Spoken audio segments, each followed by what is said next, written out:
past 5 years, we have witnessed the birth of countless excellent teams and players in all 5 major regions. They are still remembered by us to this day. At the same time, we also remember our fans who loved us from the very beginning. On the occasion of this 5th anniversary, let's turn back the clock to the starting point of PUBG Mobile Esports, the Southeast Asia region, where all the stories began. As the first world-class event, PUBG Mobile Star Challenge gathered professional players from all over the world. With continuous development, the 2019 PUBG Mobile Club Open Global Finals is undoubtedly the most exciting event. 2019 Fall Split Global Finals, ladies and gentlemen, give yourself a round of applause! Among the countless rising stars, one shined particularly bright. Bigatron Red Aliens, a team from Indonesia, Bigatron Red Aliens! just got first place in the PMCO Southeast Asia Fall Championship, earning the chance to compete in the PMCO Global Finals in Malaysia. In the subsequent prelim stage, intense competition kicked off immediately. And finally, they advanced to the Grand Finals in 2nd place. BTR demonstrated impeccable strength in the competition. By the end, BTR was leading the lobby by a significant 106 points, bringing the first ever championship title to the SEA region.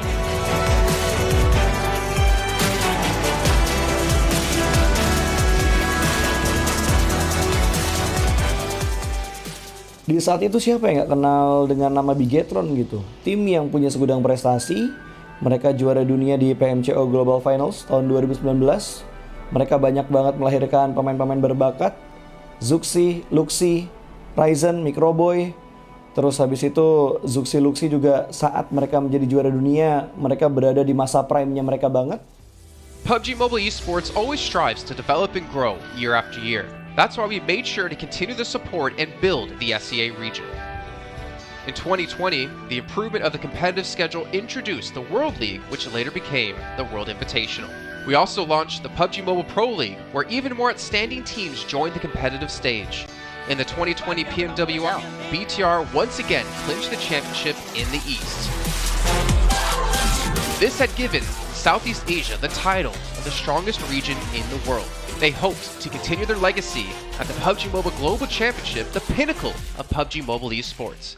However, BTR was not able to repeat the performance from the previous year. Top 2 teams is going to get those this round. Winner with a chicken dinner, Nova XQL. With the rise of Team Nova, countless brilliant moments were had, but this also left many players with regret. After BTR Red Alien won at the Global Championship in Kuala Lumpur, we thought C region was the best. We thought nobody could beat C region except maybe RRQ Athena, maybe Illuminate the Murder, maybe Mega Conqueror, but C region was the best at the time. And we get to the league. We heard of a team called Nova. We thought maybe this team is not that good. On the contrary, they owned all the teams. They were very good. Let's move forward to the year 2021. With continuous efforts, more teams and players joined the Pro League. For example, Xavier, who placed 3rd in the 2020 PMWI East League, also secured 2nd place in the PMGC East League. FaZe Clan also made their debut on the world stage. Có thể nói 2021 là năm thành công nhất của Dingo Xavier trên đấu trường quốc tế, khẳng định vị thế và tên tuổi của Việt Nam vô cùng mạnh mẽ. Còn với FaZe Clan, đây là năm đầu tiên họ đặt chân đến với giải đấu cao cấp nhất của PUBG Mobile, nhưng lại khiến tất cả những đối thủ khác đều phải dè chừng và e ngại. Undoubtedly, the year 2022 has brought the greatest changes to the SEA region. Vampire Esports emerged, dominating 2022 PMWI, winning both the main and after-party tournaments, while also setting records for most chicken dinners, most eliminations, and more. They were not only facing competitors from the SEA region, but from all over the world. Everyone was talking about VPE and wondering if they can maintain their performance at the Global Championship or if it was just a stroke of good luck. On the last day of the 2022 PMGC Grand Finals, VPE won 3 chicken dinners alone, moving from the bottom of the table to 6th place, achieving the best result for the SEA region.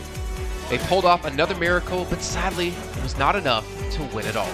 In 2023, BPE continued their impressive performance. They once again won everything at the 2023 PMWI. 2023 PUBG Mobile World Invitational Champions, Vampire Esports!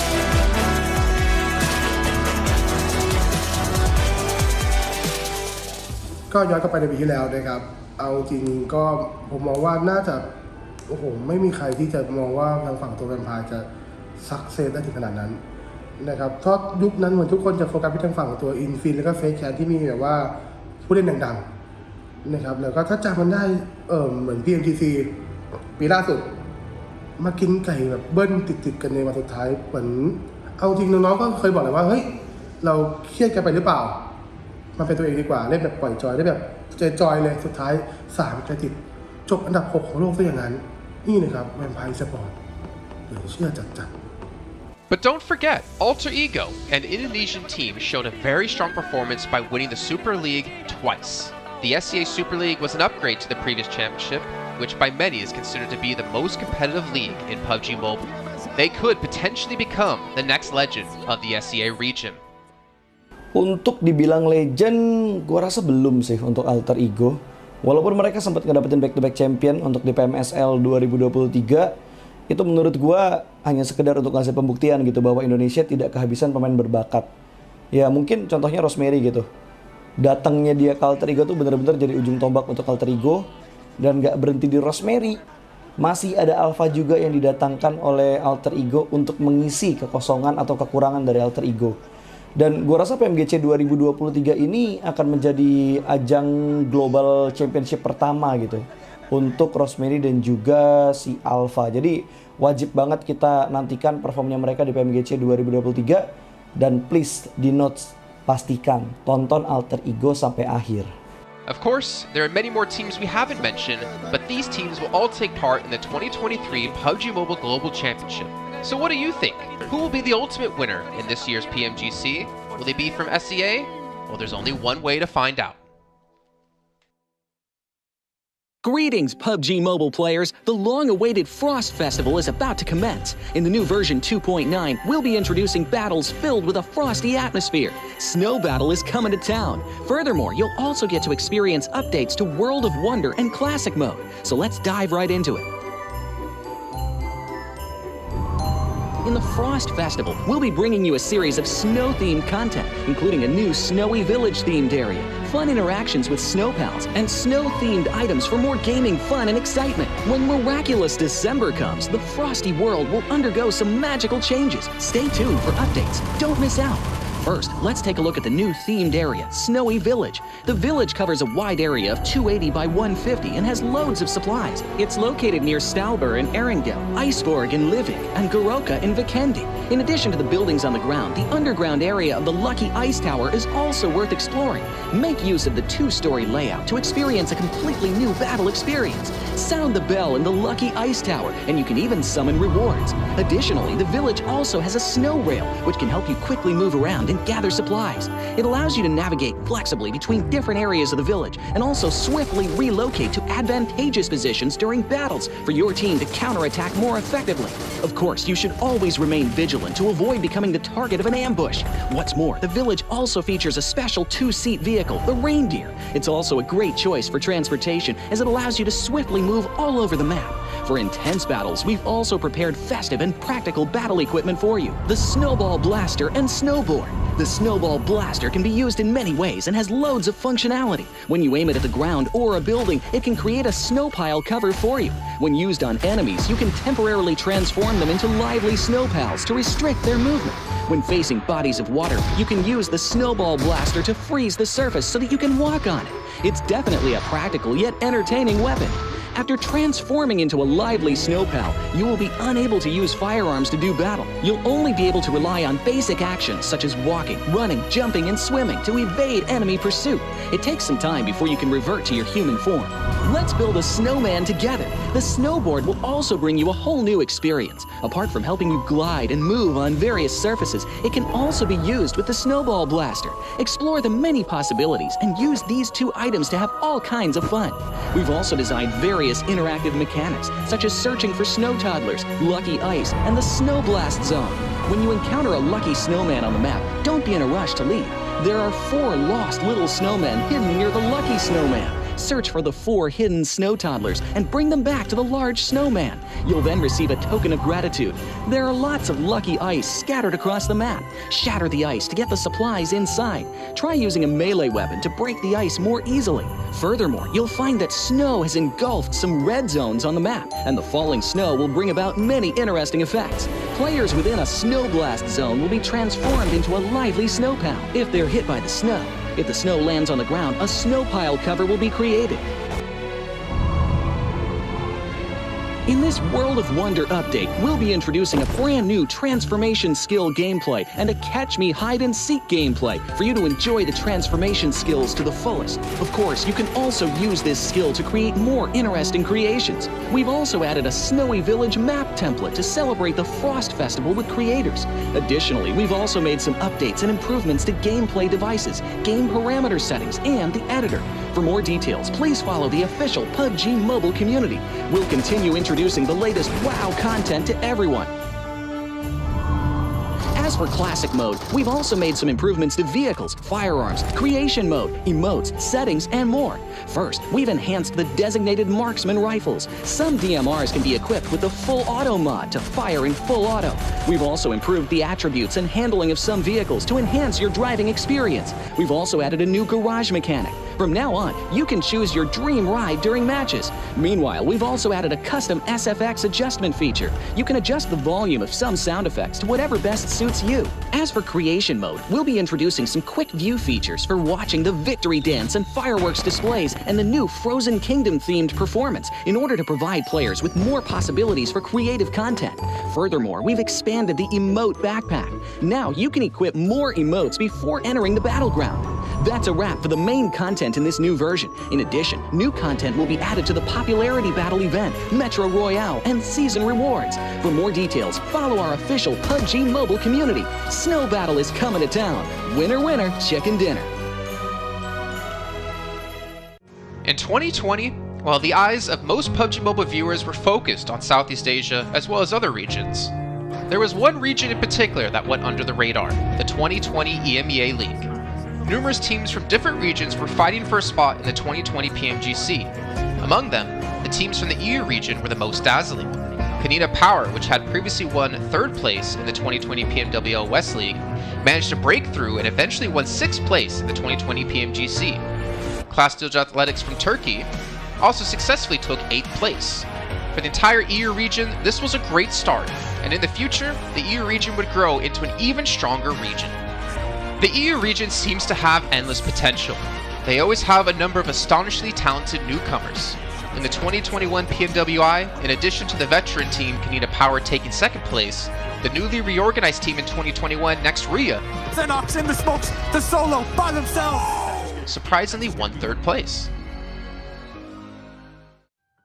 The EU region seems to just have endless potential. There's always a number of astonishingly talented newcomers coming up through the ranks, developing their skills, and in 2021 at the PMWI, you had some of the veterans there for sure. Canina Power taking 2nd place, an incredible performance coming through from them to get that 2nd place. But not only that, you had the reorganized team for Nextria in 2021 who won PMPL Turkey. They came 1st in their region and then were invited on the back of that to the PMWI West to take 3rd place. So these new talents working as this new roster at the time, a phenomenal resurgence there, and there's so much more left in the pipeline, I'm sure, for this region. I'm really excited for what the future has, and I can't wait to see what they've got. In the 2021 PMGC, teams from around the world gathered once again. First of all, worth mentioning is that among all the participating countries in the Grand Finals, Turkey had the most with 3. Among them, teams like S2G and Nextria finished 4th and 6th respectively. This was a massive achievement. The efforts of the EU region are constantly bearing fruit. Now they just needed an opportunity. 2021 yılında Dünya Şampiyonası istediğimiz gibi başlamıştı. Çünkü West aşamasında 3 takımımızı birden ilk 6'ya sokmayı başardık ve büyük finallere 3 takımımızı göndermiştik. S2G 4. olarak buraya katılma hakkı kazanmıştı ve kadrosunda Rip7, Timber, Kalse, Sylas gibi isimler vardı. Büyük finallerde ne yapacağını çok fazla kestiremiyorduk temsilcilerimizin çünkü dünyadaki takımların iyi performansları söz konusuydu. Büyük finallerde temsilcimiz S2G 4. olmayı başardı, Nexu'ya 6. olmayı başardı. Maalesef Fenerbahçe ilk 8'in dışarısında kalmıştı. Ama bu takımın ileride çok iyi şeyler vaat ettiği konusunda herkes hemfikirdi. Next, let's go directly to the 2022 PMGC. At a time when everyone was focusing on whether Nova could win 3 consecutive championships, a team that was not originally a favorite to win was about to become the focus on the stage. S2G performed consistently in the first 2 days of competition, always maintaining a position at the top of the leaderboard. And on the final day, S2G changed its conservative tactical strategy and sought to gain more elimination points in the last few rounds. And in the last round, S2G secured the championship with 15 elimination points. Champion of 2022, it is S2G! They finally broke through and made history for the EU region. 2022 Dünya Şampiyonası bizi büyük zaferler getirdi. Tabii ki Dünya Şampiyonası başlamadan önce bu zaferlerin geleceği konusunda çok bir fikrimiz yoktu. S2G kadrosunda bazı değişiklikler yapmıştı. Takıma yeni katılan oyuncular vardı. Özellikle Reis ile birlikte takımın form seviyesi gerçekten çok yüksekti. 2022 Dünya Şampiyonası finallerine 2 takım göndermeyi başarmıştık. Bir tanesi S2G, bir tanesi Fireflux. Maalesef 2 takımımızın kaderleri birazcık farklı oldu. İlk günden itibaren S2G sürekli olarak zirveyi kovalarken Fireflux için işler iyi gitmemişti. 3. gün geldiğinde S2G güzel maçlar geçirdi ve şampiyonluğu Türkiye'ye getirmeyi başardı. Bu Türkiye e-spor tarihindeki en unutulmaz başarıydı. This year, the EU region has continuously produced even more strong teams. First of all, G Gladiators won first place at the 2023 PUBG Mobile Pro League Spring Regional Championships and third place in the 2023 PMWI. Veteran teams like Next Ria and Canada Power have been performing better and better this year and successfully qualified for the 2023 PMGC. Subsequently, hot recent teams like Mad Bulls, BRA Esports, Major Pride, Elise Esports, Demorte, among others from EU, have also successfully gotten a spot in PMGC. They all look forward to continuing the success of the EU region in 2023. There are many questions surrounding PMGC. Will S2G successfully defend their championship? Will another EU team lift the trophy? Could it even be a team unexpected to win it all? Let's witness it together in Turkey.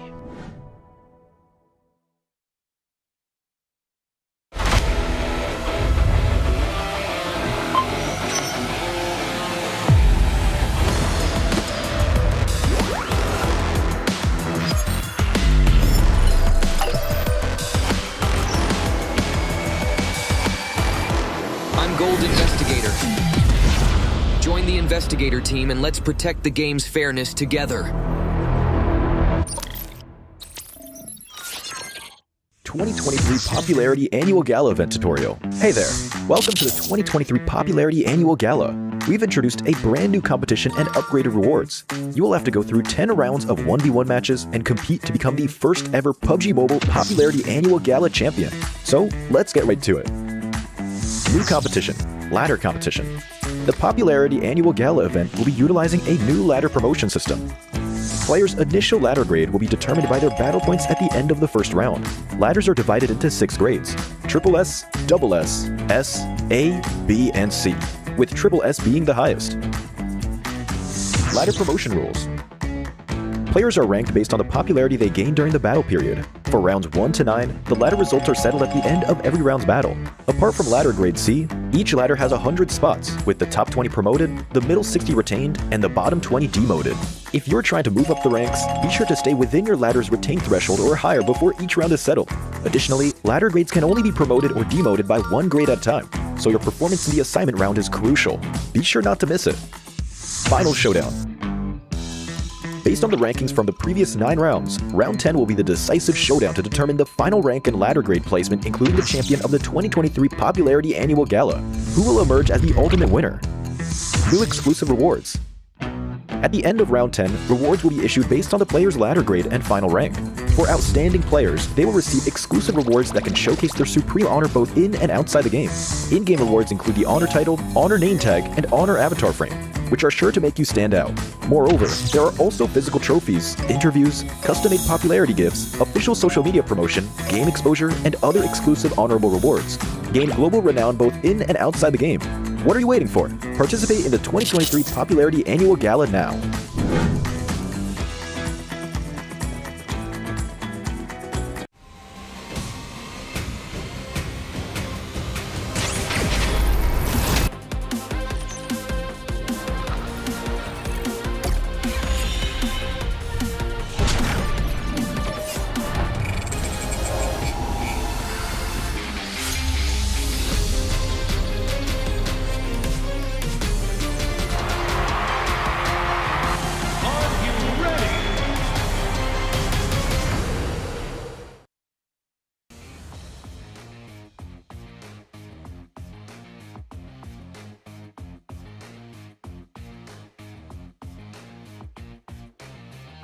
Assalamualaikum, welcome back ladies and gents to the 2023 PMGC Survival Stage, which is going to be marking our last day here for this stage. With me here on stage, I'm going to be your host today in Malaysia Battle Arena, Choo Choo. With me joining on the stage is going to be Yudu Alliance IGL Rapper Boy himself. Now, your playstyle, I know you're feeling good. We don't ask how he feels anymore, okay? Your playstyle yesterday looks different from what you did in group stage. Now, did you change your strategy?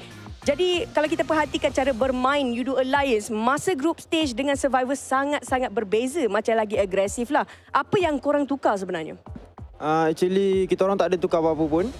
Kita orang still main cara yang sama daripada Survivor stage. And cuma kita orang just macam mana nak cakap, macam mantapkan lagi lah benda tu. Benda yang sama. Benda apa tu yang korang mantapkan tu? Cara permainan lah. Benda yang sama, kita orang bawa sama cara main, cuma kita orang lebih mentingkan macam knock, jarang knock, semua untuk ni.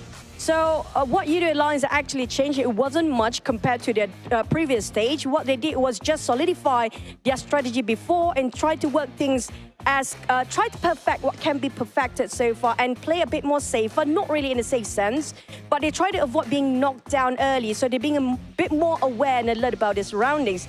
Now, last time I interviewed you or your team, it was Adik Look back then, you mentioned during the group stage, your communication was a bit unstable, a bit shaky between the players where the matches are not perfect. Now, I do want to know, is that resolved and how did you guys reset from there? Jadi sebelum ini kan, Chu pernah interview Adik Luke yang masa tu korang kejap tinggal solo je banyak kan masa tu kan. Jadi bila ditanyakan masa interview tu, Adik Luke cakap masa tu komunikasi korang macam agak berterabur sikit lah kan. Ada macam masalah dia yang tak connect lah. Jadi sekarang ni persoalan ataupun korang punya masalah tu dah selesai atau belum? Lepas tu korang reset macam mana daripada orang kata kelang kabut tu jadi macam yang korang sekarang ni? Sebenarnya kita orang masih ada lagi masalah tu sebenarnya. Tapi cuma kita orang try ubah sikit-sikit lah. Macam try fix balik benda tu sikit-sikit sampai jadi macam sekarang. Dan kita orang pun, budak-budak ni pun rasa macam diorang nak pergi jauh. So dia orang kena ubah sendiri benda tu.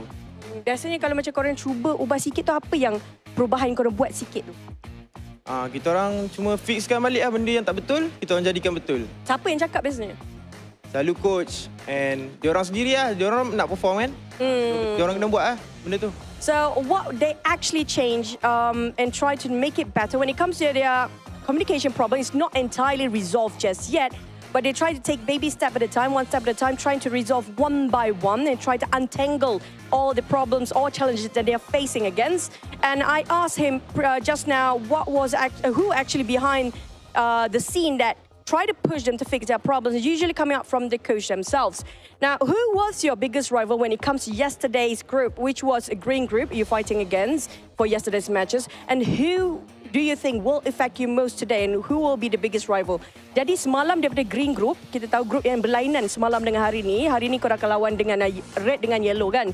Jadi untuk green group, siapa cabaran paling besar korang? Tapi untuk hari ni punya group pula, siapa orang yang akan korang tengok sikit? Untuk group green, saya rasa Macbull lah. Sebab dia point tinggi kan. Tapi kita orang tak pernah jumpa dia pun. Tu lah. Tapi dia pencabar. Lepas tu untuk hari ni, Mungkin saya rasa INF. Kenapa? Sebab dia first day dia dah dapat 70 berapa point lah, macam something kan. So dia dari ni mungkin dia boleh naik nombor 1 lah untuk hari ni. Dari segi point sajalah. Ya. Kalau daripada segi dalam map, ada tak? Dalam game saya rasa diorang tim yang kuat lawan. Diorang tak kisah apa-apa lah. Memang diorang lawan je. So kalau kita orang jumpa dia, mungkin kita orang boleh bagi fight lah untuk diorang. So, coming out from Yudu Alliance, the strongest contender coming out from Green Group possibly was Map Bulls because of how they can just pull up a lot of points within a map and how they can push themselves high up there. When it comes to today's group, it might be High Chance Influence Rage or INF, where they do have a bit of a contender when it comes to fighting, when it comes to team fight, they're pretty strong themselves. And when it comes to placement points and overall point ranking, they might actually have a shot at getting back that #1 spot. But when they're being forced to fight against INF, if needed to, in certain compounds, they will try to give their best fight there is. Now, how confident are you to get your last 5 slots? We do know that there's going to be only 5 slots to Turkey. And out of 10, how much you rate for your confidence right now? Kalau diberi point 10 mata untuk penuh, confident level korang tu untuk pergi Turkey tu nombor berapa boleh bagi? Confident level untuk pergi Turkey tu saya rasa 9 lah. 9? Kalau kita orang dapat bawa gameplay yang macam semalam, insyaAllah sampai ke last chance nanti kita orang akan dapat lah benda tu. Tapi cuma nak tanya kan, kalau nak sampai ke 10, yang satu lagi point tu, kat mana yang korang boleh letak sebenarnya? Kenapa bukan 10? Sebab kita tak nak target tinggi-tinggi. Sebab terlalu confident pun tak baik kak. So kita just buat yang terbaik and berdoa dan usaha lah. InsyaAllah. So they do have quite a confidence here today when it comes to the confidence level. Out of 10, you will give it a 9. I did ask how to fulfill that 10 per 10 confidence. How can you get a 10 per 10 confidence? And what was that one point that are lacking right now? Is that it's not really lacking that certain aspect. It's just, it's not great to be overconfident as well. That's actually a great insight coming from players. If you get overconfident, you are prone to make mistakes even more. Thank you so much, Ripperworth, for such an insightful interview. I think we're going to start off our last day of survival stage here. Who will make it to the top 16 to get into the last chance later on? We're going to toss it back to the casters. Have fun for today. See you guys in the next interview.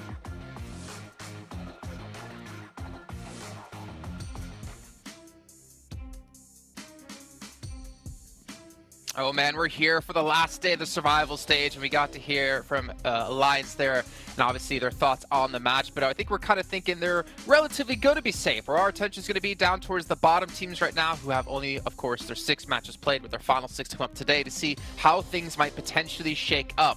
Alter Ego, they're going to be looking at this and watching with a bated breath, hoping that they can hold on. But we'll see what's going to happen today. I'm your host, Jason Kaplan, joined by Maxman and Kalaris, and honestly, yesterday it was tough. Malise getting a victory at the very end of the day to catapult themselves up the leaderboard. For them, it might have been just enough to get themselves through to the next stage.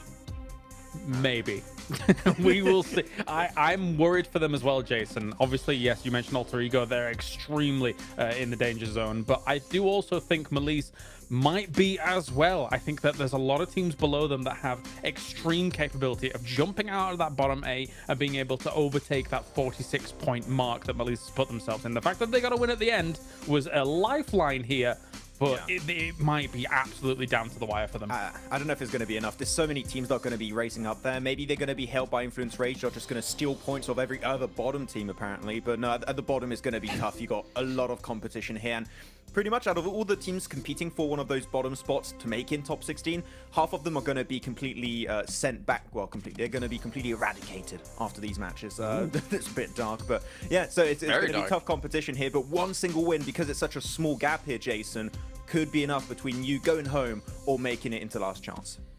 I'm honestly getting a feeling we're going to have that bubble be a tiebreaker between 2 teams, and it's going to come down to dinners potentially, or placements, or obviously eliminations later on. But we'll get to that in just a few. You guys at home who are watching, all of our players are participating on the Infinix GT10 Pro official smartphone here at PMGC, and you guys can pick one up because it was born for professional esports athletes like you at home. And maybe we'll see you next year at PMGC. And of course, while you're on that lovely device, make sure you check out TikTok with the tag PMGC 2023 to find out everything happening behind the scene. Hopefully some interviews, maybe Chuchi's been running around, throwing up some stuff for you guys to see. And of course, if you're going to post about PMGC, make sure you use the hashtag as well. So so we can see what you guys are up to. And speaking of what we're up to here, it's really breaking down what's all happened yesterday, what's to come today. Group Green, if you guys haven't tuned in, they are now done. They have to sit back and watch the last two groups, which honestly for Group Red is going to be very difficult considering, as we said before, Claris, Group Yellow seems to have been the strongest group by far. Yeah, I mean, you started things off right with... it's a ridiculous notion to think about it, but Influence Rage is still in third place after only 1 day's worth of games. That's crazy. 77 points to their name. If you are a team like Melise and Alter Ego here in a position where you've got no more games to play, you're hoping that Group Yellow can just continue to do what they did prior, right? Which is sponge up huge points that are already above you and really give not much to those bottom teams. So Influence Rage, BTR, even, you know, Alliance that we've just actually been speaking to. Technically, if they continue to sponge up points, that would be excellent for some of these teams to try and survive. I just don't know whether that's going to materialize here today. Look, you just reach out to the analysts or the coaches of these two teams, like you talk Alter Ego reaching out to other teams like, oh, I heard that someone's going to hot drop you. Maybe you should go drop in Zaki. Oh, that'll be really good. Should definitely do that. Just try and mess up with their mental game. But yeah, it's going to be down to, as you said, Jason, maybe a tiebreaker also, as we're going to be now having Group Red and Group Yellow against one another. But I'm looking, especially here, and I think Kalash, you might agree, at D+ Kia, I want to see them qualify. Currently in 15th position with 35 points. We know this team can do better. So I'm hoping we can see D+ Kia at least advance in the last chance of this stage. And what's important to note as well, only one team right now is officially out of this entire event. It's going to be Quest, because unfortunately they played all their matches and they're in 21st place. So there's no chance for them. But I still want to kind of poke at this, even though I don't think it's going to happen. Like, Influence Rage technically have the ability to be like, you know what? Why don't we just drop on BTR every single time, because there is a world where they can prevent BTR from qualifying if they can force them to have these bad games. Oh, BTR? Why BTR, Jason? Is that just... Well, I'm just looking at the list in the sense of like who potentially could be one of their biggest competitors to get one of those only 5 spots available in the last chance event. I don't know. You're going to get a few DMs. We'll see. But yeah, of course they could do that. I think doing it on the first half of the day, Jason, might not be the best course of action, but I think if you do it later on down the line, if you see... For example, I'm looking at D+ Kia, I'm looking at your Nigma Galaxy, maybe also, as you said, BTR or Procedure Evos, if they are lower on the rankings at the middle point of today, it could be a good idea, especially if they drop next to you or they have a very similar rotation path. I think that's something you really need to look towards to try and clear that for the last chance if you really want to make it that far. So yeah, it could be something interesting for Influence Rage, even teams at the top that are going to be looking comfortable after these first few matches, but hot drops could be happening later on if they really want to clean up some competition. I mean, I know it's not likely, Claris, but honestly, I would love to see it happen. The drama around that, the potential hate from certain communities could be delicious to read up and look at. But either way, we are obviously checking out, BTR up against Udo Alliance, and obviously Influence Rage, considering they have only played 6 matches, and yet they are still #1 against teams who have played 12 in eliminations, is a true testament to how strong this team from Brazil is. I'm always in two minds about all of these things that we take a look at in this pre-show, because all of these teams in my mind are safe. You know what I mean? So I'm thinking more about those teams that are vulnerable right now. Influence Rage, yeah, you're awesome. BTR, you've only had, 1 day's worth. You're on 52 points. You're awesome as well. Good stuff for you. You're going to be going through. Like, if there's ever going to be like truly targeted things, Jason, going into the Grand Final, I think the last chance is a great spot to potentially do it, because it is so lethal, right? It's only 5 spots going forwards into that. So wait, let me check. So you're saying Bigatron at 52 you think are safe? Yeah, I mean, okay. As long as they have a little bit of a performance today, unless they bow out in 16-0 limbs all the time. Yeah, it's not going to happen. That's fair. That's fair. Yeah. Well, we can see Federal here is still the damage leader as well, and he's really been putting on the clinic. For me, Lapar as well for BTR. Thinking back to Group Yellow, he was the stand-up player for Bigatron. Obviously, we saw Olio yesterday. That position on the shack, just putting down damage. I think he did about 1,200 in that match, if I'm not mistaken. Really putting in work here for UD Alliance, where they obviously had a previous mistake on the Aaron Gale before against Procedure. Yeah, it's cool. It was cool to see from UD Alliance that they can wrap up these games. As you said, Olio had a great performance in those 2 games, though we do have to keep in mind that on those 2 Erangels where they got a 2nd place and a chicken dinner back-to-back, they drop northeast side of the map, right? Which is a very easy rotation. Those were, in my opinion, 2 games where they could very easily reach podium every single time, Jason. So that's good for right now. When it comes to reaching top 5 in the last chance, I want to see a bit more presence of this team in the later stages in circles that don't quite go their way. If I can see that from Udo Alliance, maybe at the start of the last chance, I'll be a bit more hyped up. But I think those are 2 games that we expected them to do well to some extent. Yeah, I mean, if you think about their entry point to circles on these Erangels, right? They're coming in from the north side from 2 circles that were exactly the same, and there was no contesting really against them. In the first one, yes, there was, because, you know, their approach was slightly different to that second one, but they were able to convert on it really nicely. If you do take away those 2 games, they're not in no man's land. They did get 9 eliminations in the game thereafter, as well as some placement points, but their position definitely looks a lot less healthy, but I don't expect Alliance to truly slip up here throughout the day. Yeah, and I think honestly our focus, as we've been kind of talking about before the show, is they should really be on these bottom teams, right? For instance, one I'm looking at is Enigma Galaxy. Maxman, you kind of explained, you know, on air what the problems they were seeming to have was, well, getting enough vehicles and getting people into the later stages without losing anyone. And Enigma Galaxy realistically could be a team that falls out of top 16 because they're only sitting in 14th with 37 points. Yeah, I mean, look at that last 2 games, right, Jason? They got a second place with 12 eliminations, a second place with 3 limbs. Well, they were down to solo players pretty quickly on that match, but they were surviving a little bit more because they were finding cars. They were able to survive as a squad a little bit longer in these matches. So if they can do that not only on Miramar, but also on Erangel, as you can see on the map rotation, we have 3 a day. It is your most important battleground. That is the map that Enigma Galaxy need to improve on the most, because right now, if they just have a bad start to the day, they could already be in that bottom position of the leaderboard. So you really want to avoid it, because you know you're looking at teams like NASA, Team Kesso, Duxan in particular, that I would expect to try and overtake them as quickly as they possibly can. So Enigma's got to be very careful how they play the earlier stages of these games. My focus, Jason, is on the Americas. N-Hyper, Inco, these 2 teams that, you know, technically speaking, you've got to start off on Sanhok quickly and fast. And N-Hyper is a team that could do. They have a decent drop spot to do it with potential, you know, just to make that happen. We've seen in the past someone like GK First and the rest of that roster look awesome on Sanhok in the past. So that will be a great start for their campaign if they could make something happen there. Again, you know, we're looking at all these teams. They should be fine for the most part. Even teams that are like Sem9, currently in 17th place, 28 points to their name. If they have a slightly better time of it than yesterday, they should be safe as well. So we'll see. You know, I want to bounce back to your N-Hyper chat real quick, because something I've been saying when I was covering PMPL North America is that GK First just does not look like the GK First we saw in PMPLU with Panda, like back in the day, right? I think one thing they're really lacking, and this is obviously no slight to G-Fan, but like G-Fan, for instance, he has been performing well. To see him be able to play like this in this kind of skill level, I think it's been honestly amazing to see. But if you compare him to Kindness, to Rin, obviously FS playing in the team at the moment, there is a night and day between how powerful the roster can be. So it's kind of unfortunate they're not really fielding that full squad. I think when GK First looked at his absolute peak in our region, I feel like Panda was ahead of the meta in the region at the time, and they were enabling GK First to look absolutely spectacular. But as time went on, even in our region, they slowly kind of dissipated a little bit in terms of power. That was the rest of the meta catching up with them. So for them to go over to the Americas and try things out over there as well, the Americas is no slouch either, let's be real, especially when you include Brazil in that mix. Yeah, I was gonna say North America maybe.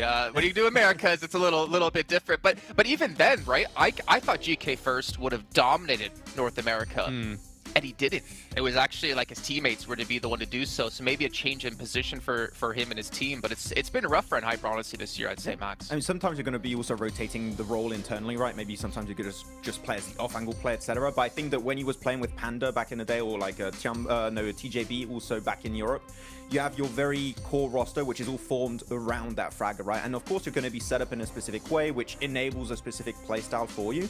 When you start changing that roster, you can't get away with the same kind of plays. You can't play the exact same comfortable fragging role that you used to do. So I think the big changes like that are going to maybe not hurt you. Sometimes it can be a positive change. In that case, it didn't quite work out. And when you have this roster change again in PMGC, GK First, well, he's not first now. He's like, what, 1,701st now? Some silly number. Some weird number. GK first was really good, but it does change the whole dynamic of how you are used to playing the game. So, of course, you just don't have the same communications. The angles taken maybe are different also in the fight. So he just doesn't seem as comfortable as he used to be. But we know he has that potential. Just needs to get back to that, like, glory day kind of. That's the unfortunate part, and I swear this isn't the Hyper show. It's just we have so much information on them from back in the day. Is he wasn't the fragger for the team in PMPL Americas or in PMPL North America. He was more, I guess, supporty. It was kindness to be the real star of the team. And now for GK First, he has to go from being a little bit more supporty to potentially being the star for the team, which is really hard to switch up, especially when you're asked to do so in an event of this caliber. But maybe look at some other teams like Inco. If we look at all the Brazilian teams and the success they've had, obviously Alpha 7, Loops, Influence, Rage, Inco has been a little bit underwhelming. However, I will say one thing. Nenebecha yesterday, we saw that like 1v whatever out of him.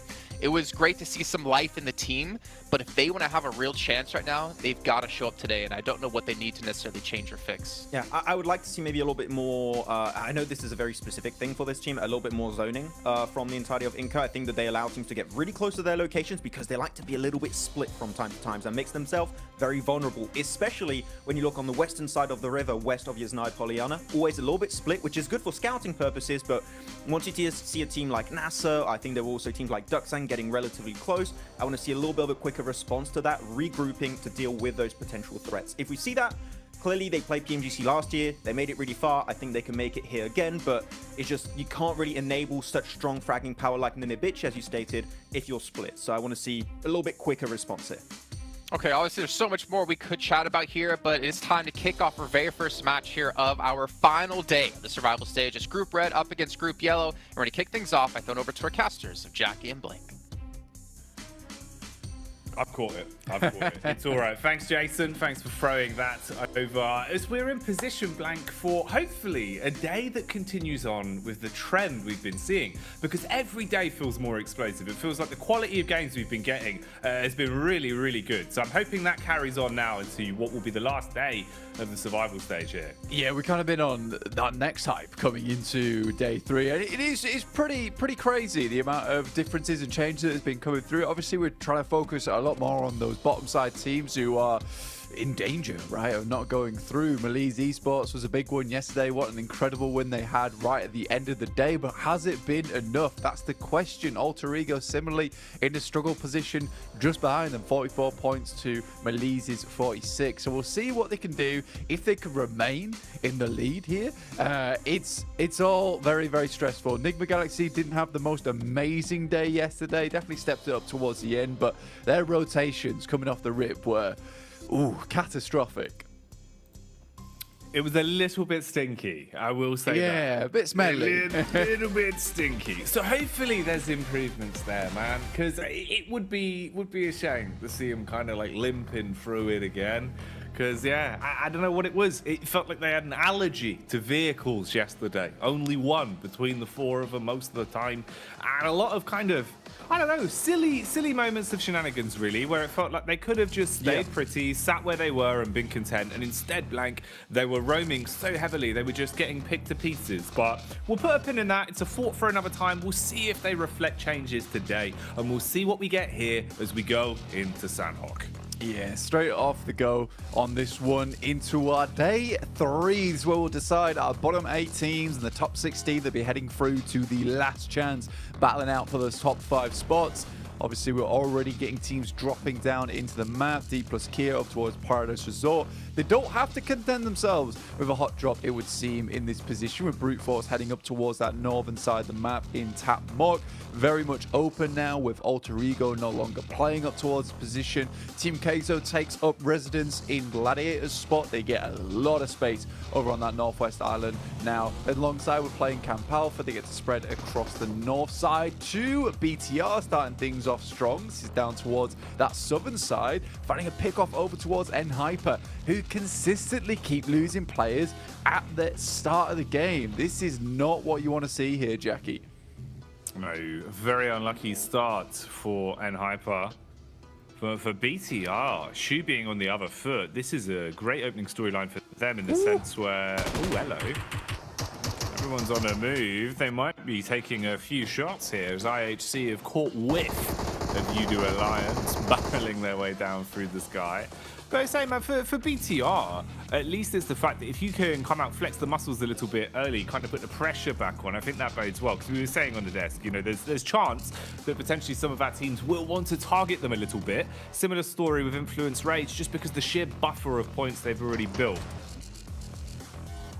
Well, this is an interesting one, Jackie. IHC spot the boys dropping in over towards Camp Bravo. They're not content to just let them get away with this one, dropping out so late. IHC, I was a bit worried about it, actually, because M249 was in play, but that bad boy needed reloading, but Alex starts things off strong, and Zjol finally gets the clip back in. That M249 sprays through. That's 2 down for Udo Alliance. Remember, Udo Alliance were wanting to pick up some more numbers on the day, and we're talking about how yesterday their 2 good games came off the back of having a fairly decent position in the circle early on, but IHC taking no prisoners here over in Camp Bravo.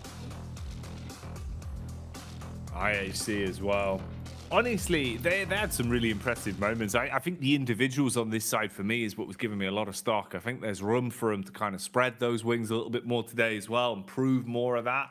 But that's an unlucky first encounter because both of them are looking to try and continue to keep their current placement relatively high up in terms of the upper echelons of the standings. So securing any early elims will be the dream scenario. Inco as well, clocked here by Duxan as they've been spotted on the rotate. Few bullets barreling towards them, but that's about it.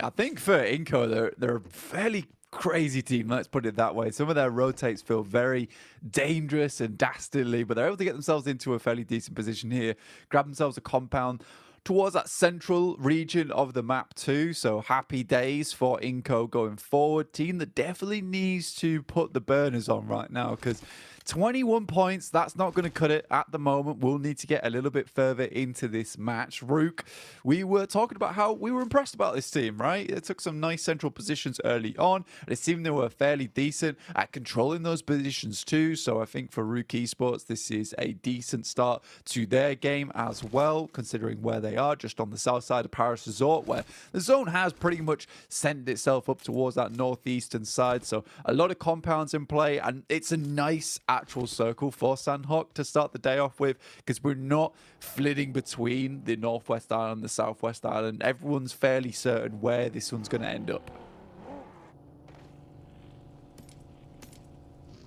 Uncertainty is really kind of a hot commodity on these Sandhawk games. It feels like, you know, nothing has been able to be taken for granted, really. It's all been a little bit explosive, a little bit more uncharacteristic every time. So hard to call a lot of the way these games are going to go, especially today, coming into it with the lobby shake-up as well, and how much extra pressure is going to be on these teams, knowing that not only have you kind of left it up to the fate of the other teams with the points they've already accrued, but that any mistakes made over the course of the next 6 games, that's it. No chopping, no changing. You are sealing your fate with these. So this Sandhawk needs to be a good stepping stone, a good springboard for some of our squads that are looking to have a huge day of it. I would imagine Influence Rage would want to be one of those teams. Definitely flying the flag high for Brazil. They had some barn burners when we saw them previously, and that was because of the way they played. Very aggressive, very in-your-face PUBG Mobile blank. You know, they were always playing for the elims. Even in games where they weren't really looking towards the final circle, they were racking up the elimination points.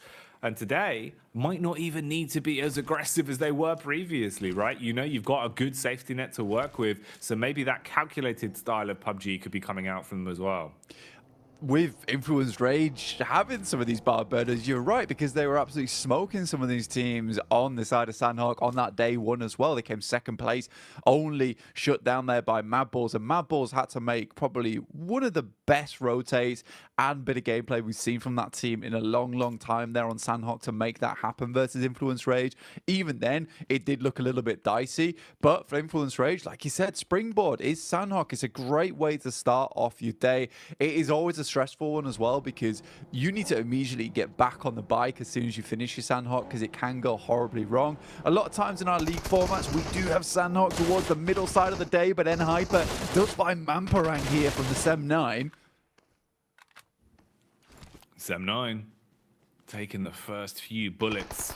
They will lose a man. He'll expire for now. Clap back back on the streets as well, as Rook are rocking the boat. The compound control working well for them. You push up close, you are going to get barraged with bullets. So they find a freebie on that one. No real room to trade or even instigate a fight back into it as well. So that's basically just one elim given up for nothing. Yeah, for Rook Esports, again, they're a great team when it comes to that defense of things and holding on to the central compounds. And I think, you know what? I will say that NASA got very, very fortunate yesterday because some of their compound crashes looked quite messy, but they were sort of getting away with it just because of their gun skill was fairly decent. But rocking up to a compound like that, you're not going to find an easy access, easy entry point, especially with some of these teams coming in from Group Yellow, who we know are absolute powerhouses. So for NASA, sort of an unexpected approach for them.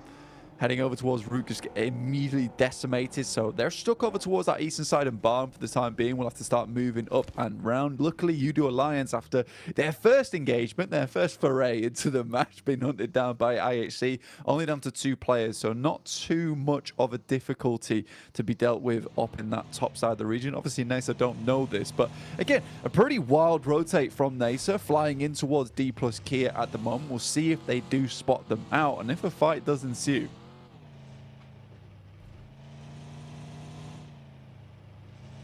Sem9 on screens now as well. The rotate here. Obviously a man down with Mang Parang being finished off into that previous encounter we saw. Okay, D plus getting stuck into the thick of it here. They've actually found the open back door onto NASA. So not only do they have to worry about the potential of being caught by Rook on the getaway, but you know you're being chased in as well. And this has really fragmented them quite heavily. There was already 1 player removed. So now with the follow-up knock, you're down to just 2. They cannot at all contest this. They have to give it up for free. So that one will be hard firsted onto, and the elimination will be secured. So they kind of breeze out, just looking to instead make a bit of space and distance between the squads that were starting to pen them in. BTR here, though, they've got their ears open, listening for the audio cues, and it seems that they've caught whiff of where Sem9 are, a few steps ahead towards the compound. They might want to see if they can sneak up on this, make a bit of a fight out of it, Blank. Yeah, this is a cheeky 4v3 coming in, and remember, it was BTR that took down Mang Parang earlier on, so this is a full-on hunt coming through. The silver bullets have been loaded in, and they're looking to take down the werewolves of Sem9 off in the distance, the hunters on the prowl here. So for BTR, I'm pretty excited about this prospect, right? You know, they realize that they have to move forward, but what better way to do it than to let Sem9 get a little bit further ahead, then understand that their fight to push into the circle, not only do they have that buffer in front of them with Sem9 sort of been that guarding block, but they also know that if they eventually want to, they can make a really strong crash onto them. NASA, I will say they look a little bit lost there. You know, I even talked about earlier on saying it was a bit of a bold push to head underneath Paris Resort. Again, sort of feels like what we saw from Nigma Galaxy yesterday with some of these greedy rotations, trying to hit central. Sometimes it's just not possible to go for whatsoever. You just have to play it on the edge. And I think for NASA, that should have been a realization that came through a lot sooner. Influence Rage over towards the center of the circle now, just hovering around the side of D plus Kia, but they're set up in a very, very strong spot, and it looks like no one's wanting to challenge them, and you can sort of understand why.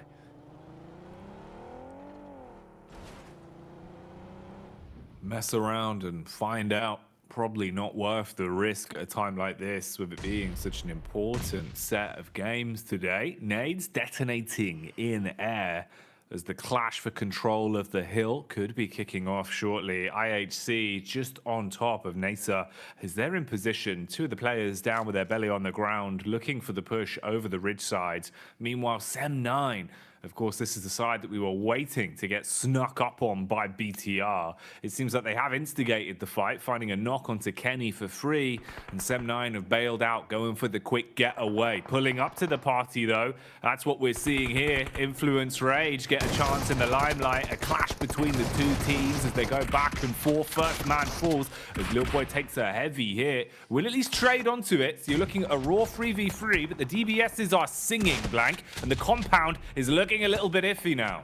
Nice plays from Team Queso so far. Some really good nade usage. Federal as well as Law last remaining, looking to push onto the building. Law comes in with the DBS from the side, looks to maybe pick up his teammate. Molotov out the window, prevent the run out, and there's a nice shot there from Federal, which will finish it up. And at least Influence Rage get away from this fight with 3 players. Looked messy at the start, but a really good comeback there. Nice bounce back coming through from Influence Rage, being very elastic in their engagement there. Good stuff indeed. Love to see it. I'm also happy with the fact that Team Queso decided that they take the fight on that one, Jackie. You know, I don't think a lot of other teams would have the balls to do something like that. And it started off fairly decently, but the amount of pressure that Influence Rage is able to put on like a switch, it's really difficult to deal with. No, there's a lot of key takeaways from that already. We're starting to see that some teams do have a lot of confidence coming into today, which is nice because, you know, we were worried. We were seeing it over the course of the past couple of days where some of our squads that we know individually have really good talent when it comes to kind of just going for those dives, using their gun skill, playing very proactive, very confident. They weren't sticking to that. They kind of broken out of the mold. They wanted to play a little bit more respectful, a little bit more defensive. When we're seeing dives like that, it's impressive. And I was right there with you as well in the sense that it seemed like Influence Rage, they were kind of overwhelmed on that one. It was super messy, Blank, but mop and bucket action by the end of it. They cleaned up and do hold on. Having 3 players still alive is all right as well. You can build off the back of that, and it's still 4 elims. And with their total point score already, that's going to be pretty damn good for them. Sem9, they've just been getting punched around the battleground, Blank. It doesn't matter where they go, where they try and find safe haven, they just run into someone that wants to shoot them, and it's happened again. Yeah, unfortunately for Sem9, it's just really not a really bad situation for them at the moment. I mean, 90 Depp is 90 feet deep at this point in time into the ground with Inco taking him out there. But BTR, I think, have just caused them so many issues from that get-go. And I love teams that, you know, you find one pick-off and then you just follow a team into the circle, right? Because eventually you're going to find a way in. As long as you keep tabs on that team, it's very, very nicely done from the Indonesian squad. So very much happy with the way BTR played that one out. We do get another circle shift. And to be honest with you, these circles have been pretty hectic, right, all over the place. We started over towards this western side, moved a little bit further towards the east, and now we're heading southeast again. So in this situation, you're looking at N-Hyper to have a decent spot, which it would be if they hadn't have once again lost a player early to BTR. It's just this carelessness in the early game that seems to be coming back to bite them a lot of times. And with a big old set of teeth as well. No nibbling, big bites are what we're seeing. Awful lot to get done into this one. Then FaZe seem to be taking a couple of pot shots from Duxan as well. Duxan have actually looked a little bit more proactive. Similar kind of story for them. They've been getting thrown into a few of the fights. Fighting is all that we've seen from Udo Alliance. Even from the moment they tried to drop into the action, they were losing players.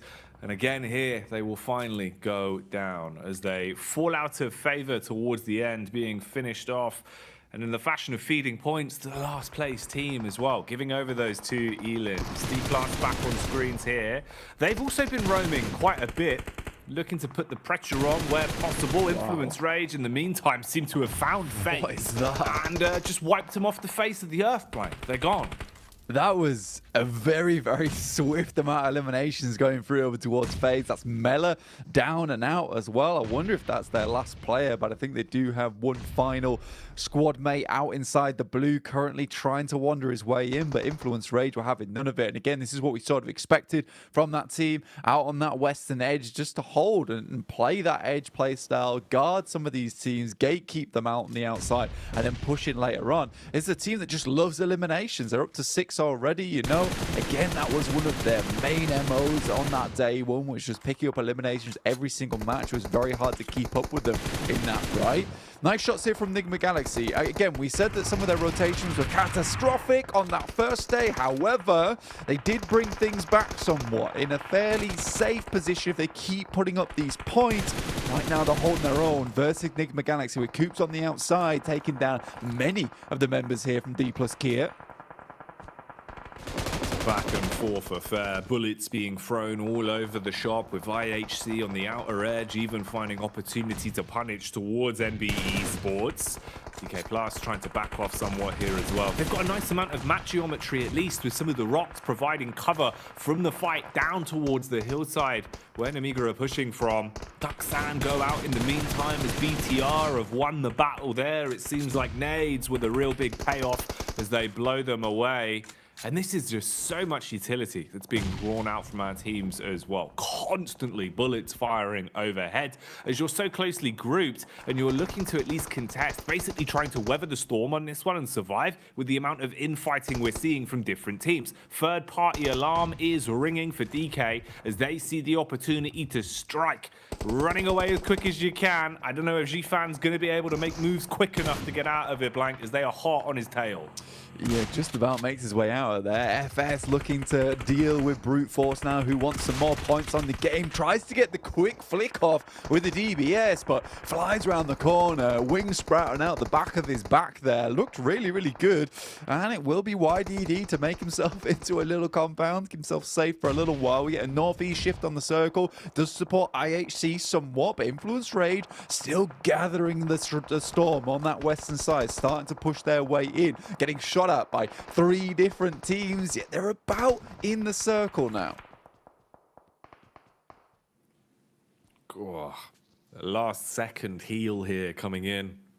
One that was direly needed. Fist Boy, he had to get the bandages on that bloody fist as he was quite low on the old health, but been able to reset himself and at least get back in the fight for now. Rook are all around though, but Rook are getting rocked again. Default falls over as he'll take a hit from Namiga, now making their move down the hill as well in the vehicles. Bit of a split from them, so they've got a nice setup to work with here. Fistboy could always backstab in the rear as well, depending on how this encounter actually goes. And there's so many fights all occurring at the same time. The fact 7-9 are even still in this lobby is quite interesting. They were just getting absolutely bullied. They're trapped up there, just lurking towards where BTR are, and they're going to finish them off now. Zone's going to start to encroach further in as well, so pressure starting to mount on all of our squads. The few compounds that are up for grabs, Blank, you got to fight tooth and nail for. There's no freebies now. Influence Rage leave the game, but with 7 eliminations, feeling pretty happy about this one. Similarly, BTR have been doing fairly decently in this match, and you got to love the way they've been pushing in, slowly taking out teams, more of like this an assassination playstyle. Nigma Galaxy up to 5 eliminations now for themselves. Coops and Co on the top side of things over towards that western edge. They still have to push in towards a lot of compounds. I would say this is one of our more heavily compound-focused Sandhawks, even there's only 2 in it, with maybe a shed towards the center. But this is big news for IHC on that north side. We talked about how they wanted to pick themselves up some more points coming in towards day 3 here. Keep pumping it up. Rook finally falls around me. Only 1 point found. That was from what was a very central position early on there, Jackie. Oh my. And this might expand quite quickly, Blank, because the damage is not stopping. Constantly berating each other here with the bullets. And they're going to be slowed down somewhat. A couple of knocks on either side. Whoa. Here's the aggressive play, though. Just peeks up into it over the top of the hill. Absolutely assaults them. Cuts his way through them like a handsaw, Blank, and fragments the numbers. The zone's now coming in as well. Coops has the DPS pulled out. He's worried about the up-close push, but it's the nades that are going to secure the bag on this one. If you can get it just over the back of the rocks, with how low they are, you're going to go down to the zone. Finishes off the first man and just leaves them in a world of pain. Coops has got nothing he can keep here. Yeah, just pushing the points a little bit further. I really like that grenade as well. Doesn't go for the risky one that hits behind the rock there. Instead, just tries to get the splash damage through to at least confirm the player that was attempting to be rezzed on the backside. And it keeps Coops in a position where he has to keep healing as well. So, very nice play there from IHC. Up to 7 eliminations themselves. BTR in a similar story. Nigma Galaxy did get 5 eliminations on the map, but I do believe this is probably going to be a 7th place for them on the game. D plus Kia. Goodness me, Inco tear them apart, shred them with their claws. Meantime, they slowly walk their way in, but IHC is absolutely giving it this game. IHC is just roaming, fighting, and absolutely bopping 9 elims already. Great position as well in terms of where they're situated. Coops finally goes down to the zone, so he's taken out of commission, and we know that they're removed, leaving us with the final 4 squads that we have to fight it out here. This is not going to DBS inside of the trees. Straight Hunger Games level plays to be made as he wants to keep himself out of trouble for now. Pretend he's a rock blank, because they rotate in, get involved with the fight where possible, and aim for the placements. IHC, from going from such a position where they were on a tear, they've just lost so much here, losing the grip on the game and going down. Just tons of info being gathered from this as well. And BTR not realizing his position could be critical. They're just focusing on the raw fight versus Inco.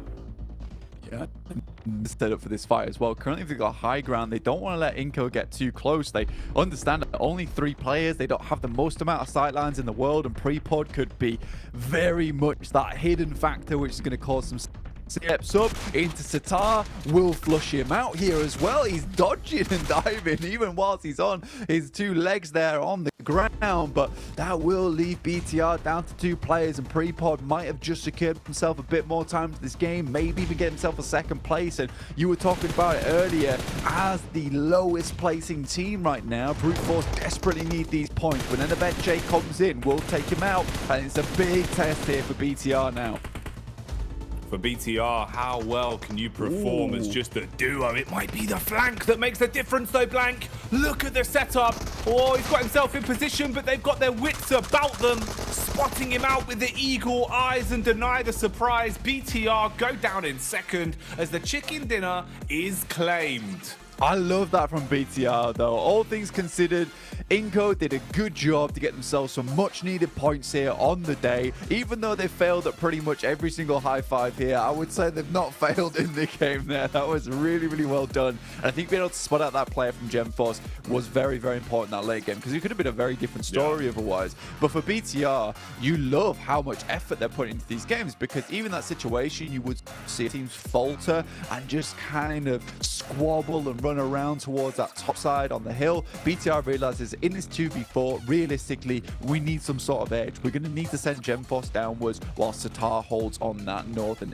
edge. So I really do like that play, and that's a team that's playing for keeps, right? At the end of the day, they're playing to pick up as many points as possible into these matches and try and confirm themselves into a chicken dinner, as opposed to just lying down and waiting for the game to end. So very, very full gameplay. We saw this match, some crazy crashes, but I think BTR was one of the only teams I saw in this game that had up throughout the entire thing and stuck to it.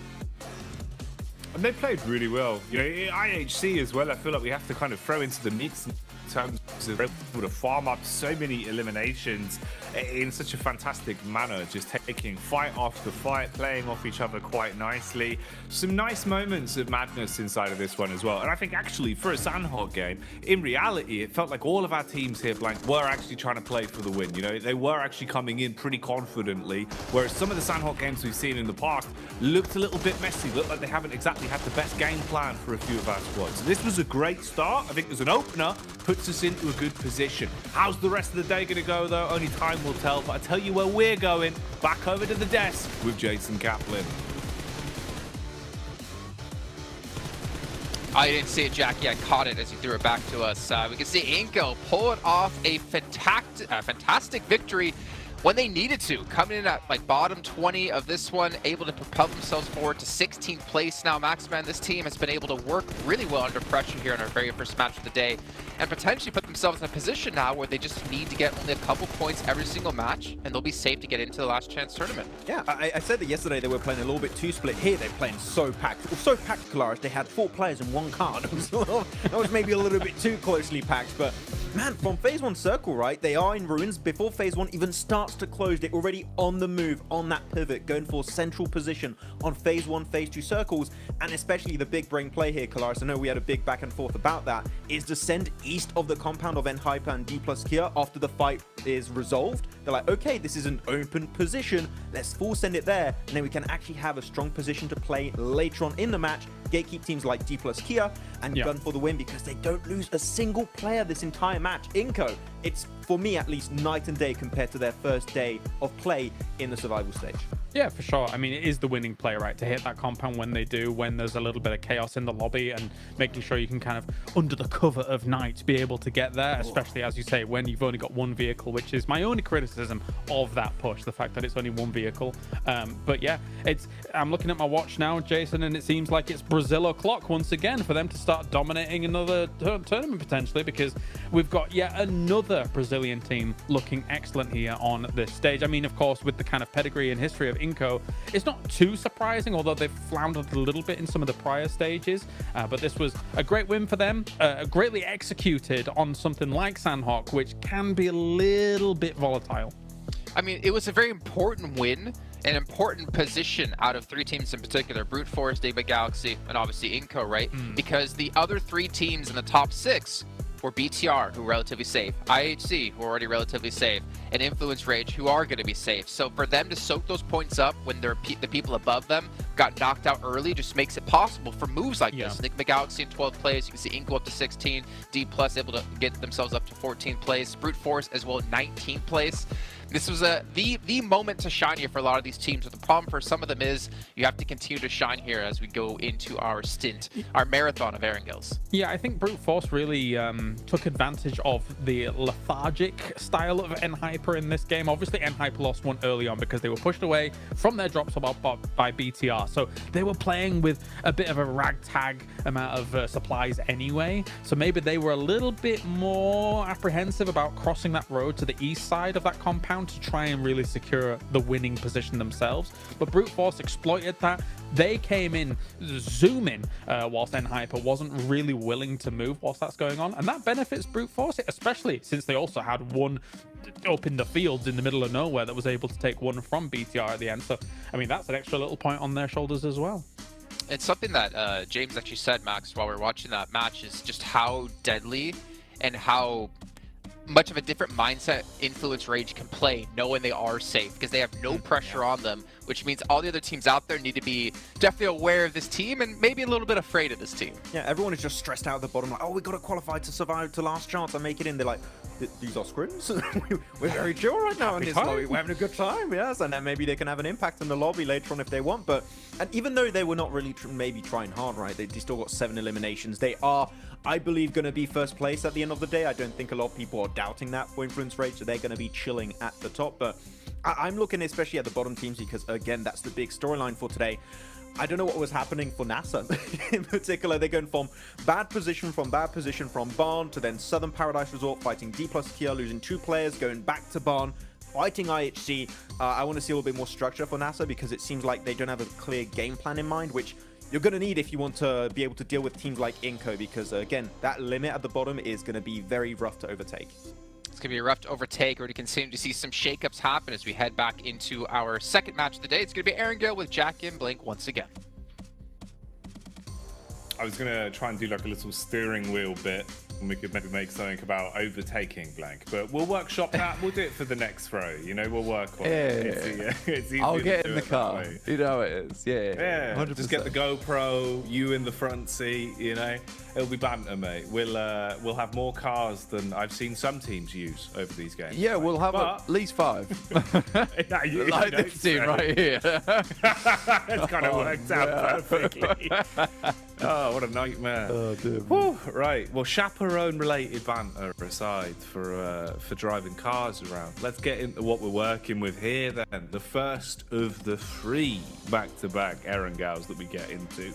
I'd hope that, you know, this is normally the portion where first game, maybe there's a hot drop, maybe there's something crazy.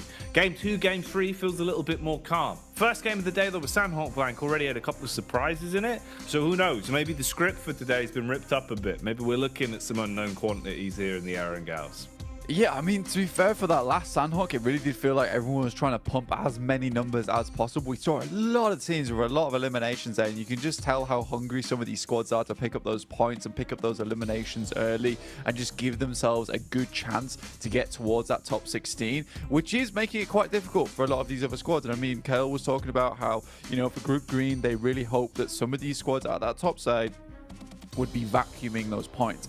After that, Sandhawk just doesn't feel that way. It feels like a lot of teams are really absolutely pushing against the tide here, just swimming into it as fast as possible to attempt to get towards that top 16, which does leave teams like Alter Ego and Malise Esports feeling slightly queasy, I would say, at this point in time, where they're on this really kind of the cusp at the moment. You know, Malise Esports already dropped in from a 7th place all the way down towards an 11th now with 46 points. Enigma Galaxy slowly closing the gap. Alter Ego in 13th place, 44 points, and I think it's likely by the end of the day that's going to be a 17th, 18th place team.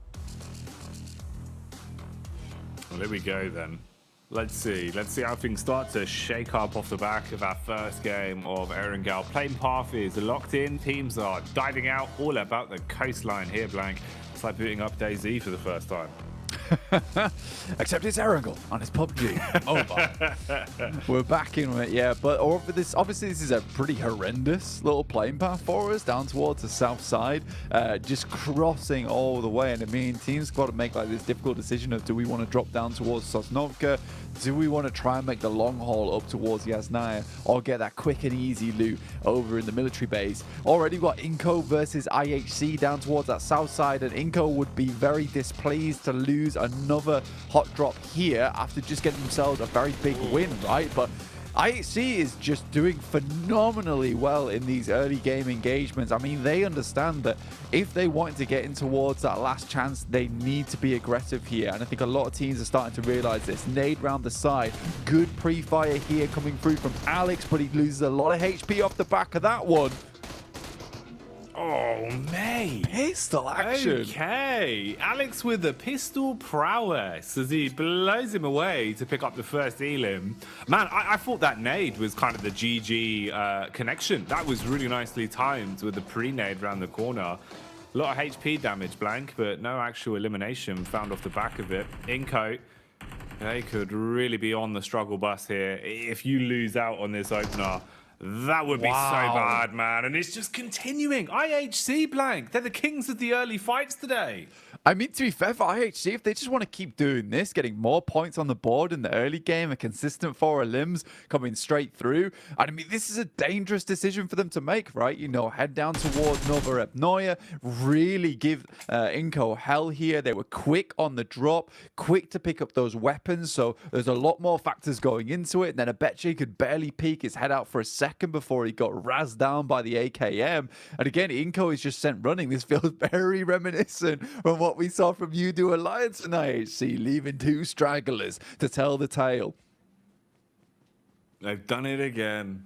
Man, okay, IHC, this is cool. This is really nice to see him playing so aggressively as well, because someone's got to take those points. And it seems like, you know, that mindset of playing a little bit more calm for a few of our teams is there, whereas others, they've gone the complete opposite direction, really putting the pedal down to the metal and looking for those early fights. IHC happy with 2 elims. They can now play out the longevity of the game. We'll see what more they get done as we tune in for them throughout the course of this one. Overall, though, seems like other than that, it's been calm at least. No one just throwing their lives away for no reason. Relatively clean, other than the fact it does seem like we have at least suffered 1 elimination there on Brute Force, as they've gone down a man early. Brute Force, of course, going from last place up the standing somewhat off the back of finding a few elims in the last game, Blank. You know, getting a little bit of momentum for themselves, because they hadn't really had too much of a chance of it. Kind of felt like, you know, they were just sort of in the background for a few of the games we'd seen from them previously. Yeah, for Brute Force, they did pretty decently on that last match, right? And Hyper similarly been able to get up that first elimination over towards them on mine, just running them down, which is that flip-flop almost in the sense of Hyper just constantly losing members in the early game, able to finally get themselves a little bit of retribution. I would say it's sort of mean, right? You picking on the squad that was 24th place just to make yourself feel a little bit better off the back of that one. But for Brute Force, they'll have to continue onwards. I think that last game they were able to rack themselves up some nice points, especially with pre-pod surviving up until that 3rd place last game. So that works out well for them there, Jackie. Ooh, Are we going to see more combat going on here? Waiting inside of the building. Team Queso, what have you got for us here? DBS peeks in. Oh, bullets coming all over the shop, though. He knew his days were numbered on that one. Had nowhere to go, Blank, and gives up the ghost pretty damn quickly. Yeah, I think for Team Queso, that Otto is really, really quite good at holding down as the first man available to really lock the gate on the stronghold, right? But there was a little bit too much men in Hyper where they were able to take a three-pronged attack against him. I mean, that no matter what happened, he wasn't getting away with it. Even if he got one knock, I doubt that it would have resulted in elimination. So Team Queso just send away. And it is sort of surprising that we do see such a quiet start to this game, especially with basically one of the most horrendous playing paths we've seen so far, all the way on this south side. Makes things very difficult for a lot of separate teams. I mean, we're just looking at the map right now, and it's super, super fragmented in terms of the teams across the board, right? You've got a couple of teams over on that western side, but most have made their home towards the central side of the lobby at the moment. We got D plus Kia, MB Esports, as well as NASA, who have found themselves a position this time around, not desperately searching for something this time around. And I think for NASA yesterday, what we saw from this team was just that ability to quickly take some of these team fights that were quite good on the third parties. And I hope that continues today. And Sandhawk is more, just a wishy-washy game for them. And it can be that way for a few of our teams. It feels like Sandhawk, sometimes you do have to look at it for what it is, kind of, you know, remove it from the rest of the results, especially with the back-to-back Aaron Gals as the benchmark. Doesn't really sit the same. So it's always hard to gauge just how good a team's looking off the back of that first game.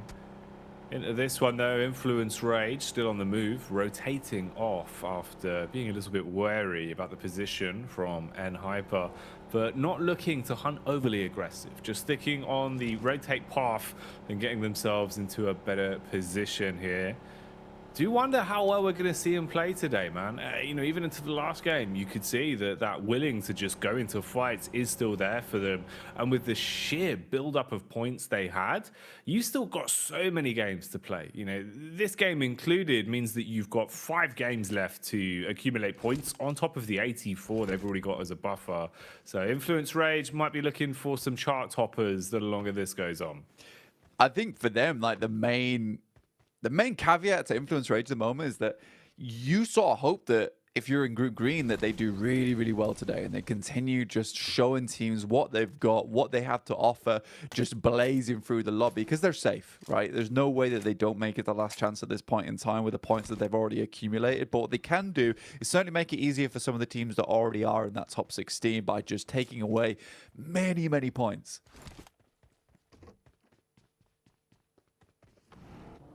Stealing them, putting them into a little jar, keeping them out of reach from anyone else. No one else is allowed the points.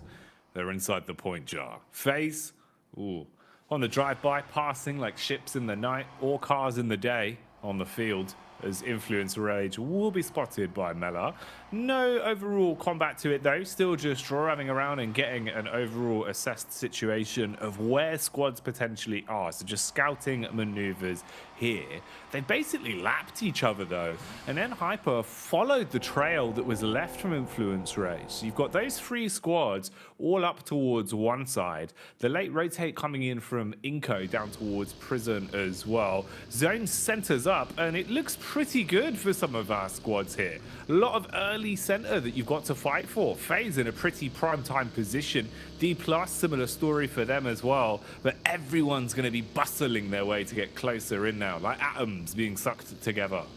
Oh yeah, I mean, it's going to get very hairy soon. We might see ourselves a bit of an explosion towards the end of it because we're heading towards Pachinki right now as our central point, right? We've got teams that might want to shift their position, shift their way over towards Potato Hill, try and take control of some high ground, get some scouting done early on. But I would say some of these teams on that southeast side will have a bit of an advantage here, being able to just pass through Pachinki, just slowly shove their way in. Get themselves a bit of an urban location to play around with, maybe even head up towards some of those storm drains as well, play off the back of them. But again, it's a difficult circle, and with the way the playing paths set themselves up, a lot of teams are in this location to take precedent within this. So I think we're likely to see some early fights going on here. Some teams might want to avoid it, get themselves some consistent points on the game. I think for Udo Alliance, IHC, BTR, consistent points will be absolutely essential for them going forward. They know that they're in a strong position right now in terms of point scoring.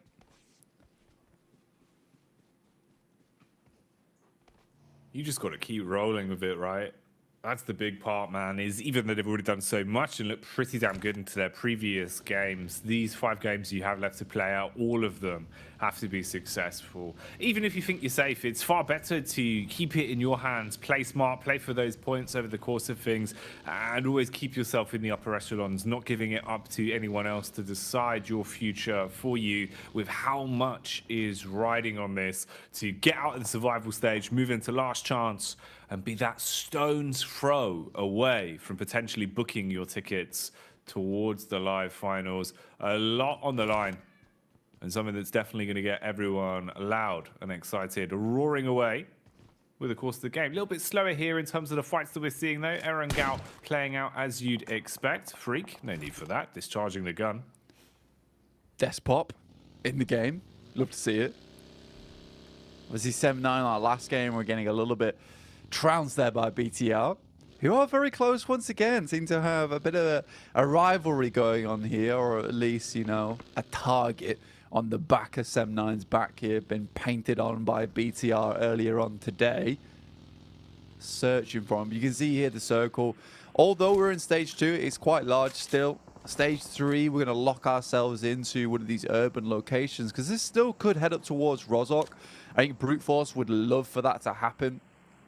A strong position up here already, but it is definitely Pachinki. It's been a long time since we've seen a Pachinki finish, and this is going to be very, very hectic for some of these teams. FaZe, like you were saying earlier, strong position, great chance to get in. They might head over towards Church on that western side, play off the high ground there, but Big Galaxy, we know it's a team that a lot of times in the past, even a few years ago, were playing Pachinki quite consistently here. They're good at it.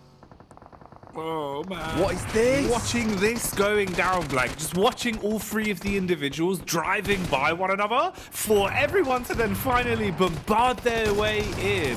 Oh, it's grotesque. Forest, though, deforesting everyone as he chops through them, coming at them like a human hatchet there, chopping down and just slaughtering with the shotty from 3 teams in one compound to just 1 in a matter of seconds. DK Plus staying alive on that one as Forest has put the fear into Nasa. They're going to run away. Battle continues on, though, with a bit of a chase going down.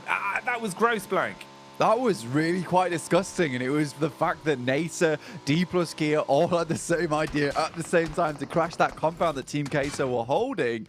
Obviously, Forest comes away with one hell of a clutch over on that side, but still not the result that D plus Gear were looking for. Only 2 eliminations found off the back of it. It was Xenox on the outside to find themselves a little bit more. Inco out now after their unfortunate early engagement with IHC. They went down to 2 players and now found by Freak there with Squash.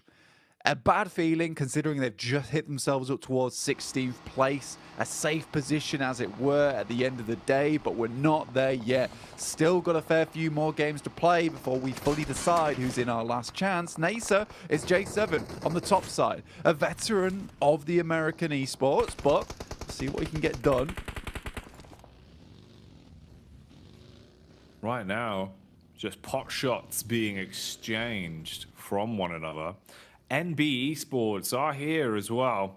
Nasa are setting their focus towards them. A little bit timid, a little bit scared about what could be coming up from the bottom of the hill, though, as they know they're basically dead center between 2 squads and have to try and play smart about this, with even Udo Alliance pulling up to the party and thinking maybe there's a spare piece of cake, maybe there's a slice that they can steal and no one will notice. Sek with the early contact as well, as Xenox is forced to fall further back. Fist Boys in position, just waiting for this one to kick off. And you can see they're trying to instigate it. MBEs with a nade, they're going to push a little bit further up. Hope that the arc on that is clean enough to deal some damage. Little tag, Blank, but no frag.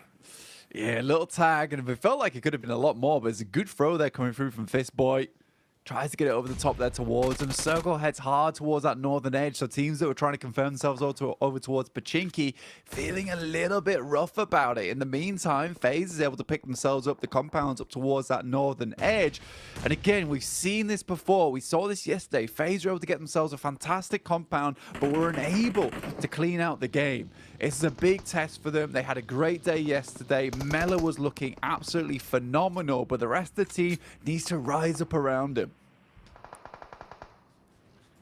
Rising up from the depths, though, it seems like that is what Hyper are looking to try and do. Fighting their way through FaZe. They pick up the opening knock. A little bit more to be done. G-Fan as well assaults with the DPS.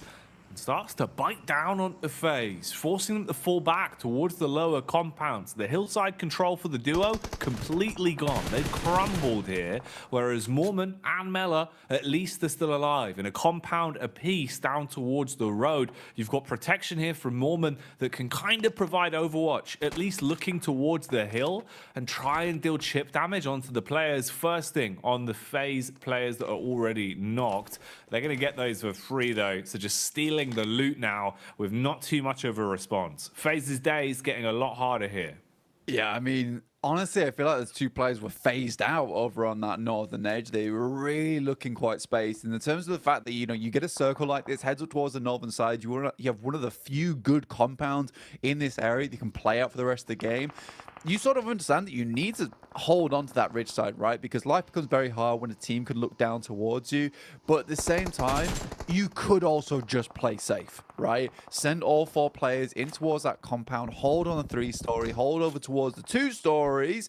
But FaZe instead opted to leave 2 players above, and there was just no support coming through from the players in the compounds below. You lose 2 off the back of it. And again, like I said, we saw this yesterday. In the meantime, Nasa coming against MB Esports. This has been brewing for a while here, Jackie. Yeah, they've been wanting to kick this fight off for so long, and Nasa have been the one playing defensive. Instead now, though, they're aggressive, peering out through the smoke. Oh, it's like a horror game at the minute. Silent Hill level plays as they just keep peeking out and jump scaring everyone from MB Esports. One by one, securing the bag on those knocks. Sem9 as well, thrown into the chaos as BTR show up and deliver. That is grotesque. You love to see it as well. BTR are just making a name for themselves and also making a team like Sem9 absolutely hate them. This is cruelty. Udo Alliance, though, are in the wings, swinging around. 4 eliminations for them. Olio, after having such a fantastic day yesterday, seems to be continuing the trend here, up to 3 eliminations. Cluck hits the handbrake, swings around stylish, and will just roll back down the hill whilst he gathers information. The 2 Korean squads going up against one another. But Forrest, he's coming through on that big news, but luckily it will be finished off there by Biddy, but not before he absolutely decimates at least 2 of them. Oh, man. They're out. Short-lived victory, blank. BTR were just waiting. They were watching on that one, eagle-eyed, and then they striked, shutting them down after they finished off D+, so done a good job for the rest of the lobby. You gotta love the fact that Nasa tried to get in this compound twice, and then immediately after they see the squad wipe that come through, oh, finally it's free. At least Xenox can get there. Mission accomplished. Feels bad, but, you know, at least he finally found the real estate that he was been trying to purchase for quite some time. It became available. Forrest, though, able to pick up 2 eliminations off the back of that, with the immediate squad wipe coming in through not too shortly afterwards. So, honestly, I think the team can be very pleased with him. I mean, Forrest has been consistently such a strong player for DK. And honestly, that will take them up to, I think that's 43 points now off the back of this game. All basically just down to Forrest. Really big clutches. Almost felt like he was going to go for a 1v4 there as well. At the minute, with how a lot of these squads are playing, it feels like that's a possibility. Ooh, everyone's really trying to give it the big one today, so clutch potential through the roof. Right now, though, it's all about the aggression on the compound here. FaZe. You might remember it was a little while ago when they got picked to pieces. Since then, they've just been looking to keep their noses clean. Here, it's aggravated as they're getting pushed up on. N-Hyper looking to try and crack down on FaZe. They get a tag off at least, but there's a third party on the scene as well. As Influence Rage, they smell the blood in the water, Blank. They know there's room to try and get stuck into this one. See if they can steal away a few of the elims. Low HP.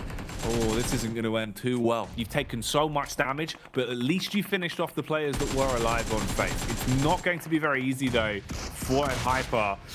Influence Rage looking to get the fight going as well, but this is up against IHC, so they take on the Mongolian side, and it's the shotguns that are delivering. Little boy tries to finish things off here. Only one player left on very low HP. And who is it? None other than Alex. Instantly gets shut down, though. Kayovsky also takes a knock outside in the blue. So Influence Rage sort of struggling just a little bit. They were trying to keep things quiet, but IHC came through, stomping their feet, making a hell of a lot of noise. Udo Alliance still swinging around this top side, but BTR do not want to let them get any closer. Satar hitting through a ton of damage here, alongside with Superboy. Just all of your left remaining. Their big player on the squad. This looks like it should be on target, in fact. Immediately re-knocking Lepar, but at least they got him up. But Superboy's in the back and will slam him with the DBS and the M4. BTR, 7 eliminations, only losing Gemfos off the back of that, and they can continue into this match. And Superboy, he's already playing for Info Blank. Oh, gets in behind the rock as well, just as he takes a burst of damage from that M4.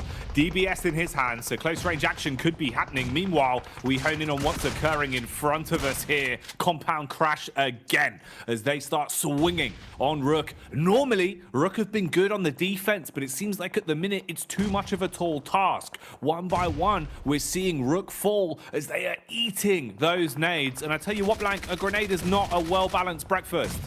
Mate, it's the Koopsonator once again coming through with the 3-piece on the nade. This is unbelievable stuff. Basically single-handedly taking down Rook outside of their compound. Enigma Galaxy have been playing out this game very consistently. Like I said before, you know, it's a team that knows this area of the map very, very well from playing it time and time again in the past. Koops finally starting to find its groove here in the survival stage, really raising the roof in terms of numbers over on Enigma Galaxy, up to 9 eliminations on this map. It is looking good for them. And with the 4 players they still have hold of, the cleanup crew's in. It's way better as well, because for Enigma Galaxy, it feels like they're actually playing PUBG Mobile now, Blank, rather than some of the roaming and the rotating we were seeing before, right? Where they were just leaving themselves out in the open or kind of carelessly roaming into the fights they didn't need to take. Now it's a lot more definite. It's a lot more set from the get-go. They know what they want to do. They execute off the back of that plan, and they're hitting their shots today. That always helps. Yeah, man, you know, they took out the CD, they blew on it, they gave it a quick rub with the old t-shirt, slipped that bad boy back in for day 2 and went for a full reset, and it looks like it's worked out really, really well for them. Koops is looking like a whole new man coming into this, much more akin to how we've seen him playing in the past alongside with the rest of his squad here. Everyone loves this compound, and Pusher moves in to try and take down the final player. Xenox goes for a pre-fire, and I think Pusher understands now there's a player within the building. The DPS doesn't strike out first, but trying to go for the confusion tactics. Playing on either side. This is not a semi-detached. Only one can own this one. Oh, he wants to go for the molly, but it was a bait and switch. Goes back to the DBS and lands the uppercut. This compound has changed hands more than a set of bowling shoes, Blank. This is madness how many teams have wanted to own that compound. And this time it's Pusher that sets himself up. It is insane, dude. You know, team after team roaming in, hitting it with the air freshener, and then another team comes in, takes it off their hand too. It is a very deadly compound down there on the southeast. Real cursed hours over in that side of the map. Over towards the western edge, though, you've got N-Hyper, Influence Rage, and Enigma Galaxy all still going strong here. Brute Force still in the game too. That's over on the eastern edge. They're a team that definitely needs to do well in this game, but it's N-Hyper. A lot of the eyes are on currently. 23rd place with 5 eliminations found on this map. This needs to be a big one for them. They've lost a player in the process, but Chicken Dinner almost certainly would be very much desired at this point in time, you know, to give them, take a lot of the pressure off, allowing them to play a little bit more loose in their coming games. But I don't know, man, with Enigma Galaxy looking how strong they are here, alongside with Influence Rage, just down towards your south side, Enhyper is a big task ahead of them here. They really do. Tall order here, Blank. It's such an aggressive game as well. We've seen so many firefights, so many crashes, and this has actually been fantastic. I was thinking maybe teams would play a little bit more respectful today, be a bit more timid, right? Instead, it's kind of gone the other way. Everyone's just scrapping, game in, game out, knowing that they need those elims, and we're seeing big elims. Look at the way Enigma Galaxy have been able to play this. Look at them now, though, taking bullets potentially here, as they are looking to edge a little bit further forward. All four still alive. Some of the squads can't say the same, as they're down to at least 3 across Influence Rage. And the rest of the remaining teams, one of them being Enhyper, that here look to instigate the pickup versus Influence Rage. They're taking a ton of damage now. You're looking at about 5 HP between them, as those nades are just barreling onto them. They reply in kind, throwing some back over. But I don't know if that's going to connect on Enigma just yet. Yeah, I think for Enigma Galaxy, they couldn't really let up there on the nade barrage, but great nade from Kioski certainly does slow down the team of Enigma Galaxy, and they just send it in here. Good shots, but not quite enough just yet. Enigma Galaxy down to 2, but there are shots coming through from the side, and Coops will finish off the final player. Now it's time for Enigma Galaxy to get these 2 players back up on their feet before Enhyper knew what hit them, and can start to move up towards their position on the map. Coops, though, holding behind the tree. He is the sentry here for the rest of the squad from the Galactic team themselves. The Galactic Rangers controlling the space at the minute. Enhyper, what can they do? Can they upset the balance on this one? Hedging a little bit further forward, somewhat spread, so at least a well-placed nade won't be able to deal damage to the entire squad. Just assessing the overall land. And getting a read onto this one. Didn't read that peak, though, as they get wide swung on by the last man left standing for Brute Force in a position to punish. Actually, he's got the rest of the boys there. I thought they were in a worse spot. But Brute Force actually have a bit of a viable position on this one to try and make a play out of it in terms of the final circle. If you look at the head count for the squads, not too bad. Taking the swing from the tree, hitting their shots, even assaulting onto Pusher and being able to finish him off, peppering bullets into the smoke spam that goes up as well. Maybe there's room for the Brave. Brute Force could be forming a fist that could actually pack a pretty powerful punch on this game. I mean, for Brute Force, they'd be really loving these points. I mean, coming off 3rd place with a couple of eliminations into a 1st on this map. Again, removing that pressure from yourself early in the day is so useful. It's something that you want to see happen for yourself. Brute Force, though, YDD comes out, spots some of the play from Enigma Galaxy, but I think with the way that Enigma Galaxy are currently playing right now, the kind of momentum that they've shifted into this game, it's likely them to be taking this chicken dinner away from both Enhyper and Brute Force unless something absolutely miraculous happens. They're looking confident with the way they're playing it at the minute. For Enigma, what's the call? Oh, nade starting to detonate. Quite close. Response in. Koi, he gets slapped in the face. Shifan's down to his back as well. So Enhyper slowly losing their last legs, slowly falling into a position where they might not be able to clamber back up again. And that would leave us with a head-to-head, the 2 duos of Brute Force and Enigma. Ooh, there's the connection to finally finish them off then, so it seems like they will expire over the course of this one. Lord though, Blank, he's had his crown knocked off his head. That was a great pickup from YDD. I think he understands exactly where Enigma Galaxy is currently playing. They had that player up towards that top side to prevent them from peeking over on the top. And I think Enigma Galaxy got a little bit too loose with it there. Ralph and Coops, though, they do pick up Lord. And now Ralph is going to be trying to hold down this angle. Enhyper, Koi slowly edges his way down. Currently playing alongside with the ghillie suit, keeping himself nice and protected, camouflaged away, which is not what you can say for Enigma Galaxy, who have been loud and proud in this match. Koi. Oh, eats the nade. Fishing with dynamite. as they're able to get that one right on target, and this has instigated the final fight, knowing that at worst it's a guaranteed second place. So they start to put the pressure on, charging further forward. Coops takes a heavy hit, backs up, nice throw on it, good lift on the nade. We'll see if that one's able to decimate, because the bullets certainly are. Blank, they're losing their grip on this. Brute Force looking like maybe they've got brains to back up the Brawn.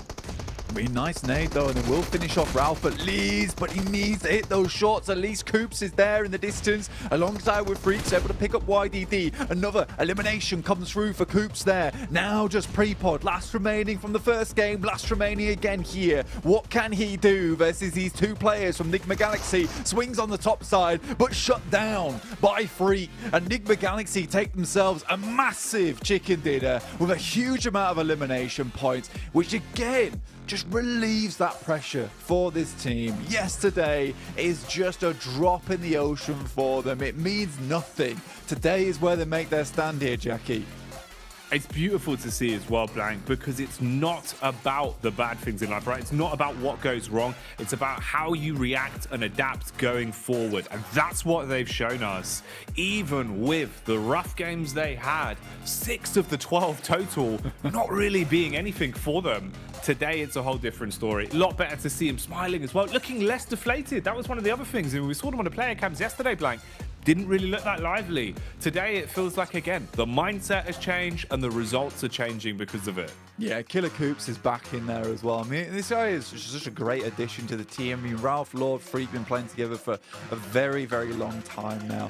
And I mean, they've had to make some significant adjustments from the past where, like, pretty much a lot of their points just came from placements. They played the heal off over in Sandhawk, but they have really rallied around Coops. And you're right, it's so nice to see them looking less deflated today, much happier with themselves.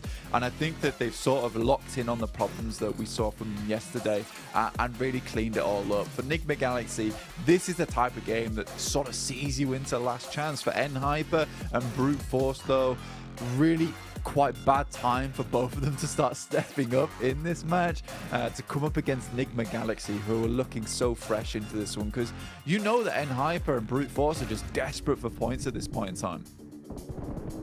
They're just trying to get something out of it.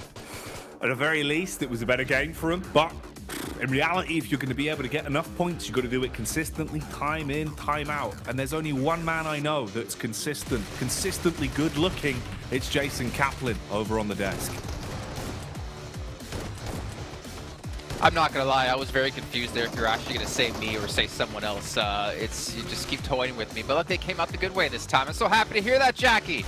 And as Blank was saying, Nigma Galaxy, the performance they put on in this match pretty much just secured them a place into the last chance kicking off tomorrow. A really well played out match for Nigma Galaxy. A ton of eliminations, securing the victory as well.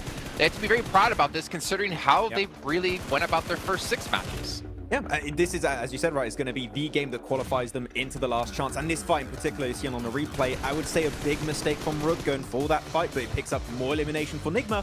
And off the back of that, right, they are the only team that has to exit outside of Pachinki, which means no one's going to stop that rotation. You can make into that dip. We saw them play in the late game, which is just the strongest position by far in that kind of circle. And then you can just start blasting against your N-Hypers, your Brute Force, even the remaining player of Rook Esports trying to cross in the field. 26 points here. An absolute banger for them. And yeah, they're in the last chance. They can start scrimming now. Yeah. But this is so dangerous, right, Colors? Because again, Brute Force, a team who needed to breach top 16, they get 15 points, and Hyper get 10 points. And you look at BTR, Influence, Rook, you do Alliance. Like, these teams are already qualified through pretty much, or most likely qualified through into the last chance. These teams are starting to make some moves here, in particular, Brute Force.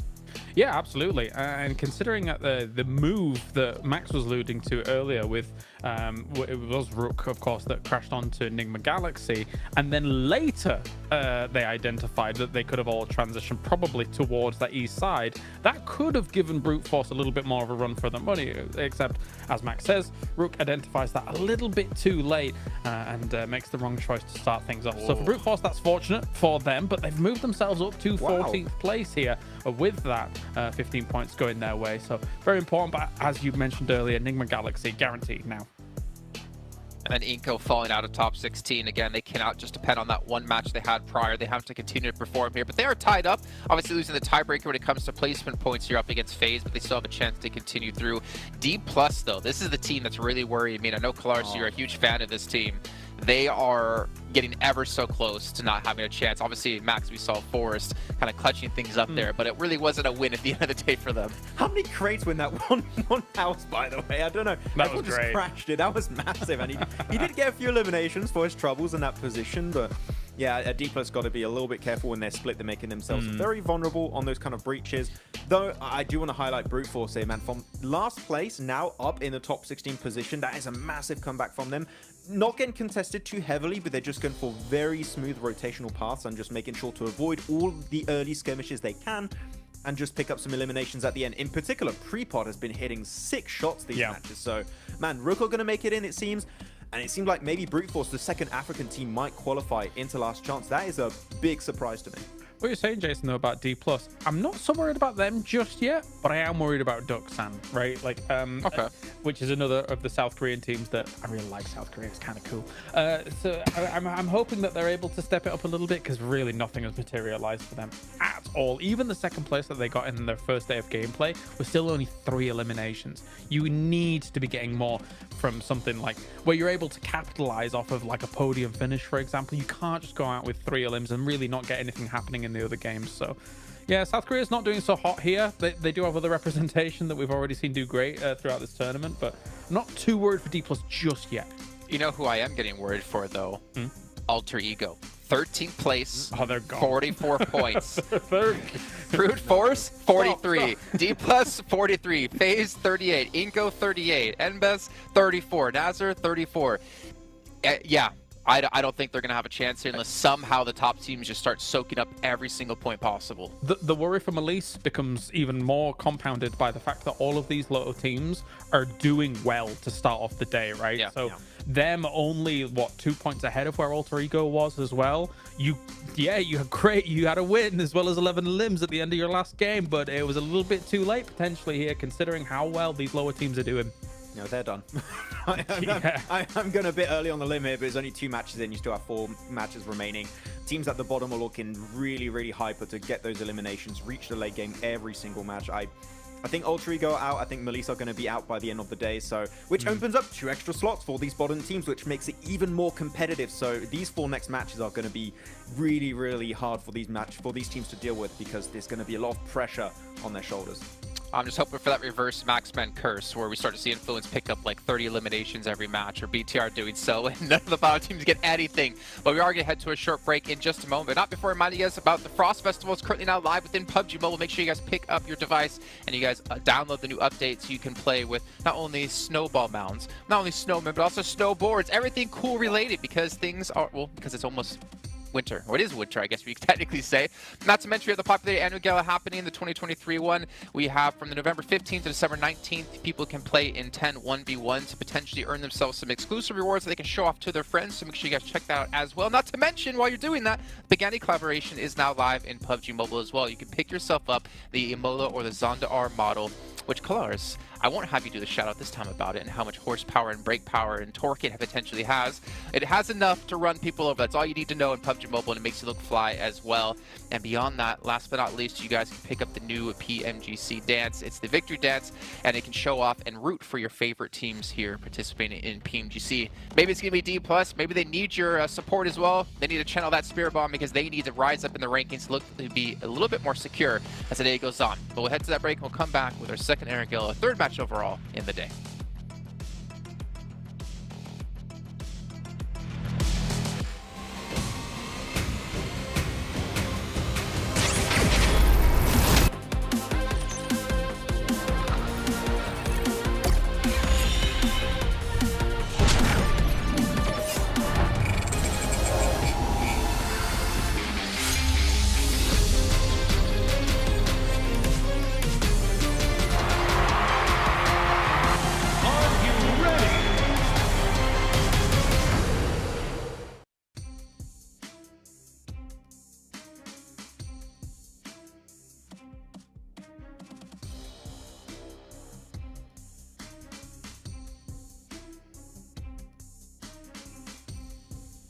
We are back in position for another explosive game here. They've been delivering today, Blank. They've been aggressive. They've had so many fights. And I think the carnage is not what I expected today. But it's cool to see so many teams playing with that confidence, playing with that level of lethality, really. Yeah, I mean, it's been super interesting watching all these teams just absolutely get down with it, honestly. It's been fantastic to watch a lot of these squads towards the bottom just play their hearts out, really, to try and get as far up the leaderboard as possible. And I think that, you know, the guys in the desk were talking about this in the sense that, look, although some of these teams really did have a great run towards their end of the group green yesterday, I don't think they've done enough, especially with how quickly some of these teams towards the bottom of the lobby are rising. And again, it all comes down to that idea of there's a ballpark to be met for these teams now, right? For the teams towards the bottom, Malise and Alter Ego are just such a simple number to hit for them, right? 44 and 46, leapfrogging that. That's what most teams are aiming for. Yes, they'll probably have to go a little bit further on towards the end of the day when we start to see some of these teams leapfrog that and then set the new ballpark. But for now, they know that if they want to get in, they just need to leapfrog that. As we were saying, Nigma Galaxy off the back of that last game, 72 points. What a banger coming out from them. Up to 44 eliminations total. This is extremely good.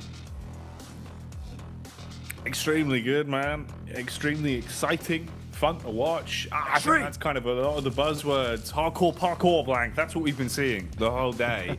Especially that compound crash. That actually was kind of hardcore parkour. That was a weird one of consistently just gunning for it.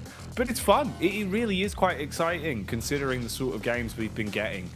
Survival stage has been delivering. Teams are playing with that level of confidence because they know what is riding on this, what's just around the corner if they can keep up these plays. Let's see what we get out of this then. We're going back into Erangel. Game 2 for Erangel. God, it feels like it's going quite quickly, Blank. First Erangel. Normally feels like it'd have a little bit more legs to it, but that was a bit of a quick one due to the sheer amount of fighting we've been seeing. Let's see what we get here.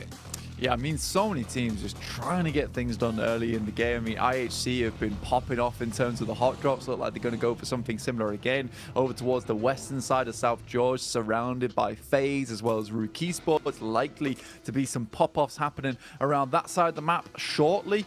FaZe were wanting to do a little bit more, and again, that last game afforded them an opportunity to go for something, but just not quite able to make it happen. Once again, with a bit of an awkward 2-2 split they had going on, where they just got completely overwhelmed by N-Hyper's push, who ended up getting themselves a third place. Let's remember, that could have been somewhere that FaZe ended up themselves. They were able to hang on to those 4 players, so very, very unfortunate stuff for them. Still 38 points. They're right on the line now at the moment. Those 16th place at risk of dropping out towards that bottom 8, but hopefully they can rally, come back into this one looking a little bit stronger. A little bit more buff. Well, they've had the protein this morning and they are ready to pull no punches. DK Plus. It's been pretty fun watching some of the compound crashes they've been going for today as well. They've been very, very aggressive. Or when it feels like they see an opportunity to command some respect, to go in for a bit of a point swoop, they will stick to it. They've had some run-ins with their brothers in arms as well in Ducksound a few times today. It is quite fun, actually, how with this mix of the two groups, you get a pretty good nationality clash in terms of, you know, a lot of our regions doubling up and kind of having a bit of infighting, which results in some cool storylines, especially, I'd say, with the Brazilian region as well, with how much we've seen them going for strength to strength over the course of PMGC so far. It's cool to see that there is still viable runnings for both of these teams, with Inco wanting to try and get a little bit more as well. Obviously, a little bit lower down the standings at the minute compared to Influence Rage. Good, solid amount of points away from that one, but never easy to catch up. Just got to keep playing to the best of your abilities. BTR, bangers all day, looking pretty good again. Even into the last game, it felt like they were just so ready for the battle, you know, taking on multiple teams at once. Good decision-making from BTR today. Yeah, very good decision making. I think I love some of the plays that they've been coming out with. They've been just consistently harassing some of the teams around them, making some good plans, I would say. I think they're one of the more intelligent looking teams, I would say, in the lobby, just in terms of their rotations, how they play it out. I think you see some of these other teams who are just absolutely blasting other squads out of the water with firepower alone. But I think BTR, although they're not exactly known for just having that absolute killer instinct in them, I do think that the moves that they're making, the plays that they're going for, some of these rotates is just leading more and more to success for this squad. And I think that can go a very, very long way. At the end of the day, this game is just a lot about the macro, about those rotations, about how you want to take a fight, the splits that you go for later on, the positions you end up. And I think BTR looks like a team that they're handling that quite well indeed. You talked about the regional clashes. You know, I think with the clashes happening as well, there's some camaraderie as well. It would be lovely to see 4 Brazilian teams through to PMGC. I mean, last year, Inco was able to make it in by the skin of their teeth for the last chance in 5th place. If we see this continue, again, it might be likely we see another day where Inco is able to just go for those central positions in last chance, pull themselves up a lot of points off the back of it. They've done it before. They could probably do it again. And we have 4 Brazilian squads through to the PMGC, which will be crazy. It'd be really exciting, especially for the fans of the region as well. You know, it would definitely bring an awful lot of hype and give them a spectacle to behold, seeing just how far some of these Brazilian rosters can go, because they're looking undeniably like we have so much talent pound for pound there right now. I can't wait to see what they get up to the longer it goes on, with so many other high caliber squads from the region already waiting in the wings with Alpha 7 and Loops. So, a lot of potential firepower to come. For now, Influence Rage are thrown into a fight. Quick handbrake turn on that one to catch contact towards Sem9. Are they going to want to bite on this potential bait, fall in to what Depp wants here, them over? Doesn't seem like they really fancy their chances. Won't be reeled in to the fishing rod on this one. Yeah, kind of pulled away at this point in time. Influence Rage realizes that they need to get a little bit further in here. We're getting a very eastern shift on the circle. Most teams really barreling themselves in towards this eastern side and cramming themselves as much as possible into a lot of the compounds in this area, which is fair enough. You know, this is a position you want to take early on. You don't want to head up too far over towards that western side and get cramped in, because you know there's going to be a lot of teams heading in from that west side where they're going to be stuck on those outer edges. So the further you can be in, the more you can manipulate that center of the circle anyway. Influence Rage do take a little bit of a knock here, though. It is quickly brought back up to speed. And they're going to be picking up over towards Heaven's side of things. Really trying to take control of this high ground early on. Nice to see from Influence Rage, a position that I'm assuming they'll be able to hang on to for quite some time. A little bit of a scout out, perhaps holding over towards the outer edges of Yasnaya Fields, just in case they have to move into there later. But we'll wait and see. We can speculate all we want about that team. Sometimes they just make some crazy maneuvers and it works out. Works out far more than it doesn't. Honestly, it feels like those wild maneuvers are what kind of sets them apart a little bit and gives them a bit of that extra edge to play with. It's one of the few times today where it feels like Sem9 kind of haven't instantly been backhanded by someone from the opening drops as well. And one of the few games, interestingly enough, where, you know, we haven't really seen too much necessary aggression in the opening moments from IHC. First 2 games of the day, they were quick to the draw to look for initial picks, playing off the back of weaker drops, looking to try and contest. Here, a little bit smarter, a little bit slower. You know, you're rotating slowly in through Pachinki. You're going to have a bit of a backdoor potentially on some of the squads that are ahead of you. Zone's going to start to clamp on down as well. So we'll see just how badly this betrays some of our teams. Because I think that these circles can be a little bit iffy here and there, especially with this one, which once again heads out over towards the Povka. I think we saw this one on day 1, in fact, where it was a Mad Bulls victory at the end of things, where we saw Gladiators over towards inside the water itself, just playing on top of a rock. But this is very much a difficult circle to play in, you know, with the amount of water that's still in play, just purely with the way that the coast lines up. Does really create a lack of landmass, in which case you're going to see a lot of teams fighting off early, potentially teams heading back over towards Lipovka rather sooner than later. So we'll see what happens. I mean, Brute Force over towards this northern side, I think so far they've been having a pretty good day, you know, up to 43 points. I'd be happy to see Brute Force continue on that push towards some more of these points today, because although they haven't had these massive strikeout games so far, they're consistently getting themselves in towards at least that top 3, and they know more than anyone that they needed points at the start of the day, being in 24th place as we saw it.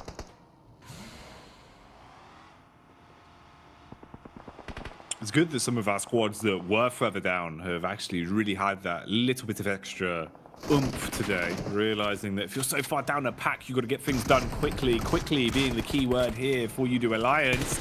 Oh, they try to close the distance, looking for the attack, but Coops, the young gun, looks to assault with the DBS and blows them away one after another. Ice cold in his veins, Blank. That's a cleanup. Ah, it's fantastic stuff from Coops there. He even tried to get in the vehicle, did Iftar, to try and clean up versus one of the players there on Enigma Galaxy, Nasa. That's just a straight execution of Cluck there, honestly. Another fight. BTR coming in versus Enigma Galaxy. Didn't expect this one. I thought it all died down. And once again, Coops has to hold the line. Oh boy, oh boy. No easy ones. No calm moments here, it seems, as everyone is just swinging into the fight. It's like a metronome with how back and forth it's been. Another connection across BTR with 2 players knocked, looking to hold from the angles they've got. MB Esports a little bit further back as well. They've been hearing all this and they want to line up the nades. That one was almost right on the money as Mondo dashes a follow-up, hoping that the second will be able to inflict the necessary damage, wiping half HP off of him. Tries to go for the getaway, but he's connected onto, and they're going to shut them down. So BTR looking to make a quick buck on the points, instead give up everything on the second Erangel. Yeah, I mean, for BTR, they attempt to get back in towards that little shack there. Like you said, go for a third party. But I think that's one of the more questionable plays we've seen from BTR so far. I think when you see this circle, you realize there's going to be a huge amount of teams in this area. You can't really afford to be going for those third parties. You've sort of got to leave Sleeping Dogs, let Sleeping Dogs lie in this situation. So for BTR, maybe it was a case of just trying to play a little bit more quietly on this south side, but eventually they would have to push in anyway. It's a difficult decision to make. It's a very, very difficult decision to make, but I don't think that that was the right one in the moment, or at least not the best execution of it. Team Queso, zooming on past, they lost Big Milo earlier on, which is always a big dent to the old morale. You need Big Milo, man. He could be the difference maker at times, and his name is fun to say as well. Nasa, though, here, nice, looking to do something fun with the guns as they start to obliterate and clear out inside of the building. Buckshot after buckshot, they obliterate the Brazilian team in Inco quite cleanly there, actually. So Nasa looking good to get some extra points, Blank, because that is now their 6th elimination of the game this far. I think as well, it plays into a big part of the storyline, which is a case of Inco can't just rely on that big game on Sandhawk to give themselves the points they need. And that's twice in a row that they've gone down with very little points, basically 0-0 on this match, definitely. 38 points down to 18th place now as more and more teams start to rise up above them. MB Esports only 1 point behind with the 3 eliminations they've currently found. They're looking for a little bit more over towards IHC as they zoom on past. Fist Boy comes up against Yol. A lot of damage taken, but no knock there, and that feels really bad. Tries to finish it up with a Molotov. The little bit of spread there will be good enough to get him back up on his feet, and Yol immediately takes him down. Very nice plays. Big moves. You got to maintain this. You've got to see what else could be done. IHC collapsing down a hill and looking to attack the man on the getaway mission. Barely getting out of there. Leaving some marks on the ground as he burns the rubber, getting back onto the road and trying to find a pathway towards his teammate. Quick pit stop to grab him, and that duo can now look to just clear the gap, make distance between themselves and IHC, and hopefully find somewhere to rest, as you have just had to fight through hell and back on that one. Yeah, for MB Esports, down to just 3 players now. 3 eliminations on the side of Mondo so far. Duxan off the distance, pretty open to a bit of a spray there. More crates on the floor, a little bit of a resupply perhaps here for MB Esports after there was just absolute carnage in this location of the map. It's nice to see Influence Rage as well, currently in their position on that northern side. You can see them there. And almost a little bit of respect to the Mad Bulls because it's the exact position that they took on their win from this map. Influence Rage, that respect coming through, or potentially they just think it's a good spot. Which it is now. Oh, yeah. Now it's just gone up in price even more. Like DJ Khaled, the price has gone up and they're going to be holding it. All right, then. Who dares to defy the current rulers of this city? We will find out. Moves coming in. So rotate start to adjust. Sem9 could be in the path to potentially detect that one and have a bit of a fight versus N-Hyper. They're also bypassing the one man that's been lurking in the trees, but it's brute force previously coming hot off the back of a good game that looked to assault somewhat. Couple bullets into the vehicles. They're going to head straight on over towards Nasa.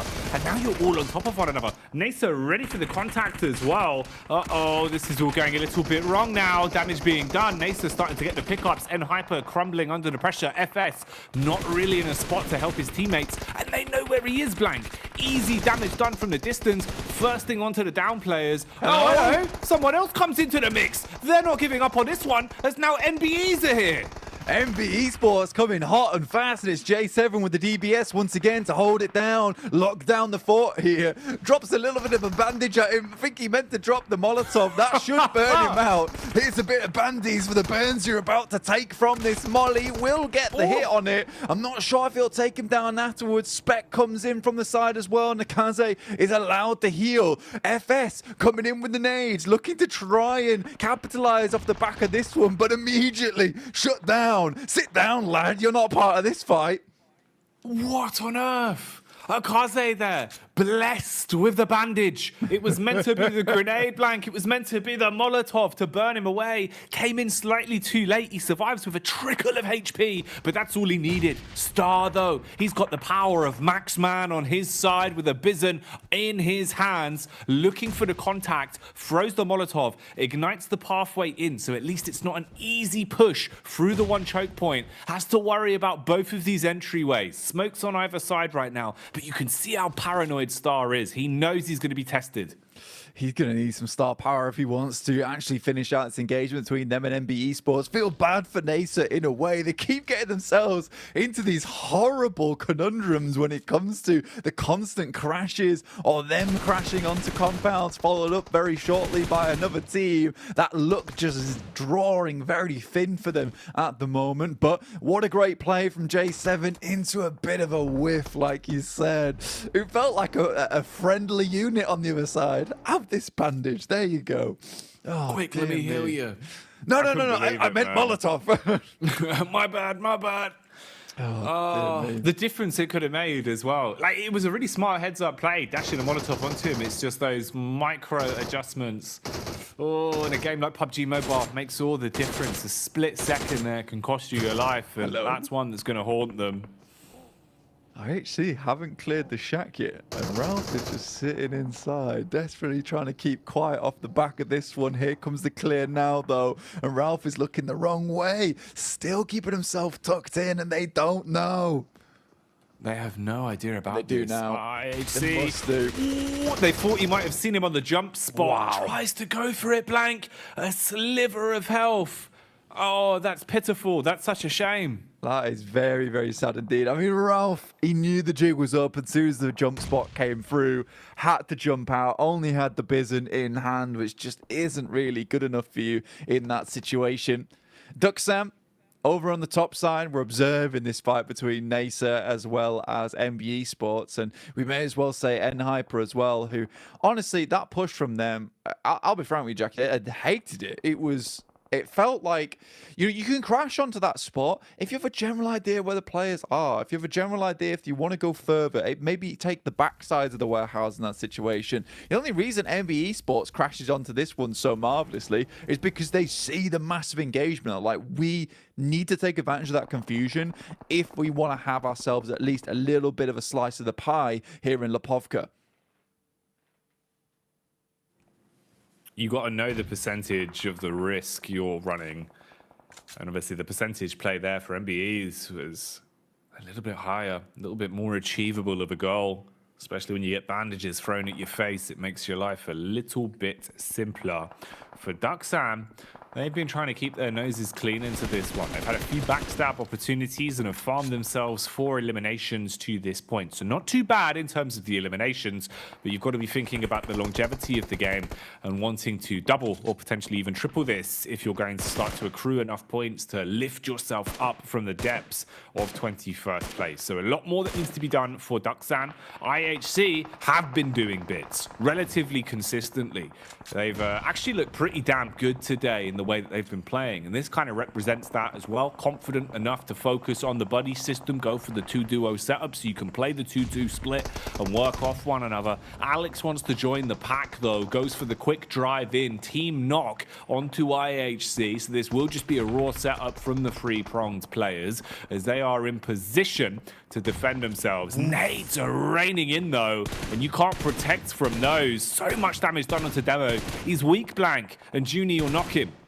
Junie's happy to pick up the points on this one. I mean, you talk about Duxan, the favorability of how they're going to go into this game. I really like the way they've done this because they leave Junie behind. They know equally, just as much as anyone, that they need points desperately. They're currently in 21st place, so leave Junie behind. They notice there's a massive amount of commotion going on this side of the map. Junie pickers up some points. The 3 other players, and Zipian, Binny, as well as Hoxie, are going to move forward into Lipovka proper and try and get themselves placements and eliminations on that side. So it's one of those game plans where it's like, we're not likely to get ourselves a chicken dinner off the back of this, but we can rack up some big elimination points and hopefully, maybe, we get ourselves like a 2nd or a 3rd place, because it was Duxan to be able to take away 2nd place in that last time we came exactly on this circle. So it very much feels like deja vu just a little bit for Group Red.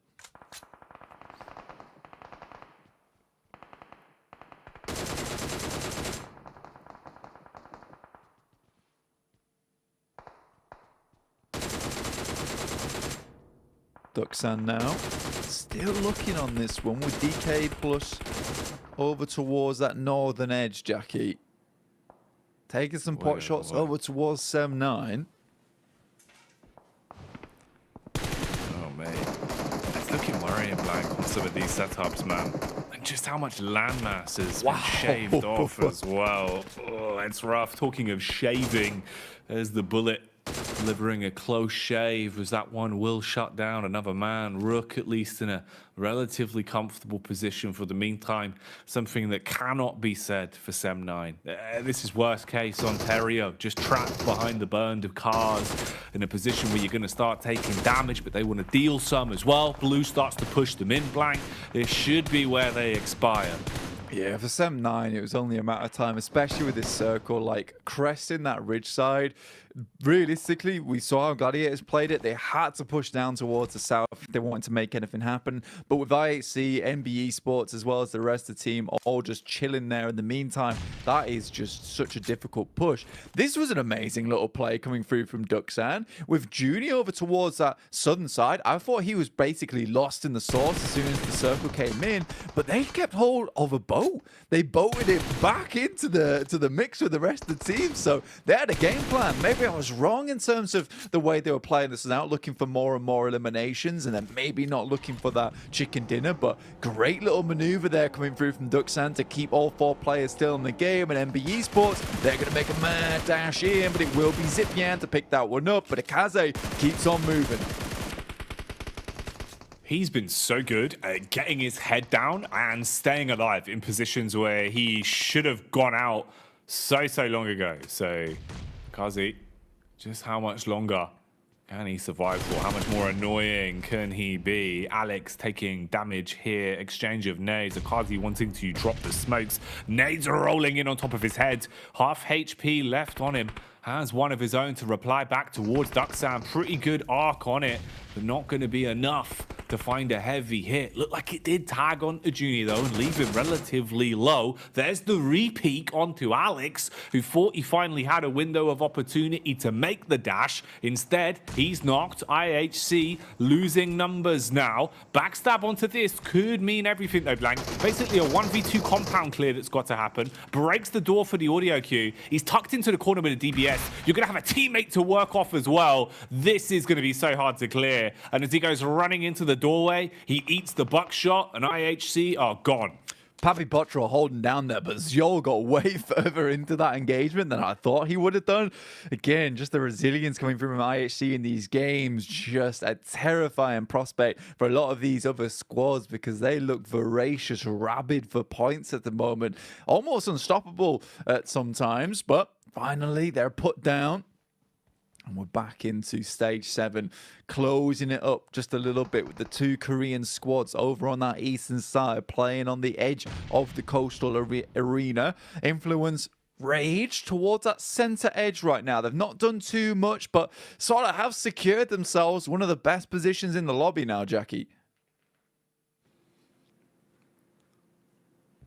Oh man, we've just seen so many plays from this position. Last time it was Gladiators that had the blessing of giving the coastline a good run for the money. But man, these final fights are so scrappy. When we get circles like this, it's so uncomfortable. You know, it's like the neighborhood of nastiness. Everyone has the compound. Everyone's got buildings to play off. But you have to just try and pick your way through the teams. It gets scrappier and scrappier as more and more squads are forced to fight one another. If you expose yourself towards the coastal side as well, you're just going to take so much damage. Even here, Rook are trying to test the waters of aggressing towards Influence Rage. But you can see, you get the first knock, sure, but you've already taken a fair amount of damage. And if you peek up, you expose yourself. There'll be the opening in the windows where coastline-wise you're exposed. You're going to start getting shot at from other squads as well. It's all about the nades at the minute, though, as these bad boys are blowing away Influence Rage. They are going to be raging about this. There's some great nades coming through here from Rook, honestly. Keeping him in check, bouncing it off the windows, so the flashbang bounces and explodes just outside the door, just keeping this team under wraps. Just Kayovsky as well as Law remaining. And Influence Rage looked like they had a really good shout into this game, but Rook has sort of sent that one blowing out of the water. D plus Kia as well as Duxan over on that southern and eastern edge. Not really finding too much value from these positions so far. That we saw yesterday, a lot of these teams taking up these positions were just constantly peppering squads through the windows and out. And realistically here, with Duxan only finding 4 eliminations and DK only with 3, it's not been too valuable for either of these teams. So both of them will be looking for themselves a second or a third place, or even hopefully at the end of it, a first.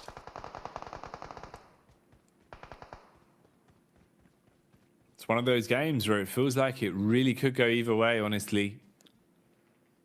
Just depends on how well you play it here in a spot like this. DK still holding on to the trump card that is their position, but for how long are you going to have the benefit of this? Are you going to be able to find the push out and will the zone work in their favor? You've got a little bit of a move up from Queso as they start to advance at least somewhat. Pappy's looking for high ground so he can peek out and get a read on it. Duxan with a nade lineup wants to bank it off the window. Oh, that could have been picture perfect actually. Has a Molotov to try again for the second arc, at least putting a little bit of pressure on and some free heating to boot. But this isn't going to spread far enough.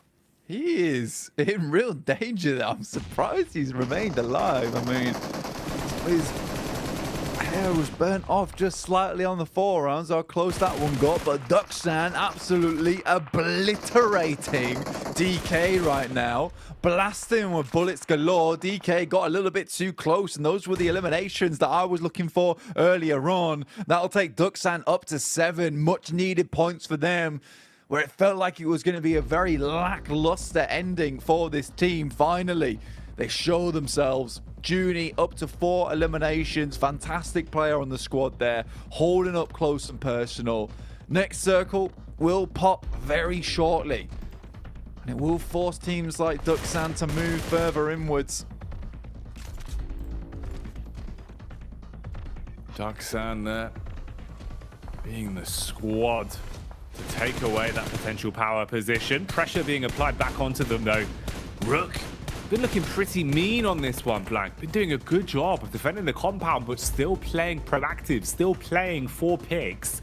They peek up on top of the red roof, attacking down onto Duxan and moving one man out of the lobby, making it a little bit harder for them now in the final fight. Giving a quick head count, you've got Influence Rage with 2 players alive, Quaso same there with 2 up, and Duxan now with a triple threat. Rook are the only ones that have a full squad still in position. And keep in mind, they were the team that bullied Influence Rage to even be in the position they're now in. They cleaned house with the nades they were using, and it still seems like there's some utility for them to get the work done with.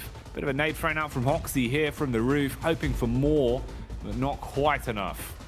Yeah, realistically now with Duxan 5 nades, pretty much equaling Rooks here. They want to be very careful with how they're using them. They have to be super valuable in the approach. Luckily for Rook, they have building after building to clamber up on top of. So far, Default has been absolutely phenomenal for this squad. Another spray out over towards Papi Potro. Gets behind the wall for just a second. Nade's been sent over towards Duxan. Tries to cause damage as he makes his approach inwards. But a beautiful Molotov once again stolen by Default. This guy is on an absolute tear this game, Jackie. This is madness. Default the destroyer right now. As nade after nade, he blows them away with the M4. He is absolutely slaughtering, and his DBS is even armed as he will pop off with the close quarters engagement. Hoxie replies back, sick of the shenanigans that Default has been running, and leaves us in the final fight. Then Rook versus Duxan. That was an aggressive clamber there coming through from Hoxie. Could have been absolutely marvelous. There is a res coming through, but a lovely nade from Zipian will take down Default now. We're going a little bit further. Eugene extremely low. Duxan desperately need these points in this game. Great molly round the side. They cannot handle the utility, Jackie. And Rami's got to come out soon. Zipian is just taking them apart with these nades. The shrapnel sticking out of Rook. And it will be Duxan that swims to safety, bobbles in with a nade, and takes themselves a big chicken dinner on this map. Oh my, Duxan saying Anahasayo to the chicken dinner as they will be happy to grab that one. A big pickup, Blank. A game where, you know, the moments of madness we saw from them were really clean. The fight they took towards the coastline to actually take away a power position from D+, the way they played it in the final fight versus Rook as well, that's huge. Especially when you add the caveat of how on fire Default was looking. Man was actually playing a masterclass, Blank, and they were able to at least stop him and go on to pick up the chicken dinner. So they deserve the win on that one. Big game. Root just gets too big for the damn boot, honestly. At that end game, they go really balls to the wall at the end there, just taking shots and fights after fight. And honestly, let's put it this way, Default did a ridiculous amount of work for that team. Really, really well. But I think they just took things a little bit too quickly at their end there. Allowed the real threat in Duxan to get close enough to deal with them. Regardless, Rook racks themselves up a huge amount of eliminations. But I think there was one crucial moment in that game for Duxan, in the sense that, like, you saw them try to take that fight with Team Queso. Hoxie decides, you know what, I'm going to hang on to my utility. I'm going to leave this for the late game. And they're really quiet with it. Barring their big fight with DK, they really held on to so much utility, all for that ending moment. And by God, was that utility useful. It really was. It gave them the extra leg up that they needed into some of those encounters, and it goes to show just how influential it is to have those nades to play with and have a smart idea about how you want to use them. Someone that's always smart, though, it's Maxman. So let's get back over to the desk as he'll be making an appearance there alongside Kalaris and Jason Kaplan. Yes! I'll take it. I just jumped Shut up, up, Max. Oh, okay. Come on, Max, you're the smart one. You should know how to... Oh, okay. There's my. Okay. What a cool game. We had an Impovka. Yes. No, really well played here coming out from Duxan, and especially the double Molotov play coming out from Zipyan to secure himself that win against the entirety of Rook. Like, come on. Like, that's just the best play of the tournament for me. So well executed. Yeah, you're apparently smart, but that was smart. Zipyan, the zone is the nade into the position. I mean, they had the middle of the circle anyway, so they were kind of just playing for that, forcing Rook into a very uncomfortable position. But Rook, regardless, they were absolutely blasting. Default especially, Spider-Man on top of those roofs, shooting at everything, doing a lot for his team here. That might have secured them a spot, man. I was thinking more Punisher, because I don't think Spider-Man actually shoots. I think that's kind of against his. He doesn't kill people, but Punisher doesn't really care about that. It's a universe. Yeah, maybe. Okay, all right, all art Okay, stuff. great. Obviously, yeah, fantastic job by Default. As we've been saying for I think a while now, that easily the best player on the squad and definitely a star player of the region as well. But we have to give some credit to Team Queso. 10 points. They were a team in desperate need of every single point they could possibly get. So this helps them move up the leaderboards just a bit here. And Nazar, I mean, what can we say about them? That was a rough compound to hold with an Hyper rocket up, with NB Esports rocket up as well. It was punishing. Ooh. The NBs are just like, oh, you guys are struggling to breach. How about we just throw some meds over to you? Just literally throwing meds over the wall to them to try and pick it up. But yeah, over 1,000 damage here for Default playing on those roofs. And really, roofs is such a good advantage in these kind of positions, right, Kalias, where you can just get some easy abuse of the third-person perspective, get some extra information, and making it especially very easy to hit those nades, hit those Molotovs on key spots to slow down rotations from players like from Influence Rage, more specifically. But man, still, I gotta say that double molly play of Zipyan was just insane. Alter Ego, 16th place. Oh. Mezexis, why do I keep saying Mezexis? Melise gotta be in 14th place. I mean, Mezexis would probably love to be here. 46 and 44 respectively. This is, I mean, okay, let's just kind of hint to this right now. Prestigious Gladiators. There's technically a world where they could be dropped out of top 16. Yes, we were theorizing it whilst this game was going on. And I mean, even just before we got into this game, we were kind of theorizing it as well, right? Because all of these teams towards the bottom keep actually sponging up the points. It's not the Influence Rages, the BTRs that are being able to get all these points on the board. It's all the teams below where we're seeing Procedure as well, just being able to jump up time and time again. I don't know why I said it that way, but I mean, it's ultimately very, very scary here for Procedure. There is a world, and thus, because Gladiators is only 2 points ahead of them, technically them as well, if enough teams do well, where they don't make it. And I would not have said that at the start of this.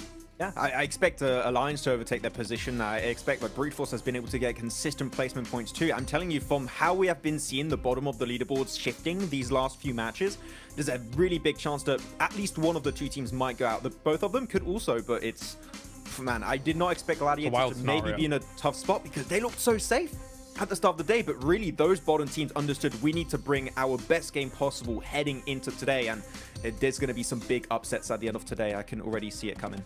It's so rough to be Inco as well, because that first match they had, they were able to propel themselves forward to 16th place, but they fallen back down to 21st. Like, this is tough. You get one good game in, but one's not going to be enough to secure a spot here. Nazar, obviously, with their 8 eliminations, they're still in 17th place. They're still holding on at the moment as they did move up in the leaderboards. But I don't really know what to say down towards the bottom. It's really anyone's game, and I don't think any of us can properly predict right now which teams will be knocked out and which teams will make it through. 2 days is just very severe, right? Like, to the point where you are going to have these fluctuating results. You have got to put your best foot forward almost straight away in the days that you have allocated to you. So yeah, it's going to be volatile and it's going to be close by the end of the day. Okay, well, volatility, we'll see if it's going to continue to happen here as we head into our final Erangel of the survival stage. Jackie and Blink, take it away. Thanks, Jason. Last Erangel then. Hopefully, this one should follow suit and be a bit of a banger. They've all been somewhat unpredictable, Blank, and very different flavors. It feels like we've kind of had like a taster session of Erangel games in the survival stage today. I'd say over the last match, it's been very unpredictable.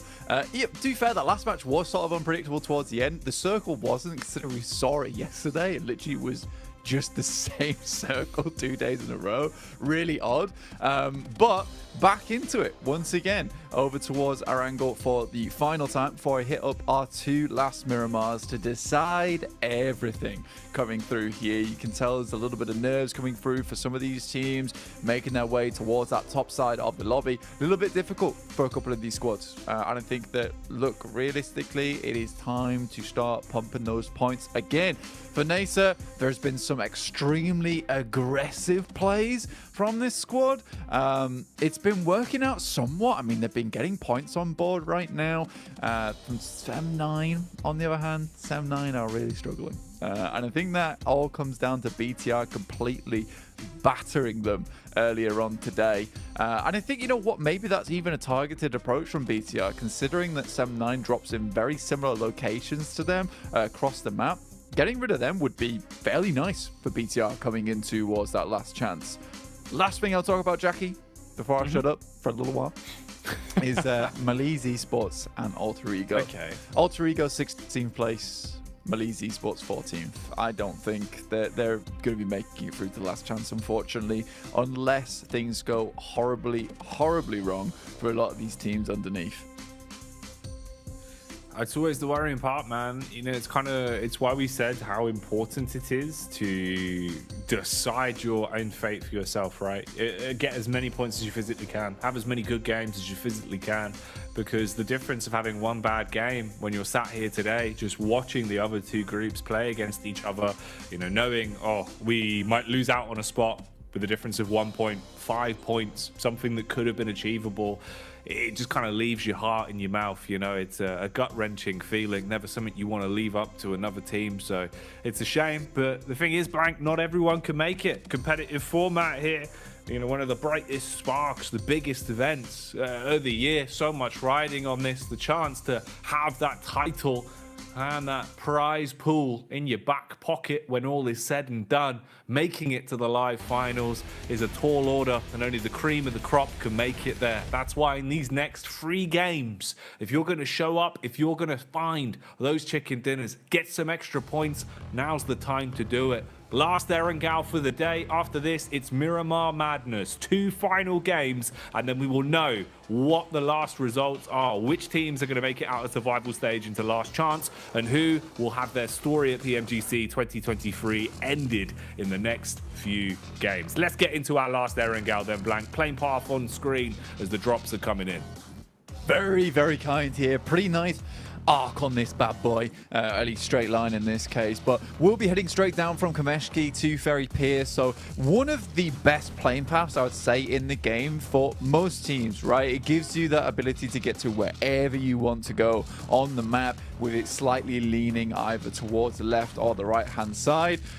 So I think for a lot of these teams, quite pleased with this one. We'll give them a very, very good chance in their last Erangel of the day. I think we have to reiterate that point and really hammer it home, because this is the last time to get, I would say, some of the most reliable points that you'll find in PMGC survival stage. Miramar gets a little bit hectic sometimes with the circles. Sometimes you get placed in absolutely unplayable terrain where your rotation, no matter what you do, is gonna be rough to play out, and you need to have that gun skill behind you to pull it off. And there's just not a lot of feeder teams left in PMGC anymore. It's a case of everyone is very, very strong. So coming up against a team and trying to just bash your way through brick wall after brick wall isn't as possible anymore. You know, the sledgehammers just aren't in play. Some sledgehammers definitely still are.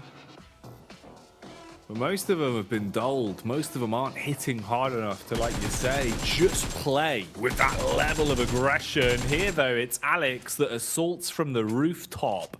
AK Play hits onto the first man and gets a knock. They hop straight in the car and want to go and confirm this one. They want to make sure that they convert this knock into some juicy, juicy points, as it will mean so much at a time like this. The rest of FaZe have bailed out. Oh, give him a second. Let him line it up. Oh, dear me. This is cruel. Doesn't even waste the knife on him. No, I know, man. I mean, for FaZe, this is not great news whatsoever. This is a fair few times in a row right now where they have just been losing players, squad mates at the start of the game. And I think for FaZe, again, as I said, last reliable way to reach those points. I don't know if FaZe is going to be able to make it, right? With teams underneath them looking like they're very, very much trying to push for that 16th position. I know that, you know, those spots are open to overtake over Malice Esports and Alter Ego, but the way that Team Queso has been playing, the way with MBE has been playing as well, these two teams I feel like could really start to make a bit of a run out towards our last 3 matches of the day. And FaZe has just been making quite a few mistakes here, Jackie, which I've not been a massive fan of. Yeah, FaZe have had some very unlucky runnings on top of the misplays that we've seen from them, which I think have, you know, just kind of all congealed together to result in some more disappointing games for them today, compared to having a little bit of excitement to it, having some real firepower into the first 6 games we had seen yesterday. Not as clean, nowhere near as nice for them. Influence Rage have been maintaining the pace that we've seen, though, almost breaking over that 100-point cap at the minute and pushing themselves a little bit further up. In terms of the overall standings for that as well, with the 2 teams that are above them that you're not seeing right now, that's DX Xavier with 100 points and the Mad Balls with 104 points just further ahead. So clearing that and taking the guaranteed top spot for them does seem like it will just be a formality over the course of the next few games with how many points they already have. So they're going to be content. BTR looking good as well. Few misplays into the last game in terms of outstaying their welcome potentially, but definitely going from strength to strength. And I think, you know, one of the bigger facelifts we've seen really has been Nigma Galaxy blank, especially from those first 6 games we had to where they are now. It feels like a whole different team. And I was hoping they'd impress us because during regulation with the group stage, they had some big games. They had some great form back to back on a few of the days running. And, you know, we just didn't see that. We didn't see that at all over the first few games. Whereas now they actually look like a well-oiled machine again. They're looking like a far more drilled squad. Yeah, 5th place right now, 74 points. It looks great. It looks really, really good. I'm super pleased with how things have worked out for them. Some of our Korean teams right now, 49 to 48. Very similar performance. You know, I don't know if this is intentional or not. I don't think it is, but it's sort of interesting to see these 2 teams go hand in hand. Again, Korean squads usually do take a while to adapt and perform very, very well over long format tournaments. That's where they tend to really blast out the most. And it's where they sort of need to improve as we move further and further into this tournament ruling of just quite quick formats, quite little sprints that we have going on in the survival stage and last chance, even in the group stage of league stage as well, where you just have 3 days to mark your position towards that top 3 to get the direct invite. But right now, I do think they're great teams, and Duxan just showed us one of the best plays coming out from survival stage so far versus Rook Esports on a 3v4. It was such a well-designed play from them, from the Molotovs to the nades to just the overwhelming force where they lock them in. They move forward at the right time as well. We're starting to see these incredible moments start to pour through from the survival stage as teams really try and lock in their position towards the last chance. It's one of those exciting moments, right? Because you kind of take the best elements of everything. Not only do you have the land buff for some teams that thrive on the big stage in this environment where they know, we have to give it the extra 10%, guys. We've got to really be zoned in and try and find ourselves in a flow state. These are the stage games that matter. These are the ones you look back on when you're thinking about your career later on down the line in PUBG Mobile. And then you add in the fact as well, you know that your chance of even continuing in a tournament and making it just a stone's throw away from those live finals results on how well you play over the course of these handful of games. You've got to go even higher. You've got to go even further, give it that 25% and really have that big buff. Everyone needs to step up on a squad right now. You can't have that one-star player. Definitely have to pass the baton a little bit more liberally between all 4 of the members. And some squads have taken that in their side. Some of them have really displayed that. Others, not as much. Definitely struggling. Some of them, you can see the pressure really has put a dampener on things. But it's cool to see at least the continuation for Udo Alliance in a way that it felt like they were a little bit slow to the burn, weren't quite really picking up the results we would have wanted quickly enough. Whereas the longer it's gone on, they've been able to maintain a bit of consistency in 11th place at the minute with 57 points. Not too bad at all. You're going to be happy with that at least. And you've still got more room to breathe. You could push yourself a bit further. Looking at the circle now, where we're centering up, again, sort of feels like reminiscent of our first angle of the day here.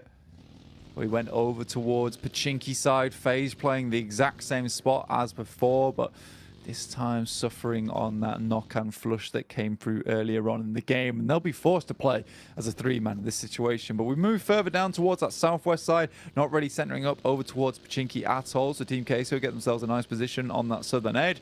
Rook get themselves to push into the circle too, because I think that when you encompass at least this bridge side, gives you a lot of time to think about rotating across. Right now it's only really Ducksand in that location, but Rook knows that time is not on their side, so they need to just move now, unless they wanted to just wait the circle out until around about zone 4 and then push in when no one's really looking this direction. In the meantime, it's Nigma Galaxy coming against some of the firepower of these other squads. Influence Rage flying past them. Federal knocked out of the vehicle, but a great spray down over towards Freak will knock him, actually, in the end. Didn't think that final bullet would go through, but it does. A lot of infighting going on as well. It's not just a one-off scrap, it's a bit of commotion across the entire battleground. A fight for the forest here as Duckstan are trying to stay alive. Meanwhile, down inside the buildings, you can see there is a bit of close quarters engagement going on. NBE struggling under the pressure here. Akaze tries to go for the quick getaway on the top floor. Almost hit the bullet on the pre-fire towards the stairwell. It's the nade that decimates him, though. Follow-up thrown in towards Gen Force as he's going to go for the quick adjustment. Oh, mate, this is a fight that's going to leave no victors blank. With how many players have already been knocked for either side, looking to get out of this one cleanly is not going to be an easy task. Not at all. MB Esports keep themselves and their nose clean. It's BTR really struggling here now, trying to remain alive. I mean, for BTR, currently in 4th place, they're fairly safe here, but more points, always good for them. Sem9 also towards this northeastern edge, really desperate for these points at this point in time. 23 points total, 23rd place in the standings with 32 points overall. BTR looking to finish off the final players from MBE. It's a decent nade, but it bounces off. Well, hello. IHC, they're doing good today in terms of knowing what fights they can fully commit to. When they need to calm it down a little bit. This is one where it seems like confidence is at an all-time high as they try and close the gap. Coops playing for keeps, goes for the stutter step and looks to try and hit the shots. Nice re-peek into Alex, but not quick enough on the draw. So Coops, the young gun, goes down as he's shut off by Alex. And the rest of the team is just running. They want to get out of here. Meanwhile, MBEs are still fighting inside of the building. Shotties galore as all of the barrels are going off and everyone's taking damage. But it's the side of BTR that are starting to crumble now, looking like maybe they've let this one slip blank. MBEs could maintain control here as they've actually got time to reset as well. Whereas you're just facing, you know, 1 or 2 players that remains alive now for BTR. Hello? And Sem9 have come in to join the party. I mean, for Sem9, this would be a lovely bit of revenge over towards BTR, who have harried them all game. Luckily, BTR is able to get 3 players back up on their feet somehow, some way. But Sem9 is just lobbing in the Molotovs, heating up the fire. Lapar goes down to the burning foot, and it will be 90 Dep now moving in with himself, a nade in hand. Looks to toss it on towards that top side. Takes out Mondo, potentially hits him for a very hard amount of damage, but BTR backs things up, waits for the end game. Another nade goes through, but won't find its target. 90 Dep just expending utility here, and Mondo feels fairly safe. Not anymore. Oh, throws a grenade right at his big toe and hopes that he will stand there and eat that bad boy. Mondo, there he goes. It's off the back of Tam as he'll line that one up through the outside window and blow him away. Fight isn't over though, as you third partied, and that means you've still got to clean up against BTR. BTR that's down to a dynamic duo, good with the nades for the opening on the engagement though, as that one's going to wipe down Depp instantly. Response back is so clinical. It's nade city blank. All of the elims are off the back of these explosives. And we talked about how, you know, it would be nice for Sem9 to get a little bit of retribution. Gemforce even denies the point as well. Gets naded out by his teammate. Kenny will be looking for a little bit more. But Mikiao goes down and Gemforce is going crazy with it. And a blind spray into the smoke there with the DBS will finally shut him down. But Sem9 found that a lot more difficult than I think they expected it to be. Look at all the vultures in the other squads that were lurking as well, Blank, just circling around the outside. You do Alliance just watching that one from a distance thinking, all right, when can we come in and pick up the pieces? Right? Our turn now? Yeah, when do we get to swoop down? But they've actually gone for the rotate round the back. It seems like they've realized that NASA were actually setting up for this. They go for the backstab onto NASA. Ooh, okay. This could be sick, Blank. You've got so many squads that are right on top of each other. And 7-9 want to move as well. They want to actually just get stuck into the fight after getting that first knock. So Kenny plays for the info, going for the quick roam up. IHC still here, still looking for a piece of the pie as well. What on earth is going on? I mean, this is a lot of hate coming through towards Sem9, and they're doing a fairly decent job of holding these teams back at arm's length. But to be honest with you, it's kind of surprising. We can even see it here, the amount of teams that are actually towards that central arena of the map. There are so many on this northeastern side, all trying to hold each other out. Udo Alliance, Sem9, IHC, Nacer, as well as Ducksam in a difficult spot. And what a horrid circle here on our final angle. I said it was reliable points. I take it back. I put it away in the backpack there because I have lied to you all. I have lied to you terribly. Oh boy. Oh dear, Blank. Sem9. I'm surprised they've been able to survive through so many of these awkward encounters and keep the team in a good position. You do Alliance, though. They've been playing a very slow, methodical, just lurking and looking for a high percentage opportunity before they dive into a compound or run the risk of even really going for a trap card play. They thought they saw their opportunity inside of the forest. Instead, they've kept their cards close to their chest and are still holding for this fight to be instigated from someone else. Let another squad make the first mistake. Brute Force seem to be pitching as well as they're going in versus Zen Hyper. And able to pick up a couple of pieces here and there. IHC close in the forest. Going to be assaulted now as Mikhail's close. He looks for the peek out through the car. Kenny supports from way back. Depsy grenades as well. It's getting a bit risky now, Blank. This is when the other teams that are hearing all the gunshots are going to be thinking about the third party potential. Mate, Alex has no clue where Tam was shooting from. Finally finds his number. And IHC hanging on at the moment versus Sem9, who have tried to get the beat on him. Mikiao tries to move away in the vehicle. Some great team shots coming through. Won't finish him off in the time being. Kenny as well off in the distance. And it will now only be one final player of Sem9 to make it through. It's so unlikely that Kenny will get much further. Tam gets knocked out off in the distance. Demo creeping back towards Alex now.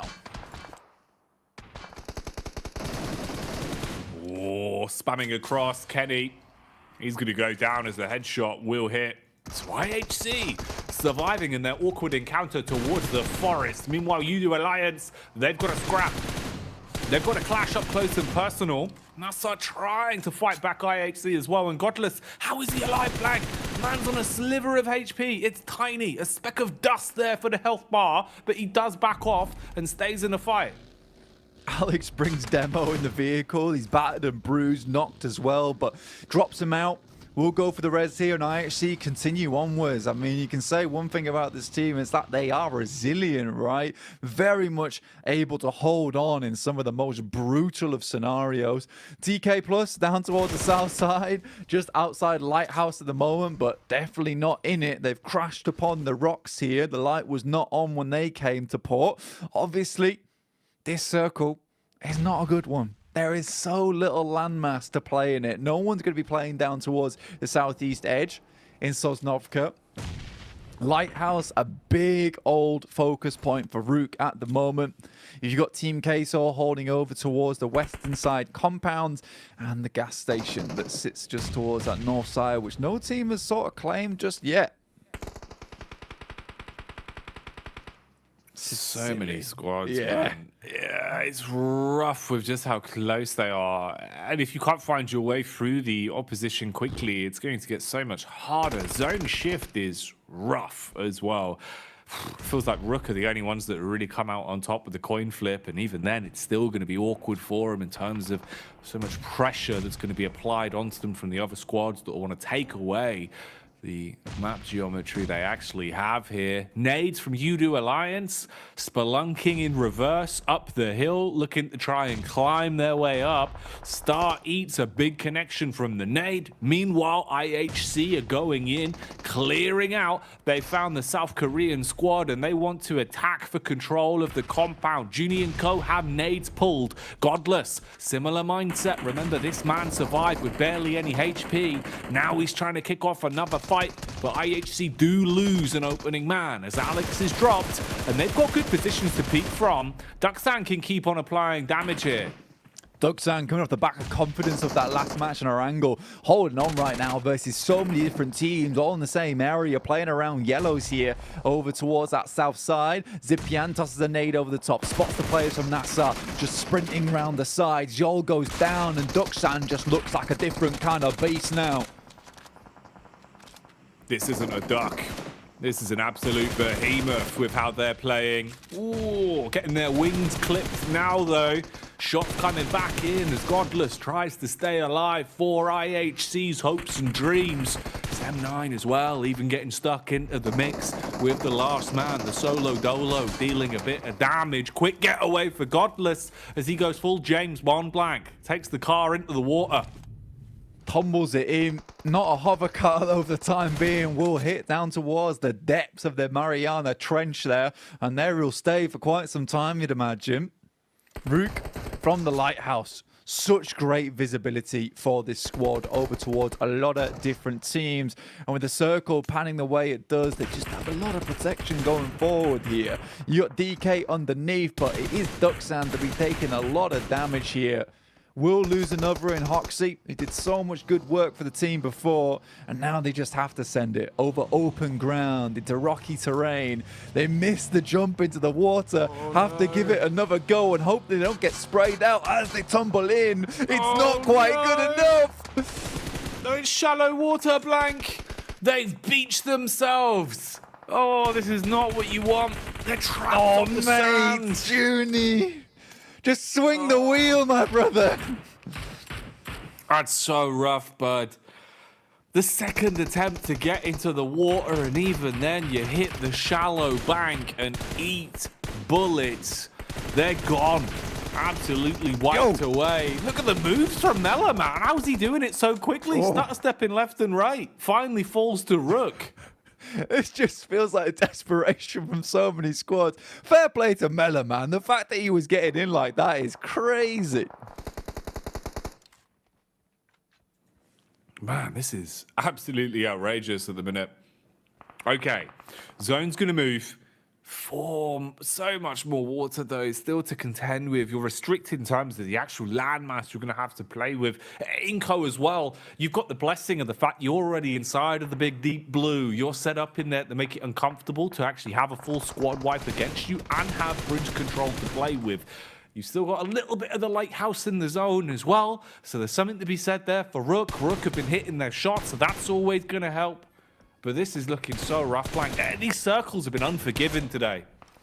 Yeah, absolutely horrible. Honestly, just disgusting to play around with. It's been very, very difficult for so many squads. Prepod over there from Brute Force doing his best to try and get his way into the circle, but he'll just be edging along the beachfront, pretending to be a crab at this rate, because that's the best he can do. Hopefully has a hard shell on him as well, because getting out from this situation is requiring him to weather a lot of bullets on the entrance inwards. Team Queso, strong spot still held by them up towards a little bit of high ground with the rooftops available to them. Inco sort of blessed from their position where they came in from that eastern side of Sosnovka, swung in from the coastal edge, and it's kept the bridge in for such a long time. They basically haven't had to do anything in this match, which is very fortunate for them, considering that they've got to jump up quite a few placements in this game if they want to set themselves up for a good chance to get in towards that top 16 at the end of the day today. This has been one of the most cruel games to other teams and one of the most fortunate teams to Inco.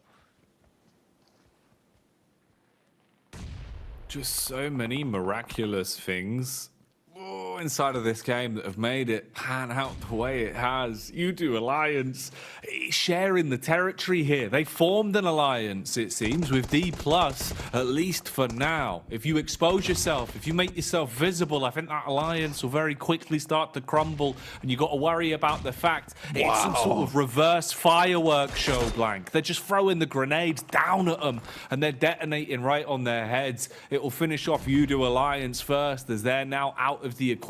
D+ stuck in the same spot as well. The only blessing is they're starting to run out of nades, Blank.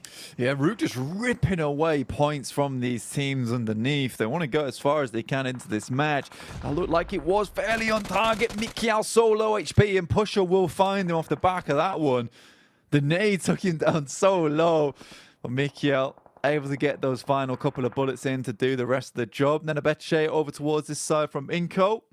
Vitali still towards the bridge end of things, actually. And Inco desperately want to win this game. Regardless of what happens, they will get somewhat of a decent placement point, I would imagine, here, with Squash holding on the bridge itself. Brute Force, though, able to actually move themselves up towards that northern side to start facing off against Team Queso, which the circle most likely in this next one will push them further down towards that south side. So you've got to respect the plays coming through from Brute Force here, able to get themselves in a position where they might just be able to do well in this game. Inco finally getting an opportunity to put the bridge control to good use, as well as they spam shots onto the players lurking in the water and finally finish off D+. New zone acquired, though, and even more land gets stripped away from our competitors here. The battleground getting smaller and smaller, and with so many squads inhabiting it, it's not going to be easy. You're going to have to fight for that room to breathe, fight for some sort of control of the map now here. And Inco, they're looking pretty confident with how they've been playing it. Haven't overly been tested by Rook, though, because they've got the angles to keep themselves safe. Rook still blessed in the sense that they can hold on to their high ground position for a little bit longer, and that might just be enough to get them into a spot to shut this one down. They've had 7 eliminations in the game so far. They're looking pretty damn mean with how they're playing it, and they're going to want to take it all the way to the bank and secure the finish. Squash, meanwhile, looking for the lurker in Rami, playing under the bridge, and the nade is absolutely spot on. That is beautiful. Yeah, that's banging there from Squash there. I think that just comes out from the fact that he has a little bit of an inkling of whether he'll be playing Team Queso, though. It's Arta coming up against Brute Force. Again, Arta on the case, looking forward towards these teams. Papi Potro, last one left alive, but it's Vitali to finish up the job over towards Brute Force, and Team Queso should now be able to get all 3 players back up, but no! Vitali threads a couple of bullets with a Mini 14 and puts Team Queso to rest. Okay, here we go. This is what they've been waiting for. Inco, the battle of the bridge has been going their way, and even finding countless opportunities to third party and first onto knocked players. They are adding to that total tally of points. They've also got the edge of shutting down one of the key players from Rook with that fantastic use of the nade, blowing him out of the server and leaving them down to a 3-team setup here. Just Pusher, Default, and Eugene up against the full squad of Inco, Blank, and this high ground that's worked wonders for them won't exist for too much longer. For Inco, they've got so much control now as well, and Farouk, like you say, coming down off from the lighthouse puts them in a very bad situation. They'd have to get some clear knocks to start things off here versus Inco. 1 nade left remaining here for Rafa and a Molotov, but overall, Inco's supplies are looking pretty healthy. Default, though, moves up makes it to the bridge. Gonna try and snake his way through, get something done off the back of this one. If Default can find at least a good nade over to one of these players, but once again, it's Squash with a killer grenade from the top side. Default dropped everything, tried to keep himself minimalistic and hidden. It doesn't matter though, because Squash has got the X-ray vision in this game apparently. Squash, more like swish, as that's the noise he's making every time he throws out these nades. Countless 3-pointers, Blank. It's been so good from him. I don't know how he's so calculated, but the trigonometry from this man is perfection.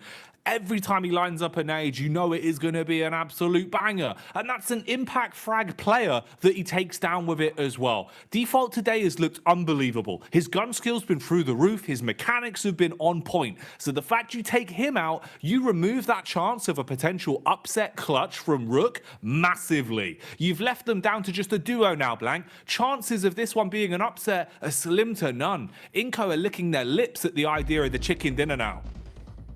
For Squash, basically done it single-handedly from this position underneath the bridge. He has been so influential on this map.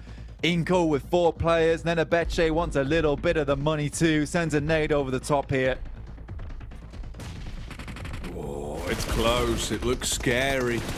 The Tracer showing you it whizzing right on by. The bullets, though, are hitting. Play zone coming on in, and with the tag that was already inflicted onto Eugene, the zone was enough to finish him. Pusher will be getting pushed away as he goes down, giving up the chicken dinner to Inco. Double chicken dinners on the day for Inco. We said that one wasn't enough, so they gave us 2. For Inco, this is much needed points, but sort of gifted as well to them here at the end of the day. But again, you've got to look at the way that Squash played out that game, and I think that you could sort of give him the credit for just nailing each and every one of his nades that he sent through. Some great vision. Even I think the team looks a little bit confused with how on point his nades were there, but it takes them through, gets themselves a chicken dinner. This is going to be so massive for them in their long run. Well, that is the thing as well, especially, over the course of the tournament, Blank, we've seen just how much of a blessing it is if a team has got some fantastic grenadiers on their side. If you're hitting those big nades, if you're being able to come across for the double nade perfectly, it just sets you so far apart from the other squad. So the fact that Squash is able to land 2 blinders all off the skin of his own back, perfect damage dealt on him, you got to give him props for that. Nade usage on screen as well. A lot of roaming for Inco. You can see with the miles traveled only really being bested there by the side of Brute Force. But wow, that's a big game for him, Blank. And honestly, towards the end, I'm kind of glad they just played smart. They didn't get stuck into the game until they absolutely had forcing the issue. I mean, the start on Sosnovka, right, was quite amusing because they must have rotated up towards the eastern bridge. The circle was for, like, to themselves, this is a horrid circle. Let's re-rotate back here. In the meantime, we're going to rotate on over back to the desk with Mr. Jason Kaplan, Maxman, and the Kalaris. That seemed like an hyper-rotate right there, to be honest, Blank. But as we did see, Inco closing out the game yet again. Their second chicken dinner on the day. And going into this match, they were in 21st place. Where they've ended up after, well, that will be left to be determined when we get to our overalls. But again, a much-needed game to make them feel so much safer and have a little bit of wiggle room if they have a bad Final 2 match. Yeah, I mean, the point gap at the bottom here, Jason, is so small. One good game like that, you can jump up significantly high and be safe in top 16. So, Inco, glad to see him get a win like that. But Rook here, man, again, we're seeing so many good games from Rook, able to reach the late game stage. Default's been doing fantastic. Rami's got some amazing nades, especially from that spot, because they read the lobby so well, right? Mad Balls don't play this location. They're not in this lobby. We're just going to full send it on to Lighthouse and just survive into a podium position and get a second place. So, man, Rook really trying to reach now a podium position at the end. I'm loving it. Are you calling them an ALT here, Max? No, it's no, not an Avenger level threat. No, okay. But they're good. They're good. I like them. It's cool. They're good. Team Queso as well, though. Kalaris obviously getting 12 points. Brute Force getting another 9. Again, teams who desperately need these points have been able to do so consistently today. Yeah, these teams at the bottom zooming up the leaderboard like a Zonda are really fast here up towards the top, and it's impressive to see. I do think when we get to the overall leaderboards, though, that our theorized procedure and gladiators potentially being under threat. I think by the end of the day, I think they'll be 15th and 16th. That's my prediction here as we take a look at it. Yeah, it's getting close. You can see 9th place and 10th place respectively for those two teams, but two teams who unfortunately will have to just watch from home and not have a chance in the last chance stage. It's going to be Melise and Alter Ego.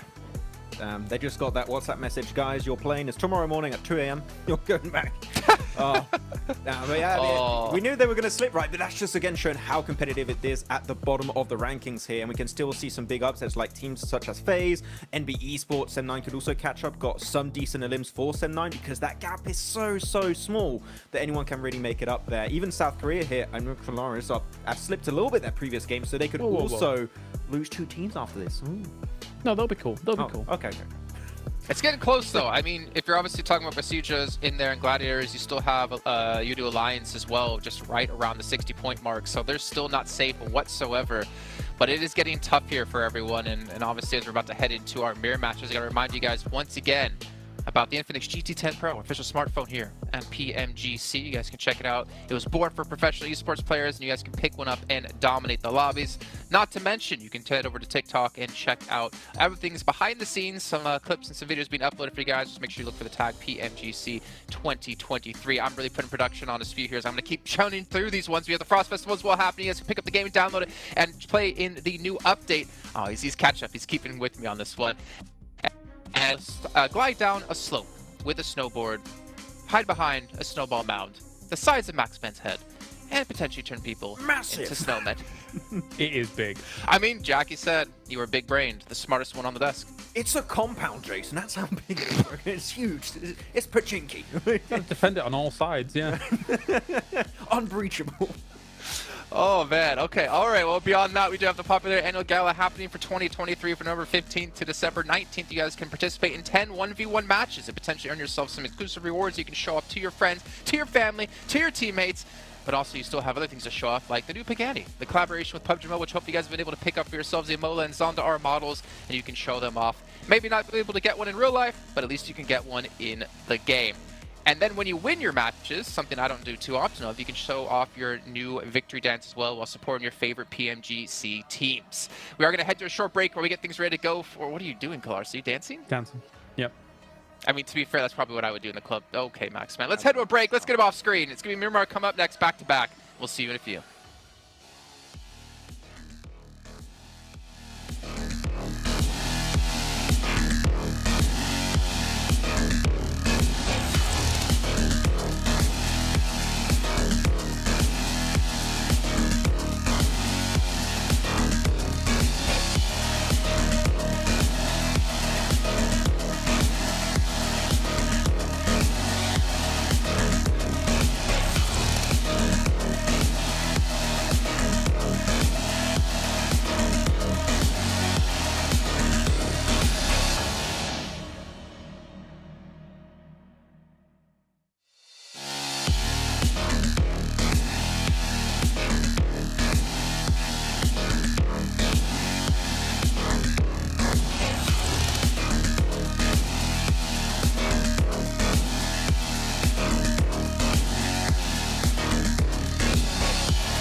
We saw FaZe Clan there looking a little bit upset, a little bit sad, and honestly they should be. Their hopes of getting through to the last chance tournament are slowly falling by the wayside, and to be fair, even if they do qualify at the moment, they still have a lot of work to put in just overnight to be able to get top 5 and potentially be one of our finalist teams in our Grand Finals, kicking off over in December. But Jen, we are back. We didn't get to talk too much about that last match, but honestly, Inco kind of setting themselves up for success if we want to hop back to it before we hop into our game. Yeah, I love especially the way they were playing Ninibic down on the beach side and having 3 players over onto the top of that bridge, able to get himself multiple angles during that match and making sure that teams, especially coming from the west, like N-Hyper, Brute Force, Team Kesso could not really have a chance to compete in that game. So just having those 2 positions, those 2 angles were really important. And it's really weird though, you can compare it to Mad Balls, that they've all been consistent. 1 win, 2 bad games, 1 win. We just need to see more consistency to be safe here. Well, you know what, Kalaris and Max, we got to see your dance moves, but it's time to head over to our best dancers on the show of Jackie and Blink to take us into our first Miramar.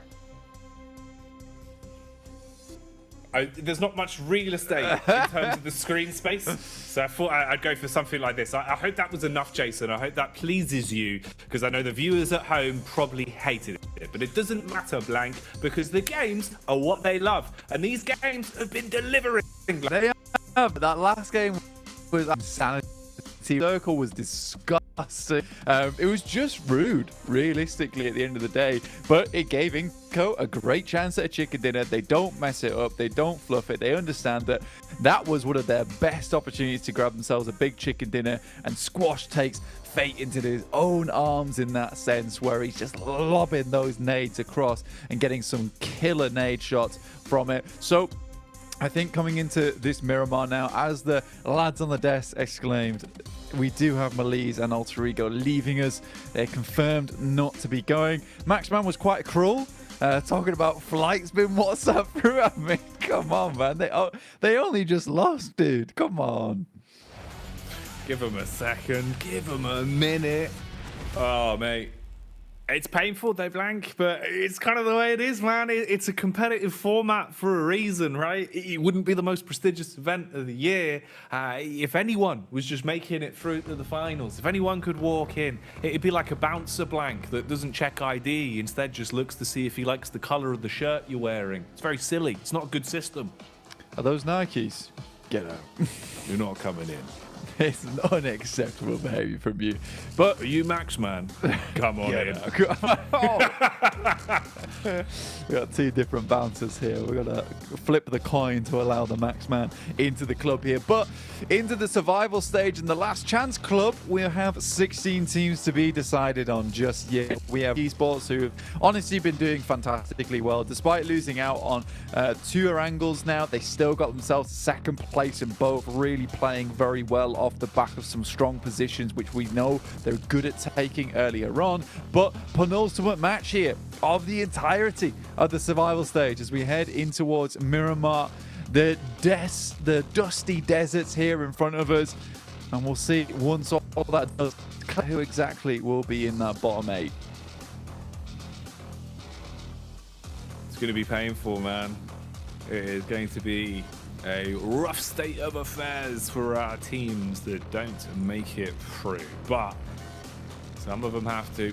Some of them got to get themselves into the upper echelons and soldier forward into tomorrow and the preceding day, where we'll have that last chance, those last few moments of madness to decide which teams move on out of it. So this is really where it is all do and die for a couple squads. Little bit of a shift, little bit of potential still remaining in terms of some of the placements for these teams. So accruing an extra couple points here today can be a big one. So we need some large finishes for some of our squads further down the pack here on the back-to-back Miramars. And I do wonder what sort of form we're going to be seeing as well. Seems like fighting is going to be part of that, as FaZe, who really have been hit with the unlucky stick, Blank. You know, they look completely different to what we saw when they came out swinging initially into last chance, well, survival stage rather. They were looking a lot better. The longer it's gone on, it's just felt fragmented. You know, it feels like they really are always leaving themselves susceptible to these attacks, and they give quite a free opening elim on this one. You know, for nothing really. FaZe just drop far apart, and a man gets spotted instantly.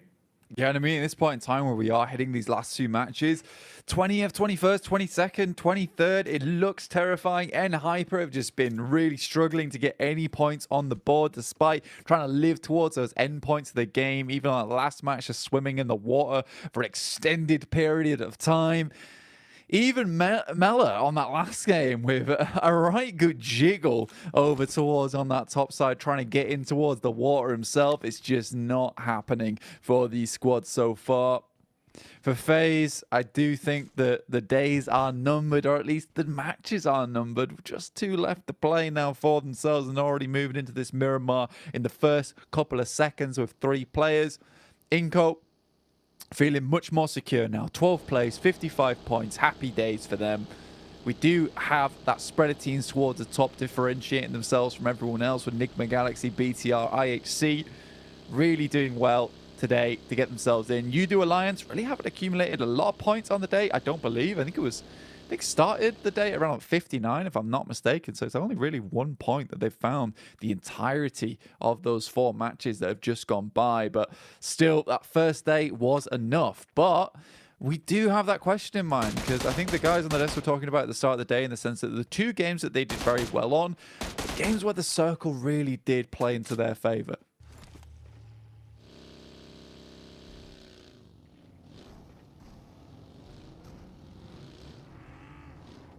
Inco's on our screen at the moment. Squash, as we said, the right arm of God on this guy, honestly, Jackie. Yeah. Incredible nade plays from him. Enigma Galaxy off in the distance. Another team that I'd honestly like to see go out with another bang here at the end of the day. Maybe get some more points towards the top side of the tables. You'd hope so, because it's definitely looked a lot better from them, at least with getting more momentum into the games today. You know, it was really quite rough when we saw them initially. Felt like they were limping through a lot of their games, or just making misplays more so than anything. You know, that was kind of the big focal point that we were looking at, is how many times they made a mistake that could have been avoided. Today, it's been a lot cleaner. Seems like the heads are screwed on more, and they've been performing well, especially on the Erangel. So will that translate into the Miramars, or will things be a little bit more wobbly around the knees? We'll see. It is an interesting point you raise as well with You Alliance as well, because you're right in the sense, you know, that they did win those games, sure, but like you say, there was a lot of setup in external factors in terms of the zone, the way some other teams played around it as well to kind of feed into them. Outside of that, in the raw head-to-heads, in the raw games from the opening moments towards the finish, it's still not looked exactly picture perfect. But hey, I mean, however you gain those points, however it goes, you're just going to be happy you're getting them. So if they're at least able to keep themselves afloat and stay out of the danger zone, I think that's all they're going to be thinking about right now. I don't think it'll be as easy as that, though, when we get into the next 2 days. Definitely is going to be a harder task. So you're really going to want to make sure if there is any jitters, you get those out now and start to look towards the future. Nasa as well, man. Some of the crashes we've seen from today, Blank, have been interesting, because it feels like in terms of confidence in their own gun skill today, and sort of, you know, sticking to a game plan from the minute they decide it, it's a lot better. But things working out for them, or the absolute most miraculous collection of events occurring whenever they decide to crash onto a compound, seem to be a given. It feels like if they go in for something, you go, D+ turn up, and then everyone else just turns up with it, and you have about 6 teams in a compound and everyone loses. It's been a weird kind of vibe they've been hit with today. They're being chased uphill here. So Nasa, at least with the spread they've got, you've got the early warning of knowing that D+ are coming. So you can back off, you can peace out. You Alliance are close by as well. Yeah, over towards south side of Los Leones at the moment. I mean, a lot of teams kind of spreading out towards that south side of Chumacera as well, where you do have those rocky outcrops, so you can kind of play in here for the time being. Enigma Galaxy off in the distance, though, are taking shots over towards Nasa, and they're sending some backwards. And again, you're right, this team does keep getting sandwiched between a lot of different squads. And right now, D+ Kia coming up behind them. And with Enigma Galaxy in front, they sort of need to make a send to the side whilst they locate a bit of a better position to find themselves in. Enigma Galaxy picking themselves up a bit of high ground, potentially playing around this region, around this warehouse, will work out for them in the future. But realistically, it is that stage 2 that we're waiting for, where it is a massive shrink on the circle defines a lot going forward for a lot of these teams as well. So right now, get as much loot on as possible, as many nades as possible. I think a lot of teams will be looking for that 5.56 ammo as well, because you know that in that late game, when you do huddle up in towards one of those compounds, you're likely going to be expending bullets that you're not getting back anytime soon. Having all the extra bells and whistles on Miramar does go a very long way. And we've seen that as well, especially proven true with the utility usage we've had today. You know, not too much defensive, really. The smokes haven't been throwaways, but there hasn't been anything too crazy in terms of the defensive utility usage. It's been a lot more focused on the offensive. The way that nades have been used today, especially, have been really clean for the squads that we have in the lobby at the minute for last chance. Survival stage even. I'm going to keep doing that because I'm already thinking towards where we're ending up with this. Looking at the rotates coming in here, though. Everyone's starting to get themselves closer towards the zone.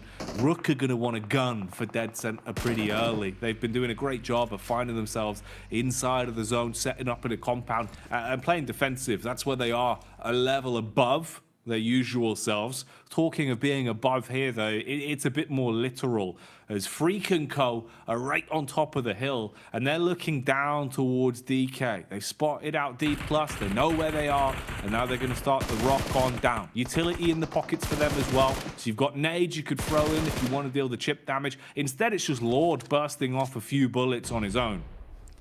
I think for DK here, it's a bit of a stressful experience because you have to leave, right, at some point. You want to get out from these foothills. You want to head up towards that northern side. You talked about Rook, and it is really fortunate on the circle moving up towards this north side that Rook does get a fairly good entrance towards what could be a central position in the circle. Over towards this western side of Los Leones, a lot of open ground, but a lot of the compounds too to be playing in. It's just slightly awkward on this south side where you've got to now clear a lot of that high ground terrain, which then slopes downwards. Just awkward valleys to cross through. Enigma Galaxy realize they've got a very strong position to now hold out DK. Any team that they can really crunch down on the south side will make their approach towards the circle later on much easier. So I think for Enigma Galaxy, it's not a bad idea whatsoever to go for this play right now. Ralph does take a bit of a shot here. DK, no pushovers in their own rights, but the question is, when does Enigma Galaxy decide that long enough is long enough? We'll find out. We'll see how quickly they decide to move away from this one, as movement is occurring on screens. MB Esports starting to at least adjust somewhat. Team Queso as well. Been looking a little bit more aggressive into the later games of today. I think we're realizing their days are numbered if they don't start to really pull the finger out, play a little bit more aggressive into some of these encounters. So they've been trying to farm the elims a bit more, going for slightly more risky maneuvers. Inco have been on a bit of a tear as well. And they're sandwiched here at the minute, down towards the roadside with a little bit of cover to work with, each of them with a building to play off of, so no easy lineups for the rest of the squads. Squads that are key, though, around here, probably BTR and Influence Rage, as they like to instigate a lot of these fights. And with how many squads are in close proximity, if they go in, start kicking off a bit of a scrap, that's when you're going to see everyone else weighing up if they want to get involved into it or not. And look how much damage has been done here to DK in terms of the confidence. They've got to go for a wide rotate through the blues. They don't like their chances of driving through the actual map right now. Inco, though, take the fight from the players driving in more directly. Vehicles down the gulch and straight into the face of Nassar. Inco just peeking out through the back, man, backing them up as they'll be able to hit that and shut down the squad blank. They're gone. Nice. One last chance now. At the end of the day, 19th place at the moment, 43 points. Very much in danger going forward. But you can see just how close the grouping is towards 16th to 12th place. It's 52 points to 55. Just 3 points between those four placings there. In the meantime, Inco is getting ripped to pieces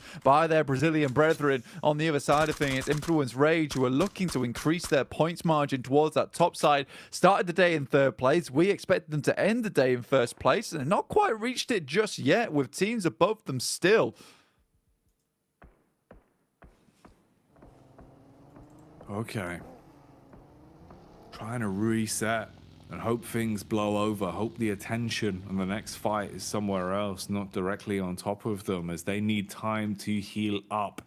DK looking to go back and save the man that's been separated as Fabian's on the hillside towards MBEs. The rest of them have arrived. This was their mass migration they went on, rotating the whole way outside, going through the blue to give themselves a potential position to play off of.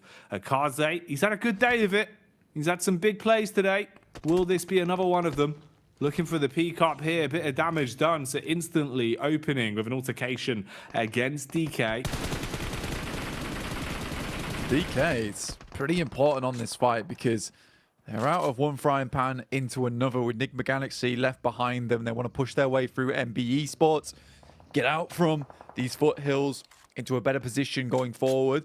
DK currently dealing with Enigma Galaxy as well. Keep taking shots towards them. Coop's down there with the rest of the team. They swing on by, but I wonder if Enigma Galaxy realizes that MB Esports are also in this location, or they're just chasing onto where DK is currently playing. Either way, it could be a very, very bad engagement for all three of these teams coming up shortly where no one comes out the winner. DK realizes that they've sort of baited Enigma Galaxy in, so maybe it's time to just rotate back. Again, moving up towards that northern edge. The old faithful, mate. See if it works out for them. See if they'll be able to set themselves up, hunker down, and make the play from the position. DK as well, being peppered with so many bullets that they are starting to lose their potential edge into this fight, especially when Brute Force have found the opportunity to backstab onto it from the sides. So you really are struggling now. Here comes IHC with a compound crash as well. Haven't seen this for a few moments, but it looks like they've wound themselves back up and want to let it rip. Going in for the swing towards the top floor. FaZe Clan holding on the ground as well, as they will hit with the shotty, strike against the first and leave him slumped down on the deck. Alex clearing the building. Oh, it's a late reaction, but he does still find the flick at the top of the stairs. And for FaZe, that's such a terrible prospect for them going forward. 42 points left remaining there in 19th place, Jackie. IHC have been constantly chasing this team down, and I think they've single-handedly ruined their chances to get towards that last chance now. One last game for a big match, but with the way FaZe has been playing today, it just does not seem likely. For IHC, on the other hand, been looking like one of our most aggressive squads today. It's awesome to see from the Mongolian squad here. DK, though, still stuck on this ridge side. Osal goes down to a nasty shot from Enigma Galaxy. It's Freak on that top side. The rest of the team just not with him. Lord's even looking this way too, as Fabian dashes his way across. Nolbu looking to hit these shots over to the side, but it's not to be. And Duxan similarly heading over towards where Rook is currently playing. Duxan were able to take them down on our second angle of the day, but they are looking bruised here. Seriously wounded. Need to patch themselves up here and get back into the foray. Quickly clamoring to reset. Whoever's able to adjust themselves back into a stance where you can fight first probably has the edge here. Default with the nade, thinks that he's got a good grasp of the situation, tries to dash it in. Damage done blank, but no actual tag that will take them down. Zipan's ready for the response as well with a nade of his own. They're just throwing anything they can in through the windows at the minute, trying to keep the pressure on as much as possible and make it uncomfortable for D+. Default, he's been playing a blinder of a day. Overall, he's been hitting so many shots and looking really crisp. But here, you're up against the chance that if your teammates start falling, you got to do it all on your lonesome. And with how low they are, that could be a very achievable possibility the longer it goes on for Rook. BTR and a backstab as well towards Root side of things. IHC, though, coming through over towards Duxan. Junie goes down. Not the play you want to fall here, considering the amount of work this lad's been able to do for the rest of the team. Immediately, Panic Smoke's been displayed here. Zipian still up front with the DBS, but he takes a nade here. Now just two players. Great shots through the window from Hoxie, but is it enough, Jackie? Is it? That's the big question, and right now the proof is in the punishment as the guns are dealing all the damage. Hoxie with a hefty right hook connects through the window. Judy Force back as well. Doors blown off. Looking uncomfortable. Sideline sweep for Alex. Who keeps the pressure applied. What is happening, Blank? This is non-stop warfare. Everyone is swinging into it. An unreal explosion on the vehicle from Duxan, but the blue pushing them in, and IHC looks for an absolute spray down. And with that, Duxan gets obliterated. Torn full of holes from IHC. We're up to 5 eliminations. Duxan able to weather the storm, get themselves 2 points, but it won't see them too far ahead of a lot of these teams underneath them. Leaves them in a precarious situation going into our final match of the day. Our 2 Korean squads. Up to 54 and 55. Brute Force still going for a little bit longer, as our Team Queso in 14th and 16th place, right on the line. Only Sem9 and MB Esports still currently going in the matchup to try and push over those limits. But 40 points and 41 with the history both these teams have had. See what gets done here. We know that Malise had a miracle run yesterday, which didn't quite pan out. Still got to give it your all, though. You'd hate to not give it 100% effort and then notice it was the difference of 1 or 2 points, or even with how far the odds are stacked against them, still trying to give it their absolute all and play the A game. Good show of respect, at least, for the competition overall with how this has been going so far. BTR tucked into position down here, though, and maybe they're next on the list for the onslaught of Sem9, as they've broken off into 2 squads, the duos on either side slowly clearing out the lower ground and pushing up towards the compound. Meanwhile, IHC begin their rotate. They've jumped in the vehicles and set their focus up towards where BTR are playing. So this has changed from a raw one-on-one team fight to a potential third party that can come in for a quick assist on their vehicles. Influence Rage, a side that has surprised us so many times. We haven't seen too much of them into this game. They've been playing smart. They've been playing slow. They know they are only a few points away from breaking that 100 cap, and they don't want to throw that chance away. With 1 elim already in the back pocket, they're looking to just scare other teams. Utility used uphill to force back the contact and make them think twice about fighting versus Influence right now. Absolutely, keeping them held back as far as possible at this point in time. And Influence Rage, like you say, looking to break that 100-point cap here, just 1 point away from it now. Looking to take that first place away from the Mad Bulls. Ended their spree at 104 points. Not too far away for Influence Rage to pick up, but almost feels like the pressure somewhat got to them today in terms of being able to get that many points. No pressure in terms of getting to the last chance. That's already finished. But being the #1 squad coming out from the survival stage, that's the real question. Still, 2 games to do it in. Already won elimination. Closer to that boundary. Sem9 over towards this northeastern edge. Another team that we need to keep talking about here. A team that needs to push themselves further, but their arch nemesis, BTR, over towards the western side, giving them the evils. Eyeing them up. Sizing them up. 3 points. Seeing if they'll be committing to this, man. They just want those extra points, Blank. Want to put them in the back pocket and secure it. IHC.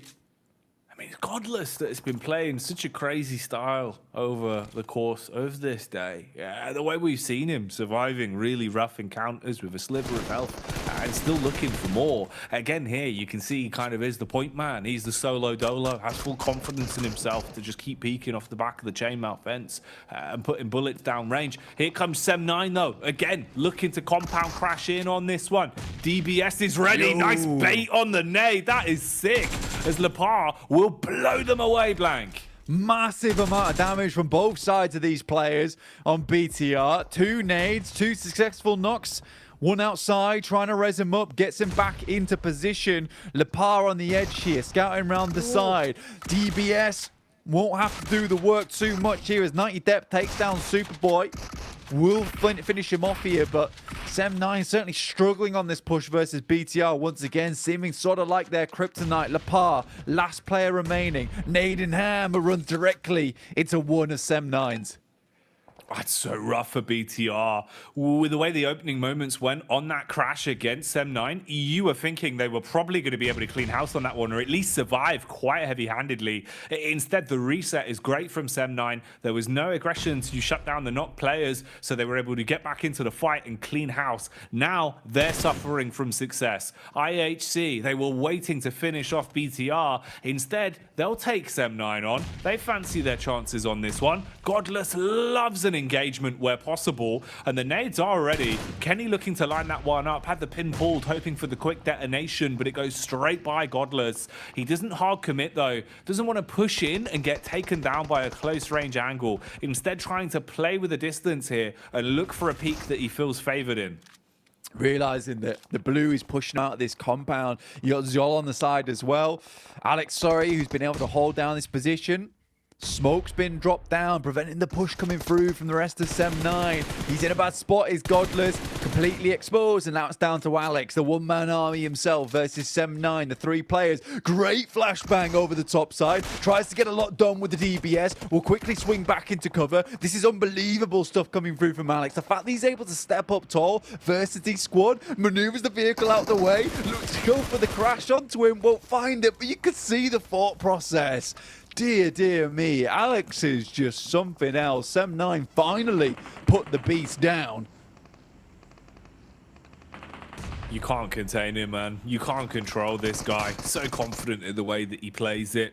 Now, though, we switch our attention to Namiga, and that is a beautiful nade. Coops blowing away the first. Looking to finish them off with a quick follow-up as well. That one's going to be on target. That is huge from Coops. Hitting all of the nades blank.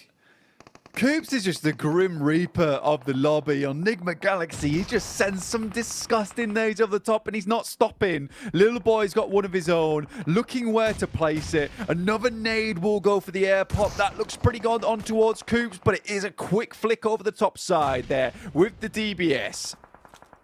Man, Coops armed with a shotgun or nades. That's all he needs, it seems, as he will be punishing. Okay, quick detonate on the minivan, so at least that can't blow up and be used against you. Hard commit onto the Reds now and try to reset the fight, so at least the Niga still have more to fight with here for the Galaxy. Okay, Sem9 as well.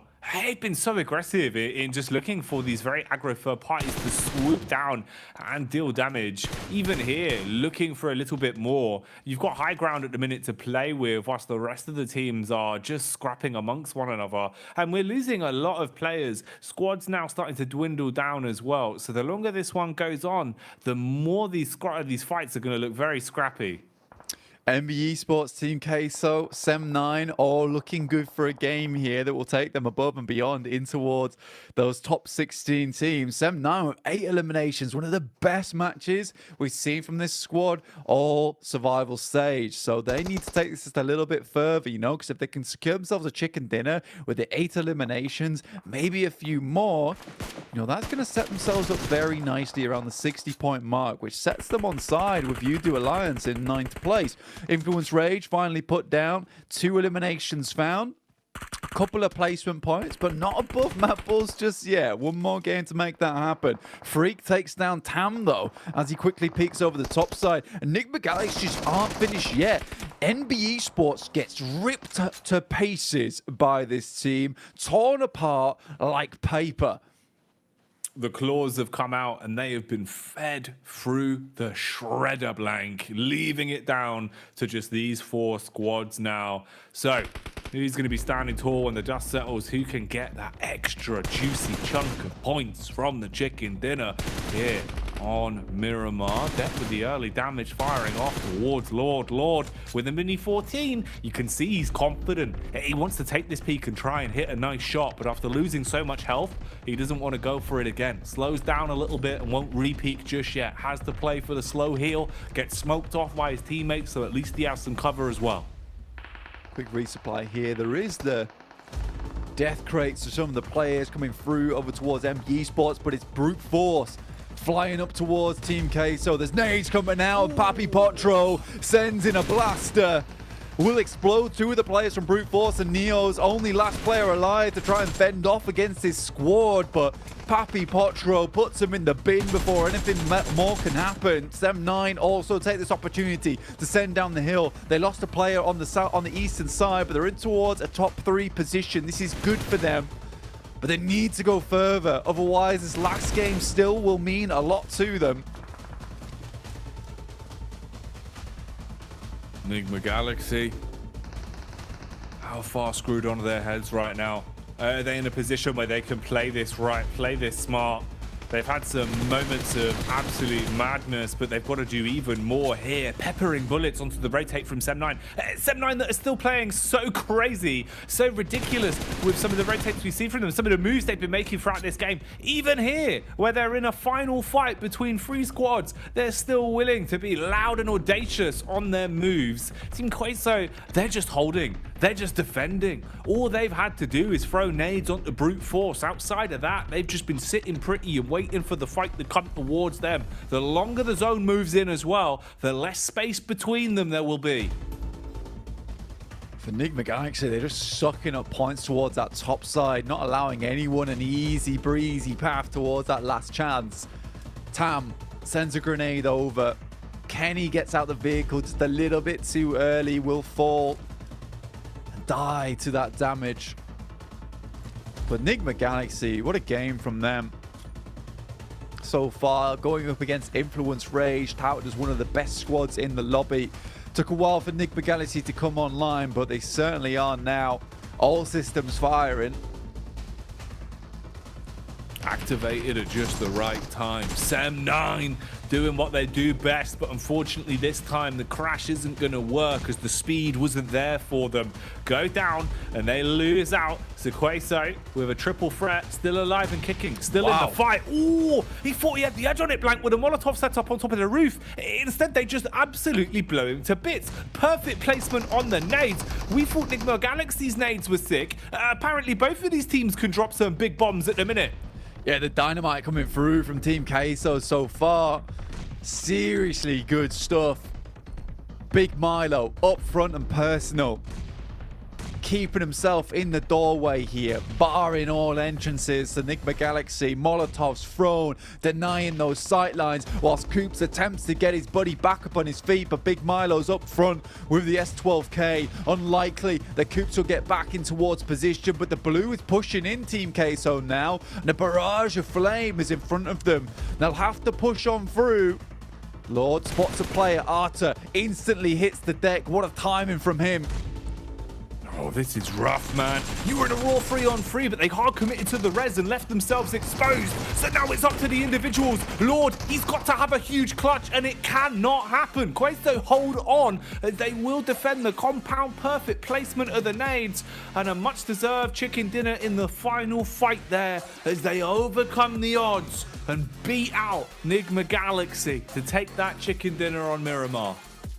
They do not melt under the hot sun, the Team Queso. What a game from them. Big sigh of relief coming through from them as well, because those points they're able to accrue on that game are absolutely massive for them. So Team Queso will be very, very pleased with how this one panned out at the end of the day. Papi Potro with an unbelievable nade that got sent through from that doorway towards Brute Force, also on towards Sem9, who really needed those points too. But Enigma Galaxy try to get away with some funky moves at the end there, Jackie. This doesn't quite work out. Yeah, I don't know, man. The idea of hard committing to the res in that spot where he was so far up and you knew there was multiple windows and all they were doing is throwing nades at you, it feels risky to waste Coops as medic, you know, going for the res in that sort of situation. I feel like, especially with what he had on him, he would have been more beneficial just playing the raw 3-on-3 using a utility Blank. But hindsight's 20/20 at the end of the day. You know, the information we have is different from when you're in the moment of it, in the thick of it, trying to make those snap decisions. So it is what it is. Enigma Galaxy playing a blinder of a game, but they lose out in the end. And Queso with a nice pickup. I do wonder as well, with them actually stealing some of the extra points away from Enigma, if that makes any difference in the standing, Blanks. If that will change things up a little bit there with Enigma not being able to hoover up all the points. Yeah, absolutely, and I think it will make things much easier for Team Queso going forward. Sem9 have a bigger game to go for in our last one of the day, but before that, we've got to send you back on over to the desk to break all of this down. And breaking down is what we're going to do, exactly that, gentlemen, as we had Team Queso, the team who were the bubble, in 16th place, getting a massive victory that honestly might have put them safe now, or should have been able to put them safe 100% through into our last chance tournament, kicking off tomorrow. A great game by them, great game by Enigma Galaxy as well, in particular Coops, man, it was the Coops show. You give Coops an MG3, just like anything is possible for this team the moment he has a weapon like that. I do have to echo the point that Jackie did make at the end there, is that it was a bit weird for him to force that res onto Ralph. I think you leave Ralph give you free information and try and have a bit of a wider three-man split to get more control onto Team Queso, but then you saw Arthur there on the low ground. He was just making sure that the entirety of Enigma could not leave the edge of the blue zone, and they were just going to be suffocated behind that hill. So good execution, and all off the back of that rotation onto the best player in this lobby here, Kalaris, is Big Milo. Oh yeah, loving it. Yeah, he was. He is colossal, that's for sure. You know, here with Team Queso being able to do so well, I think it's about time we've seen them be able to put up a performance like this. They were doing well in terms of holding down this location, right? They were here for a little while and able to hold it off successfully. Again, against Enigma Galaxy, who did flub a little bit. I have to agree with your guys' sentiments on how they want to make that approach happen, but when you're going up against Enigma Galaxy and they're able to put up this performance throughout the game, look at Depp. 1,069. Look at him. Nice. That's my noise for that one. I mean, 15 points for Sem9. They were a team not really safe at all, and they were a team still trying to fight to get into top 16. That might have actually been enough to potentially push one of our, or potentially two of our South Korean teams out of top 16. We're going to obviously find out in just a little bit of time here, but things are getting very tough now as we take a look at our overalls, and there we go. D+ has moved out. Sem9 has taken their position. Duxan in 15th, just winning when it comes to the tiebreaker because of the chicken dinner they had. But going to this last game, I mean, obviously with Melise out in 18th place, NB Esports has to pull off a cracker of a match if they want to build a break through the top 16. Look, they sent it to us saying, you know, break down this game or whatever. If both South Korean teams go out, I am going to break down. Okay, Jason? All right? I'm going to put it that way. All right? That's it. I don't want to say it's chance. Yeah. I don't think it's going to be possible, though. I think we're going to see at least one of them. I think Prestige, though, is the team I'm focused on because they're in 60 points in 13th place. If D+ gets 7 points on this match, if Sem9 gets 6 points, if Duxan gets 6 points, Prestige could be knocked out. The stars have to align, right? Yeah. For all of those teams to do well, but it is possible. Yeah, we alluded to it earlier on in the day that 60 points is by no means safe. I mean, look at Brute Force, right? They've been able to jump up to those kind of closer positions with them after starting off almost disastrously in day number 1. So it's possible.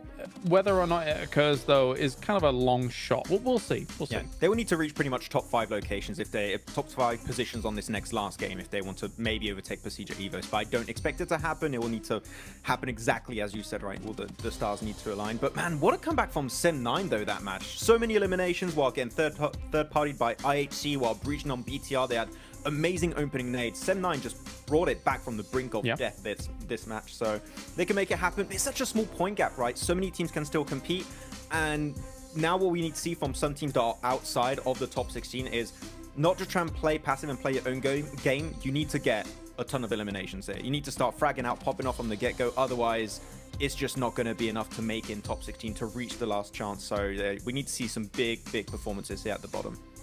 And this goes into something we discussed while we were watching the first match when we were, you know, obviously off air, is that obviously depends on how many points you're behind, how many matches you have left determines how big you have to go. And Claris, you know, we were talking about this in particular for NB Esports. You just have to go crazy. You have to hunt for those eliminations. You have to put the fate in your own hands. It's going to be really tough considering what we've seen so far, but if they want to have any chance, they've got to go for it. Yeah, especially when their podium finishes throughout the majority of these 2 days when they've been playing have been smaller limb games as well, right? They're able to sometimes get to the late game, but they're not getting the elims with it, so they've got to go really big, Jason. Well, it's time. Our final match here, the survival stage, before we get into our last chance tournament kicking off tomorrow. We're going to find out if some teams can hold on to the position or if we'll see some teams push them out. Colors hopefully won't be too sad at the end of this game. Let's throw it to our casters of Jackie and Blaine to take it away. Setting up the big one then, the last game, the last hurrah, Blank, to decide where all of the chips are going to lie, man. And then tomorrow we know who we're going to be seeing here in that last chance stage. It's good. It's so damn good how the game's been going so far already. So I'm living for it, but I'm excited for this one, Blank. I mean, it's the fact that all these teams towards the bottom side of the rankings have just absolutely worked their socks off to be here at the end of the day. Like, what is this? Jesus, that guy's moving quick on the old finger tap in there. Looks like we got a bit of a rehost coming through very quickly. I'm assuming we'll get back into the game as fast as possible. But in the meantime, let's set the stage. We've got currently a couple of teams down towards the bottom of the rankings. We've got DK, NB Esports, FaZe, NASA, and Hyper, all attempting to make their way in. And honestly, it's all doable. Right, off the back of a big game. You're looking at 16th place with Sem9 at 55 points. For N-Hyper in 23rd place, that is just 15 points away, right? A chicken dinner, 5 limbs. That's all it takes. So every single one of these teams, it's more than doable. It's not a fat chance. It is very, very likely that if one of these teams does extremely well, they'll make their way in towards that last chance. It's not a pipe dream for a lot of these guys. So this is going to be one of the most exciting final games we see. Sem9 look happy after the back of that last match. There's a little bit of sweating, I imagine, going on for them, but they just need to do okay in this last Miramar. That's what they've afforded themselves, Jackie. It's true, man. You know, you've done enough to at least put yourself in a position where you don't have to go above and beyond, don't have to win the absolute world in a game like this. You just got to do the bare minimum, keep yourself afloat and be happy, confirming your spot and knowing you stay alive, knowing you're actually in the runnings going into that last chance and being into a position to close things out. Mixture of emotions here as well, Blank. You know, you can see from that human element of things, the teams that obviously the reality of the situation probably now starting to creep in, knowing that, you know, no matter what, their likelihood of really changing the outcome is slim to non-existent for a good few of them. Some of the sides that know they've got a lot left to give, still enjoying themselves, looking happy here as well. Duxan, oh, that's quite cute. Everyone getting involved for the nice wave. It's tough. It's tough for a lot of these squads, right, at the end of the day. And I mean, for Duxan in particular, it's not just battling against a lot of these other teams. They're also battling directly against their Korean teammates, right? And DK Plus, like the guys that they've played with in their own league stages for such a long time. They probably have intimate relationships as well. So I think for DK, 54 points, very doable to also get in. I think for Kalaris, he's really hoping that we do see both Korean teams are able to make it towards that top 16. I think both deserve to probably go in as well. DK's had a big standout, as has Duxan, but at the end of the day, this survival stage just hasn't looked that amazing for both teams in terms of consistency. However, we have seen great moments out of both of these squads, and it would be great to see them go through to the last chance to give them that one last go of it. Remember, we've all said before that Korean teams on adaptation wise, that's where they shine. So 2 more days, that might just be what it takes. Man, I'd love to see it as well, you know. I think it would be really cool to see that potential because there's so much talent in the region. And I think the resilience that we've seen from both of the squads as well that are still in the runnings here, it goes to show that they do have the talent for it and that, you know, in a position like this where some of the sides looked a bit deflated, looked like they weren't able to keep up with the pressure after even losing 1 or 2 of their games over the course of the 12. That was enough to shift them off kilter and they weren't delivering. Whereas both of these teams in D+ and Duxan have kept a good, strong mindset the whole way through. And I think that mental is what's been the difference maker for them. Understanding that it's never truly over until it's over. But us setting the stage is about to conclude and we can instead move into the game itself. Miramar, for one final time today, for one last time in the survival stage. At the end of this, we're going to know where the standings are, who's making it through, who doesn't make the cut and gets removed from the tournament. It'll all be decided at the end of this one. So strap in, make sure you've got yourself some H2O, because I can imagine this game is going to take the wind out of you. And you're going to need to stay refreshed, eyes peeled the entire time, root for your own squads, make sure that you're backing them all the way, because they need all the support they can get in this last game where things get tense, where things get a little bit serious for these squads. FaZe trying to get themselves up towards a better position here, but the day has not gone well for them, constantly losing players at the start of things. MB Esports getting to a really good position on that last match, Jackie. DK, standard gameplay, but a little bit painful towards that late game. NASA, as we said before, extremely unlucky on most of their plays today in terms of the Crash Kings, followed up by the rest of the players hitting onto them afterwards. But it all comes down to this. There's only a couple of teams that'll be able to work their way up in towards that top 16. Which teams will get pushed out and which teams will work their way in, it'll be all decided on the north side of the map up towards water treatment. Okay then. This is what we've been given. The playing path of destiny for some of these teams. Let's hope they can make the most out of it. Any commotion that you decide to go for here better be calculated.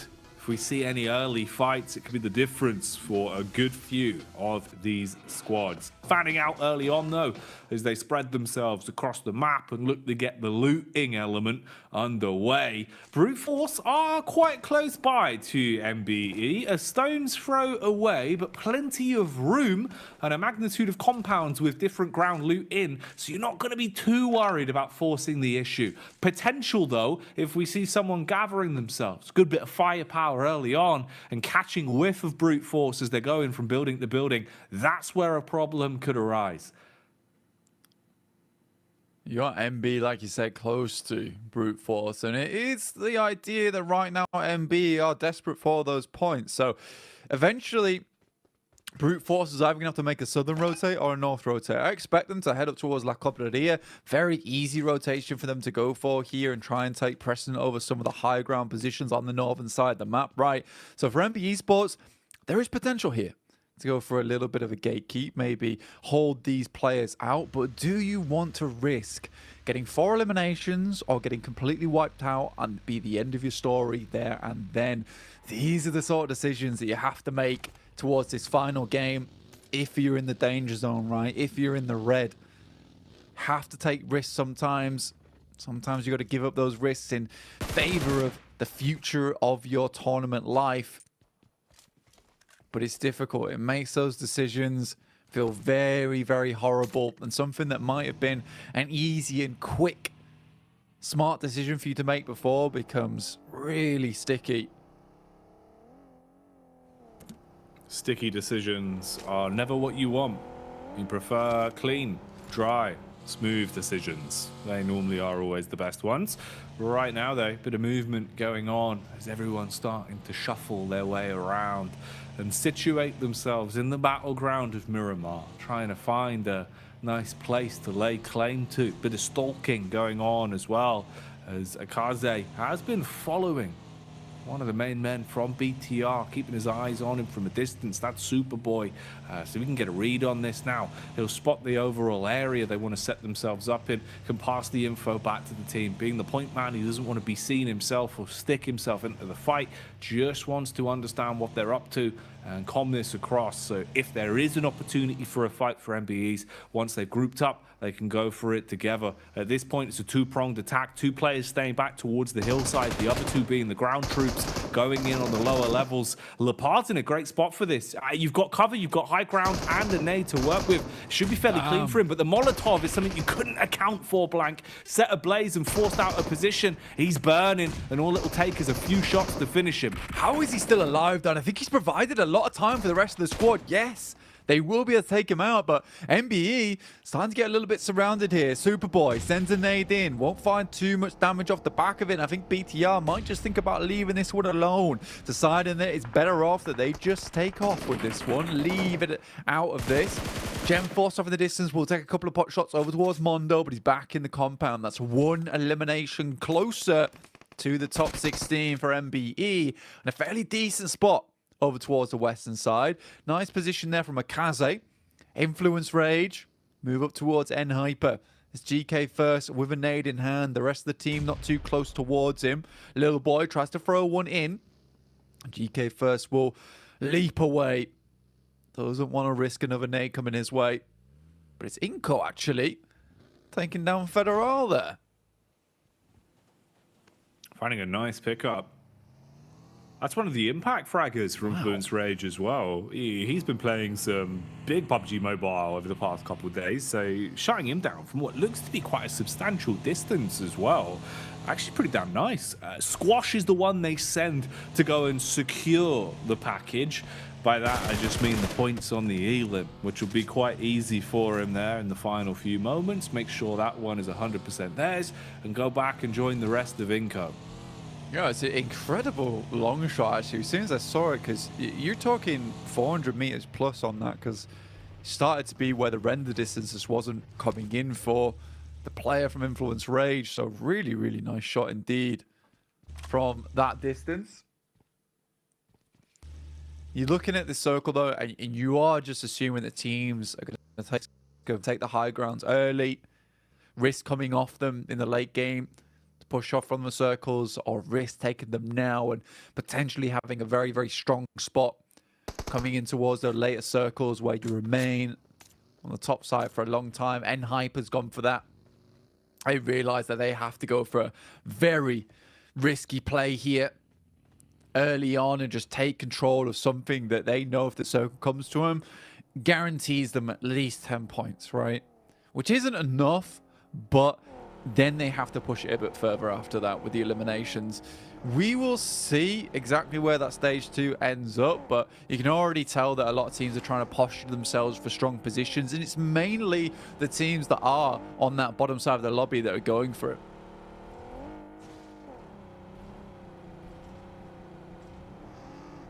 It's the way you got to play it as well. This late into things. A little bit more aggressive, a little bit more quick to the decision-making. FaZe on the move, starting to get themselves back in the zone as they will cruise on by and start to slide on in to a bit of a better position to play around here and have some sort of cover to work with once they find a safe haven. Okay, you do Alliance as well on screens here. Just a single man from the squad as they are close by. You've got a bit of a backup. Again, fragmented into a 2-2 split, so they've got a good lay of the land in terms of how far ahead they are. And they see Team Kaiso going in ahead of them as well, starting to pull up through Graveyard. So read on the overall area. Quick look at the circles to see where teams are right now and just how much this will change when the zone comes in. Pretty damn ideal for an awful lot of our squads here, sizing themselves up dead center towards water treatment and being happy with that. Influence Rage actually right in the middle there. Very nice for them. They're still looking for that first place spot. They want to put their mark on it at the end of the day here, Jackie. N-Hyper remain in a fairly decent position over towards that north side, but doesn't feel likely it's going to end up there. Dropping the circle over towards water treatment is one of the more crueler circles we can see here over on Miramar.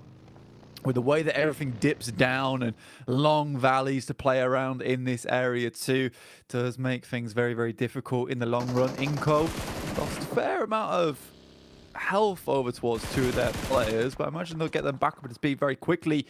My God, Alex is a good shot on IHC. He's been so crisp, man. Oh, they're Alex just sending has it. been giving it today, and that seems to be what the entire team wants to do. They might expose themselves a bit too much, though, on this cleave around the corner. This is bad news for Godless MBE. was a bit late, man. This is all starting to go wrong now in the way they're playing it. This is really bad news for MBE. If IHC can continue to press the issue here, MBE Sports, that's their run done. Oh, holding on to this is only going to get harder.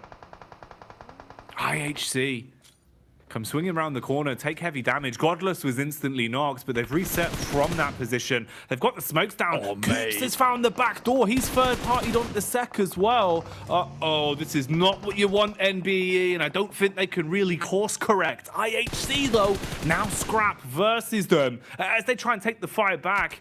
Enigma Galaxy making their move up the side of the hill as well, Blank. This is carnage. MBE down to just 2 players, and this might just be it for MBE at this point in time. Only one elimination found, and we might have just confirmed another one of those spots to be going home. What a horrible sandwich to be between there for MBE. IHC and Enigma Galaxy, 2 teams that have been on the up and up today. Lord. Good tracking, good tracing, keeping the damage distribution going.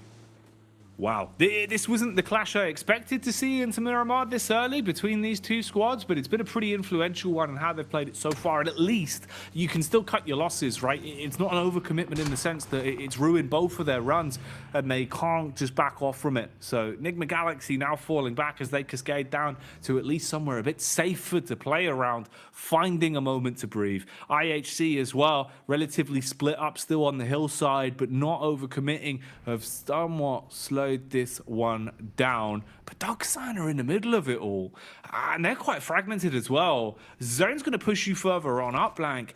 This fight, it could be an old wound that gets opened up again. Yeah, I mean, for IHC, Enigma Galaxy, both teams that are very safe, and it's just so unfortunate that 2 teams with realistically nothing left to lose on their side just barrel their way into MBE, and they get caught up between it. I mean, this is just a sad state of affairs looking at MBE Esports at the moment right now, because you know that making that 10-point jump is going to be really difficult for them.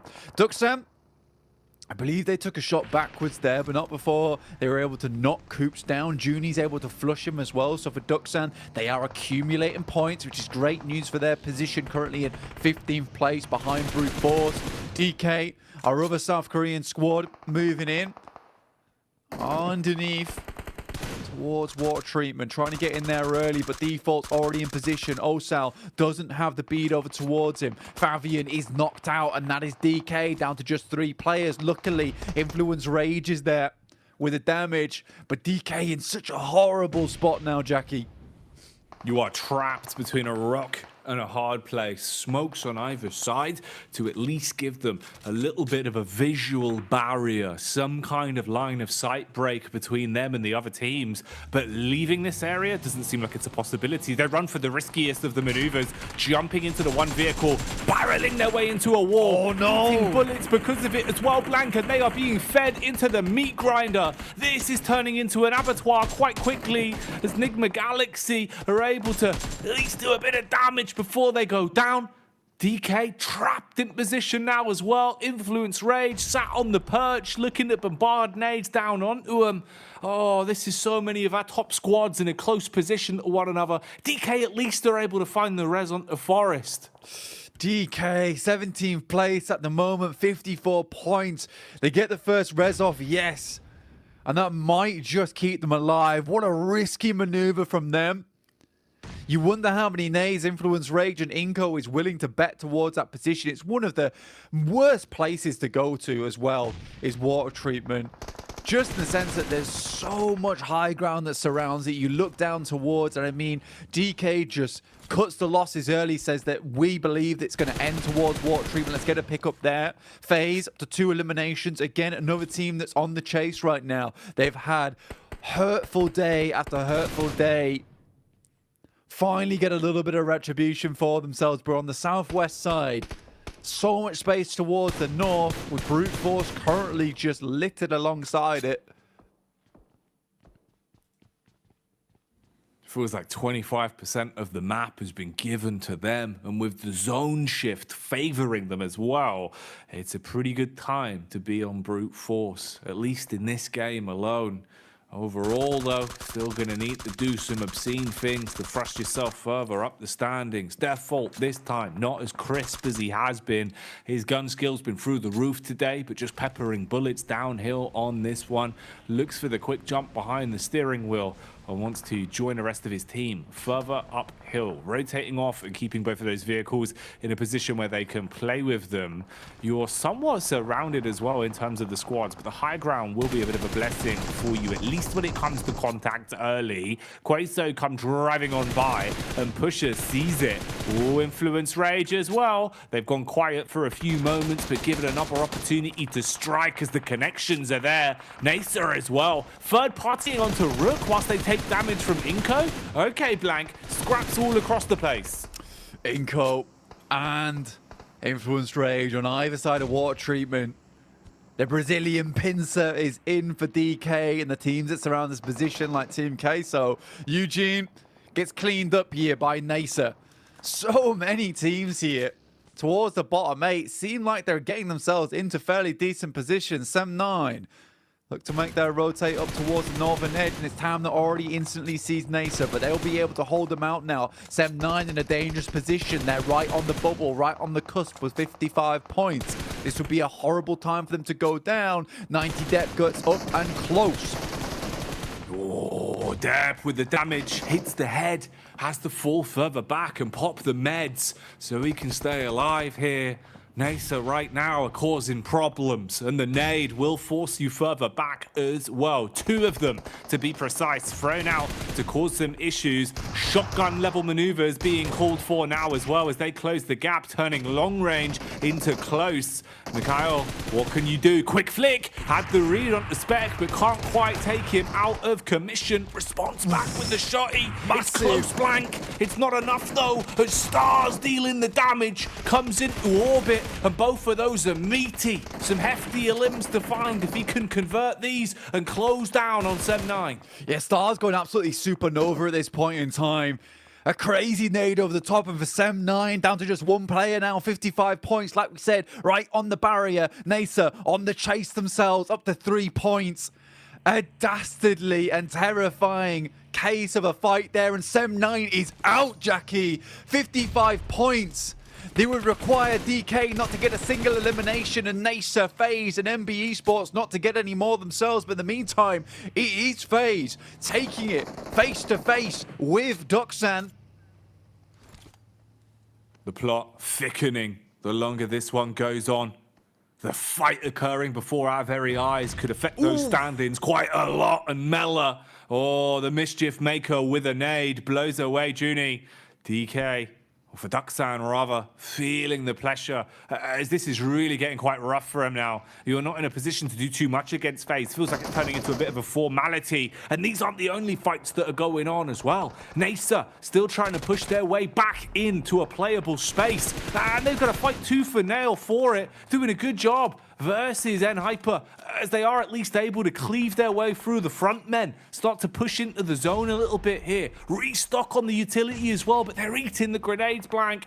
This is not ideal. Quick response back, that one bounces and won't land on target. Smokes up at least. Try and deny this information. Nasa, like you said, fighting tooth and nail here. They're down to 3 players, but they've got 7 eliminations. They're up to 50 points so far, Jackie. They're close to that boundary. And Hyper just down to 2. The GK steps out in the blue for a good amount of damage. In the front side, it's Xenox holding his own by himself, but he's so incredibly low. GK first decides it's not worth his time. He's going to move out of there. Binny from Duxan moves on forward. Final player alive towards the shack, but he can't get in towards the front side. Nasa desperately trying to continue on their journey, but it's G-Fan holding them out. N-Hyper equally in a horrid situation, and it looks like it might be the final curtain being drawn here for Nasa. Shifan with the timing, strikes down. And Nasa, 1 by 1, are finished off. Out of the runnings now, as they are hard taken out of commission. Same could be said for Queso, as they also expire on this one. Finally starting to whittle down the large list of teams then. The storylines also developing with some of the plays that we've already seen here. And Miramar has still got a lot more left to give. Team Queso out, but safe. 8th place. Nasa in 18th place. That will be their journey finished. A strong run towards the end, but not strong enough. Some greedy and aggressive plays that just didn't work out for Nasa. They displayed some incredible performances throughout the entirety of their survival stage, but they do not make it here. FaZe, on the other hand, in a last stroke of glory here, 7 eliminations of their own, but they've got all 4 players still up and running on this southwest edge, looking like they're in a decent position. They knew they didn't have to go too far, and it will be DK taking a knock as Influence Rage rip them to pieces. DK in 17th place. They need more points, Jackie. They can't go down like this. If this is where it ends, it will be a tarnishing a day that they've tried to come back in. Right now, though, the players are being finished off for good. The geometry blocking the bullets and at least keeping one of them alive for a second. But Forest is in position. Immense as well. The healing blank, but his entire squad is gone. It's all on him. The hatchet is pulled out from Lil Boy so low, and he will fall, claim that one, and shut him down. 17th place, another team joins the rest in the bottom 8 there. Dukshan will have to go on as the South Korean representative if they can make it further into this game. If DK perhaps maybe had found that last elimination on towards Influence's Rage, his last player, there were 2 eliminations off the back of it, and it might have been a very different story.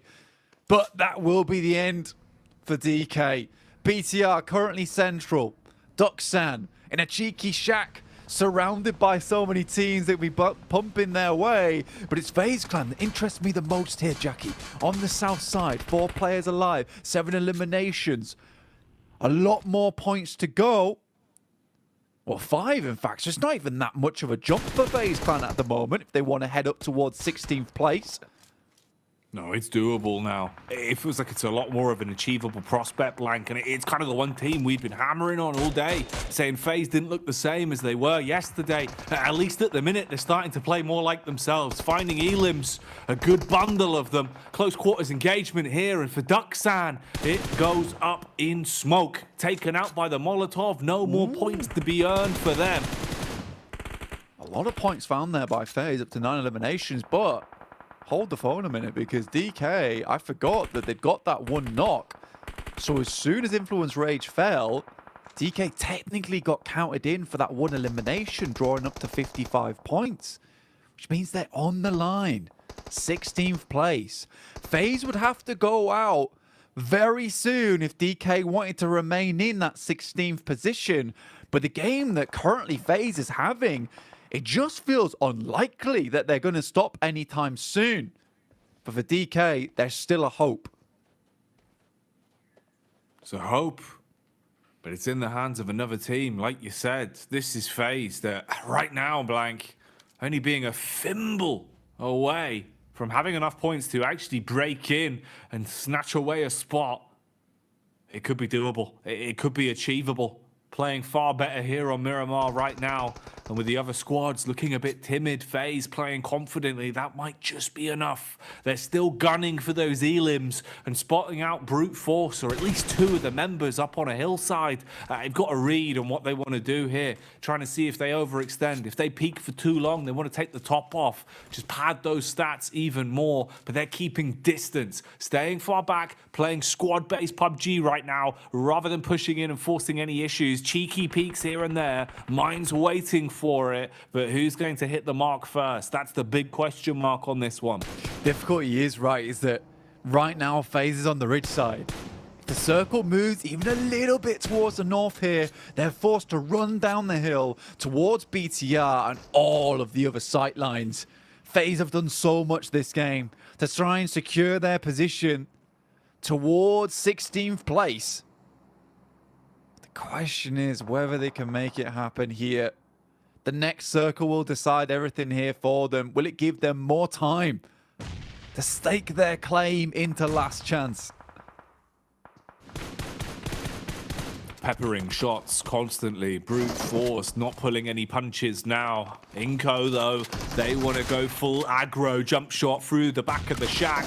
Goes in for the quick cleave round the corner. The burst connects. Ooh. The head will be taken off. Akaze goes down to the DBS. Horrid circle here for FaZe now. They have to move down the hill towards the compound held by BTR. They have to have a hell of a push here. They're in towards top 5, currently sat at around about 52 points. It's not a lot of placement points I don't think that they actually need here. I think a 4th or a 3rd would absolutely do it. But FaZe, they first need to make this crossing, or a team needs to go out before them. Mormon's taking hit after hit, and this is what I was talking about. Getting off this ridge side is going to be so incredibly difficult. It's not going to come easy. You're so exposed as you go for the push down.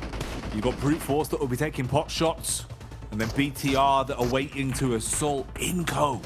In the meantime, still finding more opportunities to pad those stats. There's a contact connection though on the Brute Force. So FaZe gathering themselves another elim. They're going for the risky maneuver blank. They jump into the vehicle. Damage done onto one of them already as well, so the bullets are whizzing by. They're just going for the crush. They're going straight into the face of BTR. Superboy ready with a shotgun as he blows away their hopes and dreams on the cop, taking down the first man and playing the Miller.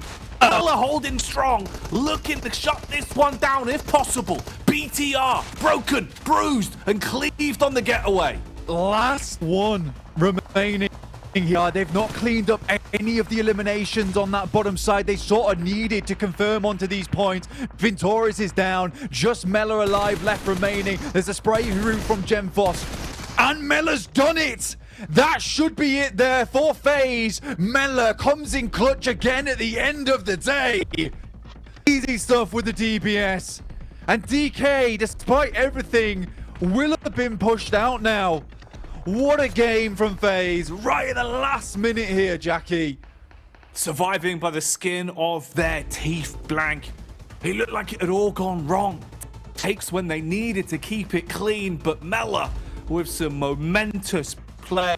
Huge clutch from him, huge gun skill and composure in a situation that required there to be ice in his veins. He kept a level head and hit some very important shots. FaZe done enough now, just looking for any extra, any bonus on top of the game they played, and we're left with a final 4 to remember here on the last game of the survival stage. Inco, Udo Alliance, Brute Force, and FaZe. Honestly, I think that at least 3 of these teams are so important to look at here. Inco, with a great couple of chicken dinners, a great standout towards the end of the day to get themselves safe. Brute Force, who has been consistently in the top 3 today, to drag themselves out of the depths where they started in 24th place. And FaZe with the miracle run right at the end of their tournament lives to get into that last chance, despite a lot of unfortunate starts to their games, losing players right off the bat. Prepod takes down one of the players from Vitali, and it would be a dream ending if FaZe is able to finish this game out with a chicken dinner. Certainly possible here, Jackie. With the game they've already played, it would be the Cinderella storyline finish to what has been a fantastic, not only past few minutes from FaZe, but overall a blinder of a Miramar. They've got nades to work with. They've got a rough idea of where the peak from Udo Alliance is coming in from as well. Exchange of nades into the building. The shack getting shaken by the reverberation from these detonations now. And they're going to skate a bit further back, set themselves up. Mella playing on the stairs. Loot box control taken as well. So that supply drop rearming them and giving them a little bit more to work with in terms of the stock they've got going forward. Squash has been playing a slow game. He's been waiting and lurking, trying to third person his way into this. They've seen each other as he comes around the corner. He quick peeks up. Squash hits the shot and says no to Brute Force. Denying the first peek, has to extend for the cleanup and grabs that one. In come the smokes from FaZe though, looking across the road, but it is a lovely game there from Squash, able to take out a player. Nade goes through, it's a banger from Mella, once again directly on target, followed up with a Molotov unneeded here. Mind tries to deal with Vitali, last player remaining here from the guys on Inco, but it's FaZe. It's always been FaZe here towards the end of the game that we've been looking at. Flashbang, blinded by the lights. Here is Mella, but he leaves a light show in in his path as well, with his nades been sent through like fireworks. Nade after nade to close the gap, starting to get closer and closer. Good damage done there as well. Pre-pod forced to play on the angle now, scared about what could be going down as he's waiting for the heal to come through. At least resets his HP and sets himself up for the final fight, one that's going to be intense. Mind, meanwhile, goes for the wide swing, looking for the info play. That's right, get yourself down on the ground blank, as they can't afford to expose themselves like this. You don't want to be seen on any of the angles right now. A mistake for FaZe this late into the game would be costly. This is a chicken dinner that could be there. For Brute Force, FaZe realizes it. Eventually, Mine's going to have to leave the warehouse. Doesn't want to set himself up with a bit of cover to play around with Vitali. Or perhaps the dreams of Brute Force finishing this off with a chicken dinner. But it's FaZe looking to end this. Onzen gets taken down. It's all on Mela with the DBS. The absolute king from the side of FaZe, who has done so much for the team. Even in a 1v3, finds the first. Can he find the second? Bring this to an incredible finish. Zooms around the side. The plane is half HP. Trying to go for the wide swing, shooting in through the window. He's being chased now. Quick peek from Mind on the wayside, looking to cleave round the corner and hit the shot onto him. Mela does damage onto the down teammate, takes him out of the equation. Wanted to go for the quick heal, instead switches to the gun, but the DBS fires out. Won't quite land on target, but he'll still finish things as FaZe are able to close it down. Grab that one in the end, and after a Cinderella story of a comeback, grab themselves more than enough points to break in to the last chance qualifier blank. Elated and excited because they've earned it themselves. Huge game from them. Mela pointed at his teammates saying, "I told you so, I told you, Kip." At the end of the day, we saw Mela dancing on his first day of survival stage. Now we know why. This guy is confident as anything to win out these games. What an unreal game from him. 9 eliminations, 1,000 damage done, a 1v3 versus BTR, a 1v2 versus Brute Force. And that is how you brute force your way in towards the top 16. What a game from Mela. This was an unreal storyline. His nades, again, like fireworks, celebrating their victory, getting into that top 16. One of the most unlikely teams to see do it as well. It's wild because we were singing their praises. We were really impressed with the level of lethality FaZe were pulling out consistently when we saw them previously. Today, it was slow. It wasn't the same team. The moments of greatness were few and far between, but Mela showing up when it mattered most, and the squad playing perfectly in this game plan had a really good set of how they wanted to approach it. The head on them today was fantastic, and honestly, props to them. You know, well deserved. You can't really fault that. They have fought tooth and nail to make it through to the last chance, and they've earned it. Absolutely earned it, 100%. Let's look at how those overall rankings look back over on the desk. Well, depending on what teams you're a fan of, it could be either good or it could be bad. FaZe Clan, what a way to end things off here, Max. They were able to obviously take the chicken dinner. Mela getting 9 eliminations. And FaZe, I mean, they start off things strong with the chicken dinner and they end things off strong with the chicken dinner. In fact, thinking back to day one. Yeah, I almost want to use the reverb to talk about Mela right there. Like, what an absolute bang of a game here. On his lonesome, if you take his points alone, I'm pretty sure he does qualify his team here for the survival stage. But what an insane breach, especially like PTR. They had a good foothold in that position too, and they just get completely destroyed by Mela here with the DBS that, I mean, of course, if you want to just shred teams, the DBS is like the weapon to do so, but what an amazing transition. And avoiding, right, Kalaris, all the fight just happening, all the madness happening in water treatment, because the moment you go there, you're going to die. Avoid the fight, get the chicken, get the dinner, get the 16 eliminations, and make your way over in the survival stage. I'm going to be real, I've been a bit of a naysayer of FaZe, but when the gauntlet was thrown down for them, boy, did they deliver. 26 points in a game here when it was... everything was up against them. When you think about where they are in terms of placement, where they are in terms of the overall rankings, they had to have adrenaline pumping through their veins at every minute of this game, and they thrived in it. They thrived in it. 1,071 damage from Mela. That's an insane performance coming out from just him, never mind the rest of the team. 1,071 damage for 9 elims. That means every single shot he took, Kalash, pretty much resulted in elimination coming on through for his team. He was just absolutely on point from start to finish this match, able to transition into the compound of PTR and now claiming their way up in the rankings, able to make it up there. But man, the limit, the cutoff point, and it will be Duxan able to advance to the next stage. I know who doesn't, Kalaris? Sam9. Whoa, yeah.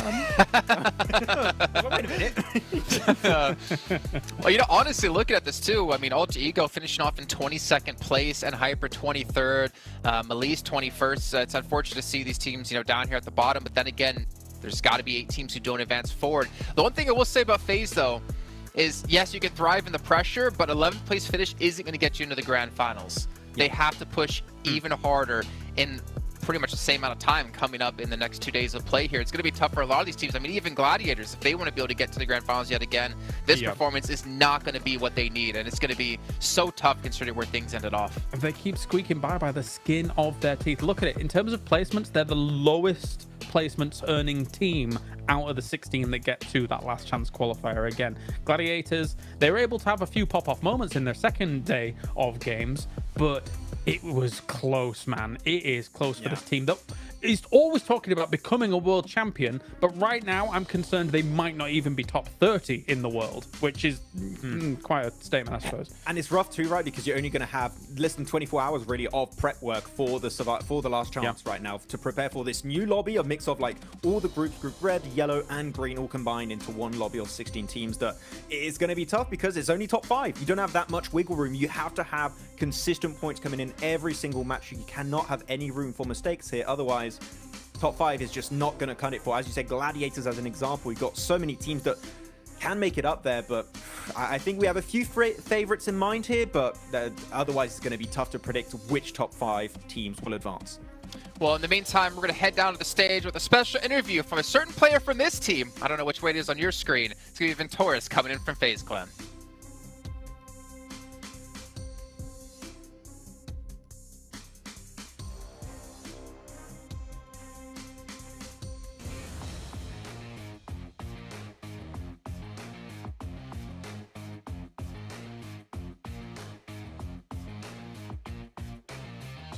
What a dramatic ending. Everybody biting their nails, sweating their seats, but we're back on live stage here. I mean, I'm still shaking of how things can change till the very last minute. Joining me on stage here right now is going to be coming up from FaZe Clan, Ventoris. I mean, I need to ask so many questions here. From 19th place, 43 points in the last minute, shoot up to 11th place with a double-digit elimination plus a chicken dinner. Feels like you guys being possessed in the last map.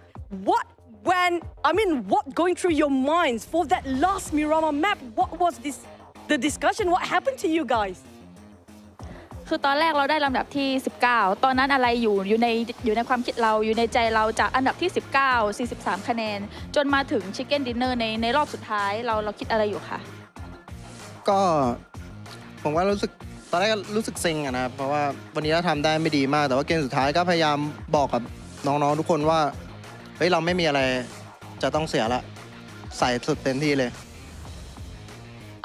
For FaZe Clan, at first they feel a little bit disappointed, but there's nothing to lose. So they tell everyone in the team like fight as much as you can. That's literally it. I mean, that was incredible play from FaZe Clan. Epic comeback as it is. Now, I mean, we definitely want to celebrate with you guys, but the thing is we don't have a break in between for our last chance stage. Now, since we don't have break in between, what will be your preparation for tomorrow? เนื่องจากว่าเรามีการแข่งขันโดยไม่ได้มีการพักเลยแล้วพรุ่งนี้เราจะมีการเตรียมตัวยังไงคะก็น่าจะกลับไปคุยเรื่องข้อผิดพลาดกันให้มันแบบเข้าใจแล้วก็นอนให้พอครับเนาะมาแข่งพรุ่งนี้ so they will be like have enough sleep and communication in the team fix like everything like which part that they have make the mistake for today. Now, since you guys actually made it through the last minute here, right? So I need to know how is like the preparation for you guys in the final or the last chance stage here, what kind of mindset you're going in for tomorrow? พรุ่งนี้เราคิดว่าเราจะทำยังไงคะเพราะว่ามันเป็นรอบของlast chance แล้วเราจะมีการเตรียมตัวอะไรยังไงบ้างผมว่าเราคงไม่ต้องเตรียมตัวเลยครับเพราะว่าเราเตรียมกันมาพอสมควรแล้วก็พรุ่งนี้ก็อยากให้พวกเราทำผลงานออกมาได้ดีครับผม So for them they said like no need time for preparation because they already have like enough for their preparation and then they will do the best for tomorrow. Okay, I wish them all the best. But also, since you mentioned about the first day, it was pretty hard for you guys. So I need to know what's the most challenging moment for you in this survival stage here now, and what needs fixing for tomorrow.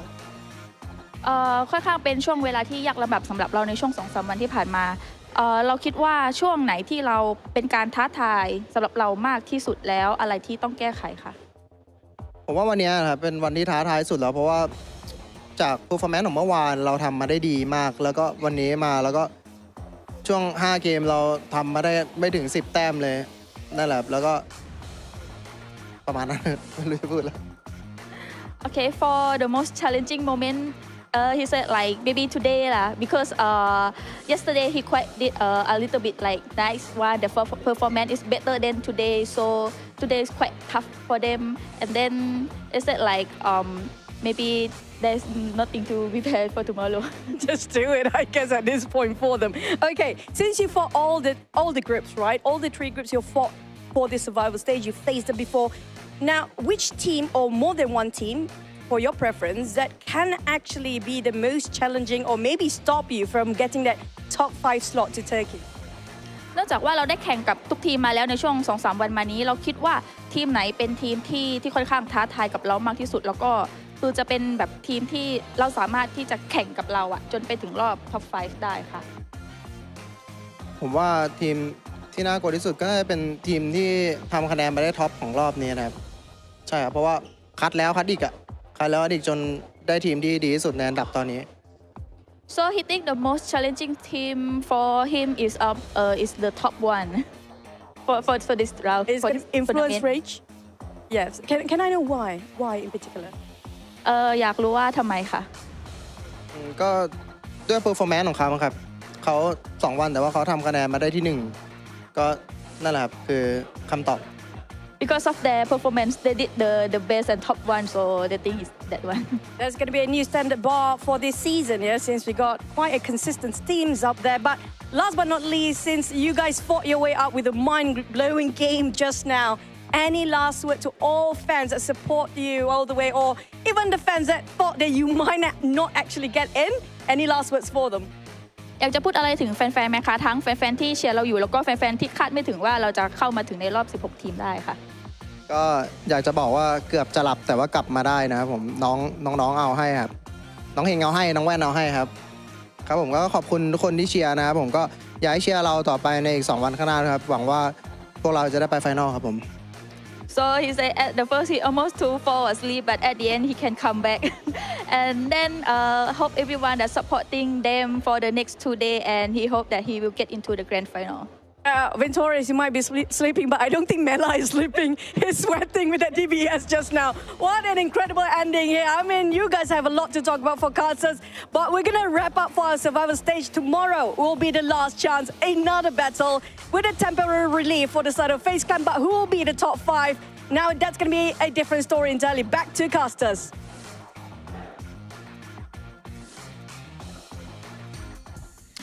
It's very right, Choo-Choo. A sense of relief for now, but things are only going to become more difficult tomorrow as we have weeded out our 8 weakest teams. But our MVP, I think we could all agree with this, to be honest, Default. And this is actually a team I wanted to mention.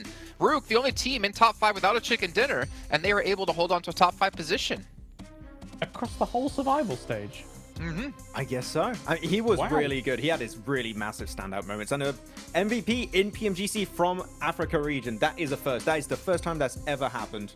So what an achievement for Default. I mean, clearly one of the best players of the team and the region as a whole. And I just hope it's going to continue here, Jason, heading into the last chance, because with these kind of performances we have seen from Rook, now able to secure a top 5 position. If they keep going like this, they could technically reach the Grand Finals for Africa. And that would be honestly amazing. But that follows up with my question to you both and to, I guess, Colors in particular. The teams in top 5, Influence, Rage, Mad Bulls, DXaver, Nima Galaxy, and Rook. Are these, in your opinion, the 5 best teams we have in this lobby? Ooh, that's a tough thing to call here. I do think that some of them definitely stand out, right? If you look at Influence Rage, and I would say, even considering what we've seen from Mad Bulls so far, these 2 teams, I'd be extremely surprised if they do not take one of those top 5 spots, or 2 of the top 5 spots, I should say. But from there, looking at even just technically what FaZe just did, right? If they're able to pop off in just 2 games alone, that then really puts them in the contest across those 2 days for that kind of position. So yeah, it's up in the air. It's only 12 matches now. Like, literally, teams also that have been able to do a little bit of a jump back towards the end, like your team Kesso, your FaZe that one of the most insane comebacks today, could technically reach a top 5 position and go to Turkey for the Grand Finals. So it's tough to call. I do echo what you said, though, Kalaris. Influence Rage, Mad Bulls, I expect them to be in top 5, but I think there's 2-3 positions up there that are going to be up for grabs. So it's really hard to predict how it's really going to go, but it's going to be tough competition tomorrow. That's for sure. And that's the thing. So all it takes is a couple of really great games or a couple of really bad games to decide if you make it to the Grand Finals or not. I'm looking towards Prestige if they can really bounce back. Gladiators as well, 2 teams that were almost being knocked out of our top 16 this day today. But again, last thing for Rook, they were one of the 2 teams in top 12 to not have a chicken dinner. For them to hold 5th place, I think, is outstanding. They do have obviously the possibility to do so. But Bigatron, I'd say they've been a little bit quiet, considering what we saw back in Group Yellow, obviously what we saw on the previous day that they played. They have a lot of pressure ahead of them as well, and I don't really know which team's going to come out on top because, as we know, pressure builds diamonds. It does. And also, to steal some verbiage from Max, I think the next 2 days are going to be extreme because looking at how when it comes to 16 come teams, on. Yeah. You gotta scream it. Okay, it's going to be extreme because to get in a 16-team lobby with the caliber of teams that we've got here, it is very difficult. And as you say, for someone like BTR, they were in a position in this last game where they had a great spot, but they did not look warm in that game. They got eviscerated. I'm looking at the leaderboards right now. Of course, we've got Influence Rage that we're doing fantastic. And keep in mind that for the Grand Finals, we already have Loops, we already have Alpha 7, Influence Rage, I believe they're going to qualify. If Inco keep building a bit more momentum in these next 2 days of Last Chance, we could have 4 Brazilian teams in the Grand Finals there, which is an insane ratio of Brazilian teams. There's a high chance they could get like at least one of the 3 trophies available there. So I'm telling you, man, Brazil, there's a high chance they could be the region to bring the trophy home this year. So we'll see how it's going to go. Yeah, and honestly, that would be fantastic to see. I think Brazil have been deserving of a trophy for quite a long time now, but that's still a little bit of ways. That's going to be over in December. We can get to that point. We do have to end off our show, but not before reminding you guys once again about the Infinix GT10 Pro, our official smartphone here at PMGC 2023. And while you're on this device, make sure you guys check out TikTok with the tag PMGC 2023 to find out everything happening behind the scenes, especially now with the Last Chance stage kicking off tomorrow. But gentlemen, thank you again so much for joining me here on the desk. But I cannot wait to see what's going to happen tomorrow. Our 16 teams are fighting for 5 positions to get into the Grand Finals, and to find out who's going to do it, we're going to have to return once again for some more PUBG Mobile action.